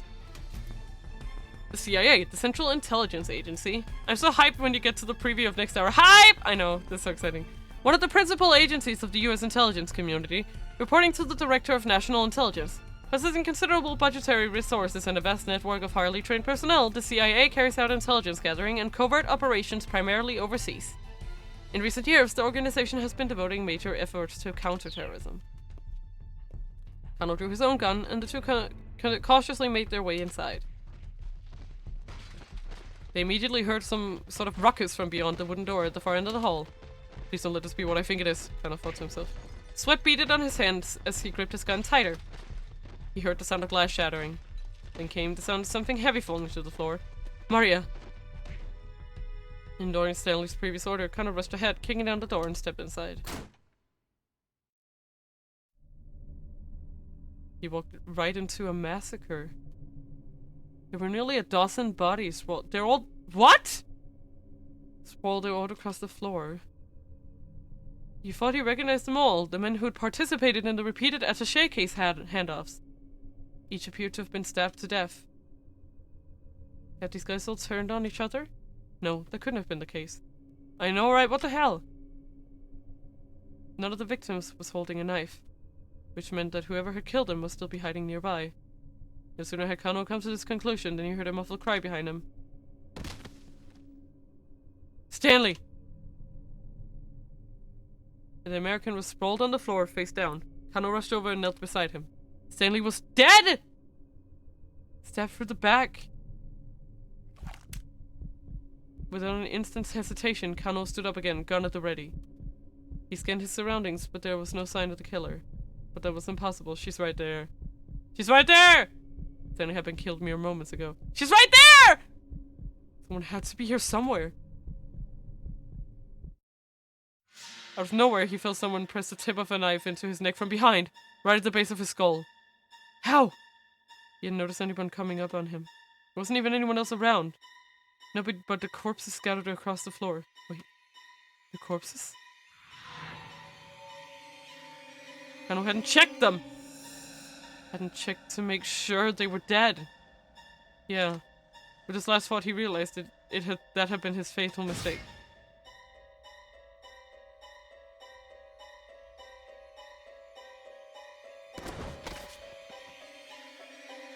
What the fuck?! Wait, what did I— wait. I thought they were— wait. Nothing to be done for poor Kano now. He wasn't prepared for whoever was wielding that knife. Sometimes it's best not to rush things. Kano told and Stanley might have had to run in with the killer if they turned up a bit later.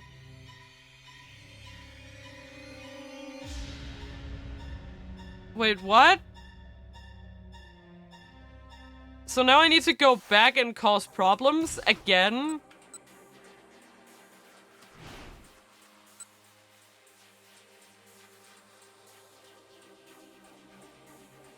Yeah, that's this.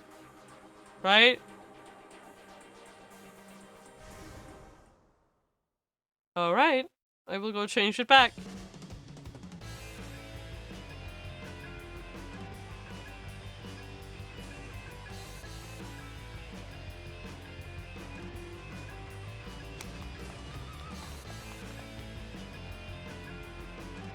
Oh shit, sorry, I just got a pop-up. There we go. Well, this is what you're told to cause a traffic jam. Here you go. At 13:10, that's this.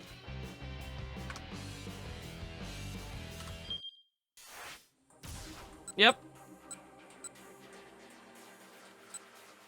No, see, now it went back to that. That makes— okay. So it's not that. That is very confusing. So this is not it.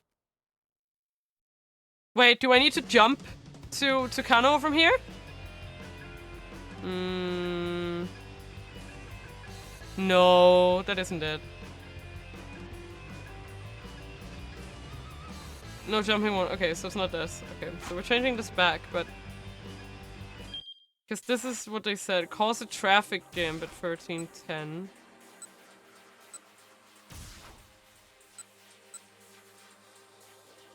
Did I actually see Karawan at a later time? This is street fight. They saw him at the... Wait.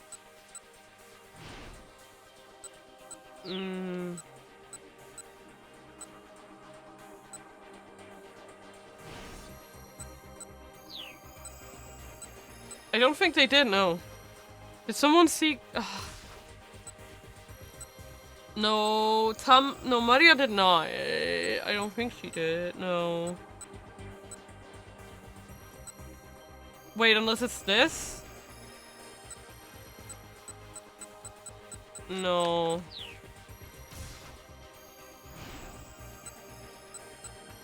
Probably not this.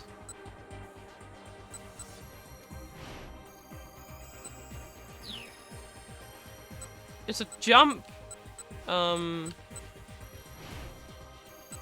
This one, they jump between each other, so it's not that.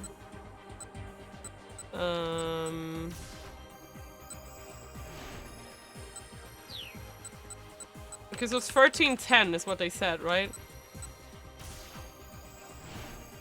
It's only just jump to Achi. They said 1310, so it's gotta be in any of this. And there's Achi, that one didn't work, clearly. Wait, so we need to change something else after this. I mean, we can check... Okay, Achi needs... Okay, so we're gonna change this one back. So we are turning... We're going across. Okay, so that... Now we changed that back. And then we got to the point where he got this bad end. Right here. And here it says... Something... Okay, someone can do something at 1340 that throws a wrench into Kano's activities thanks to the involvement of unrelated parties. And Kano's reaction will make the investigation play out differently. So it's gotta be something at 1340. Okay. Minorikawa? That's the only one I can think of.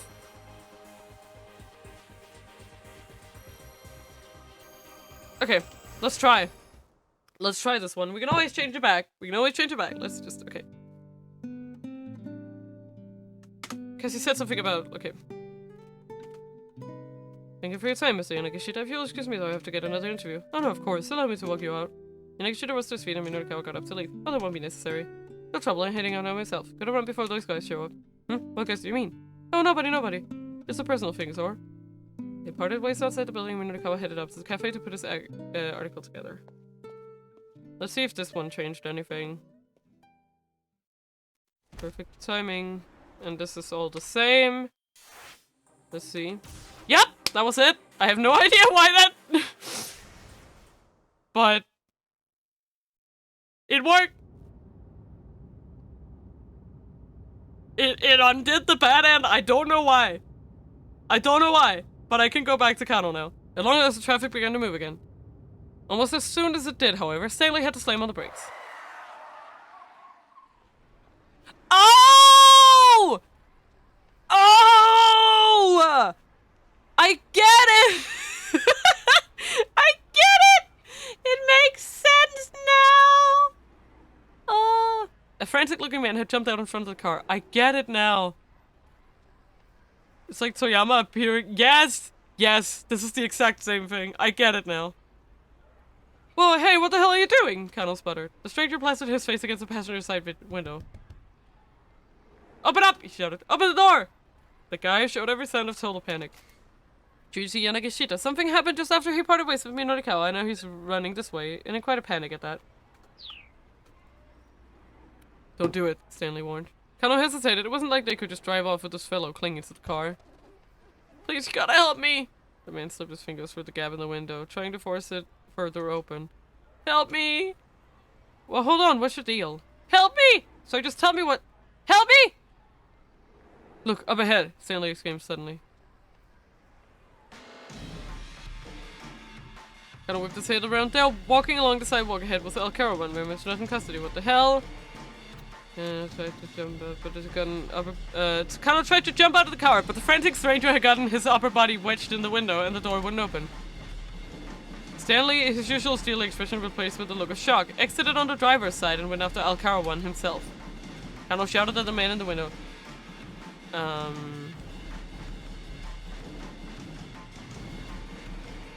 don't even know. Stanley, wait! Kano called out. It didn't appear that Stanley had heard him, though. Kano took the shake free and got out for the driver's side, but the guy still clung on for dear life. Seriously, knock it off! Then suddenly the man was yanked back through the window from behind. A pair of rough-looking men had grabbed his lower body. No, no! He screamed. I can't do 80 days hard labor! Somehow he was still managing to cling to the car door. Just give up and let go already! Snarled one of the assailants. The pair shifted their grip and pulled even harder. Kano heard the sound of tearing fabric as the two toughs tumbled backwards. Just like that, the crazed stranger was stripped down to his boxers. He let out a pathetic wail. Oh man! The two toughs burst into uproarious laughter at the sight.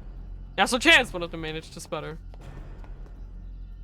The pantsless man snatched up his ruined garment and bolted like a startled hare, to dart off incredibly quickly in the manner of a fleeing rabbit. Yanagishida runs a lot more like a rat than a rabbit, though. I don't know the difference. What is the difference?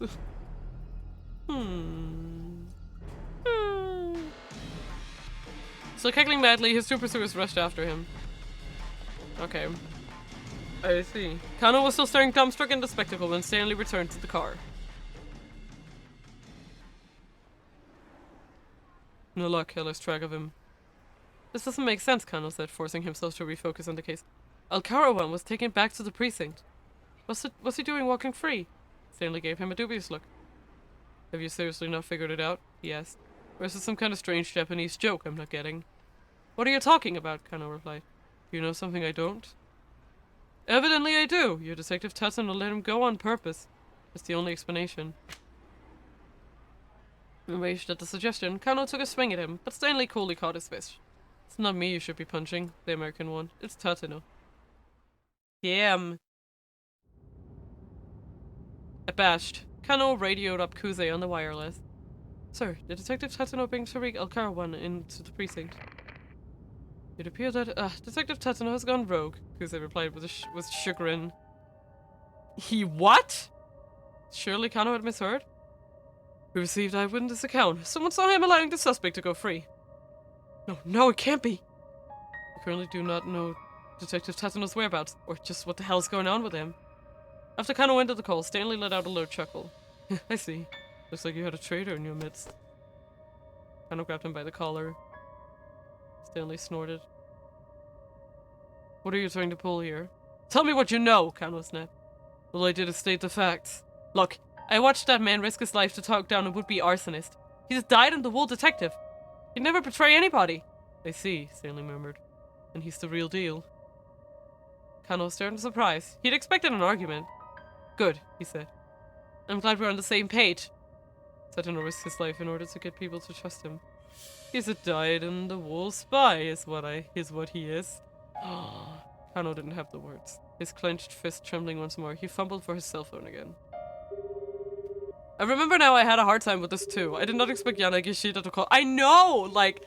It's like, cause it's like you have no idea, like, I guess you could sort of guess it because you know that center guy is kinda close to the station and that they were stuck kinda close to the station. But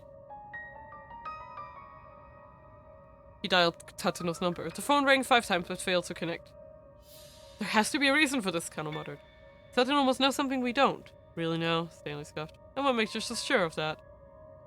Because Detective Tatsuno was sure this kidnapping wasn't about the ransom. Exactly, if he was I mean, that depends on who he's a spy for, right? Kano's mind drifted back to 9 o'clock that morning. Ahead of their stakeout at the Scramble, he was walking with Tatsuno through the halls of the Shibuya precinct. We're going to do a bang-up job out there, Detective Tatsuno, he chirped. He was maybe a bit too excited about getting to take part in such a major case. Tatsuno patted Kano on the back. You need to take a step back. You're not letting yourself see the forest for the trees. What do you mean, sir? What I mean is that this is no ordinary kidnapping. Tatsuno's words triggered a little revelation. You're talking about the location for the ransom handoff, aren't you? Kano said. It doesn't make sense for the criminals to pick such a major intersection. Yeah, it's kind of where you need to check what choices cause what. Yeah, it's okay. Warmer, Tatsuno replied. Kano frowned inwardly. He'd been so sure that was the answer.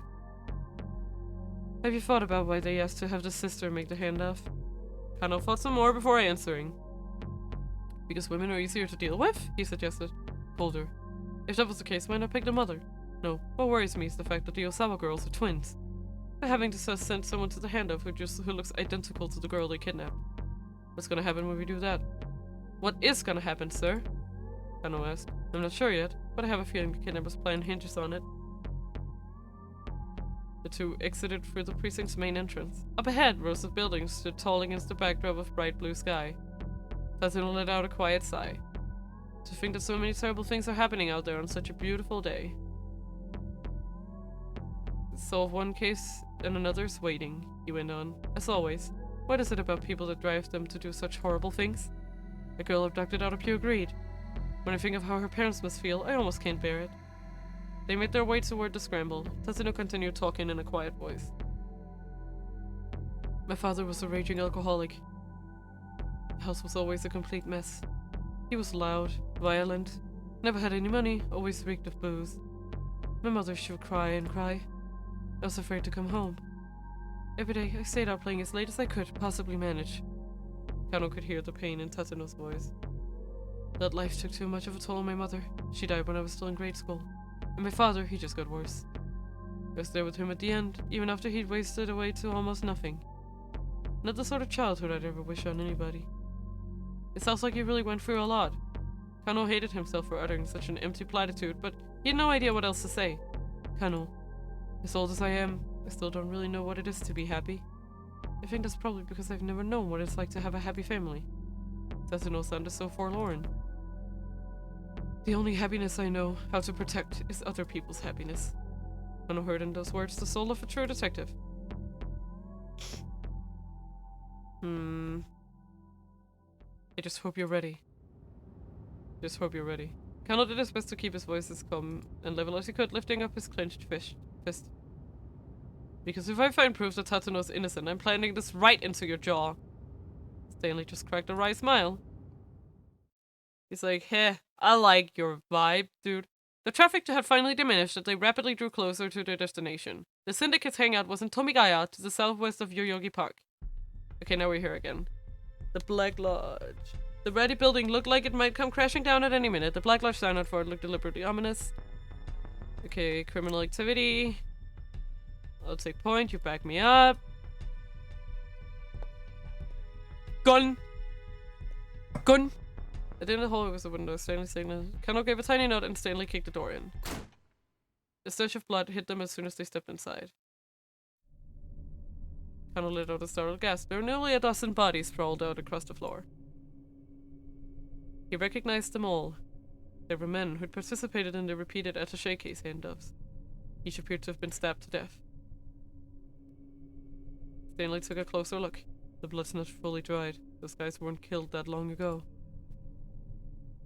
Kano quickly scanned the bar high and low, but there was no sign of a killer in hiding. There was no trace of Maria either. One of the fallen men let out a faint, strained groan. Hey! Kano called out. Stay with us! He hunched down beside the wounded man. Ugh! A brief gurgle rose from the man's throat. He was clearly struggling to say something. But his voice was too garbled, too indistinct for Kano to make out any coherent words. They dead! Oh, Ian Sekai listened to EU players and they made hours of live events and hours that are not stupid, middle of night. Oh, Kanan. Shit! What's that? But there was no more. The dying man went limp and still.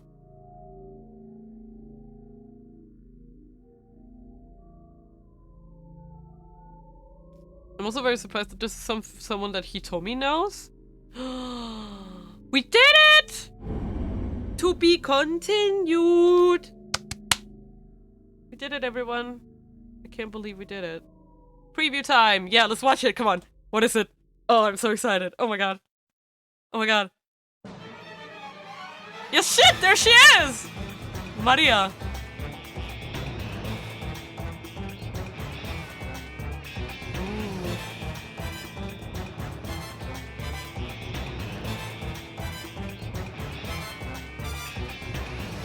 Oh shit!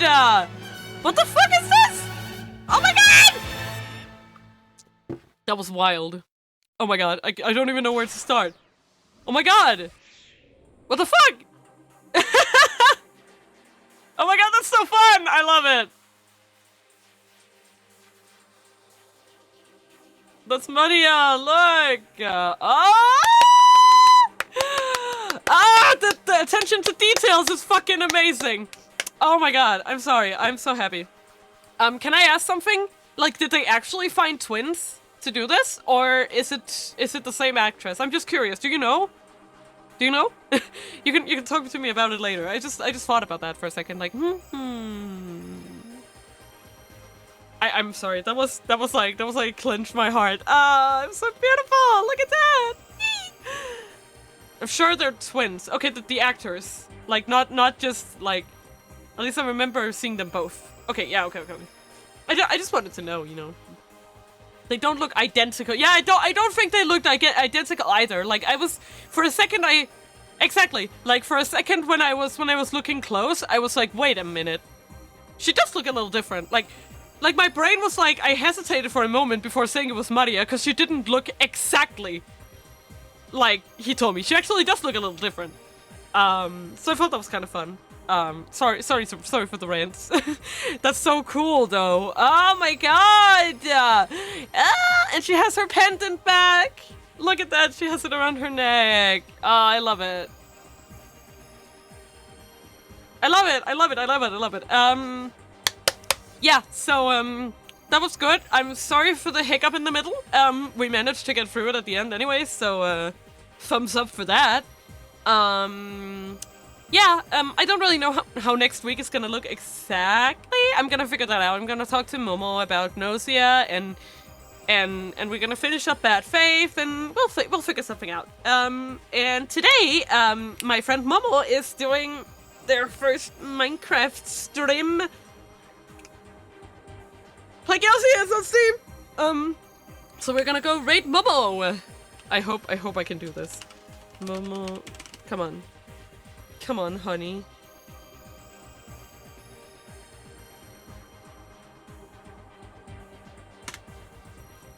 Yeah, okay. Love you guys, goodbye! Hope to see you some other time. Oyasumina!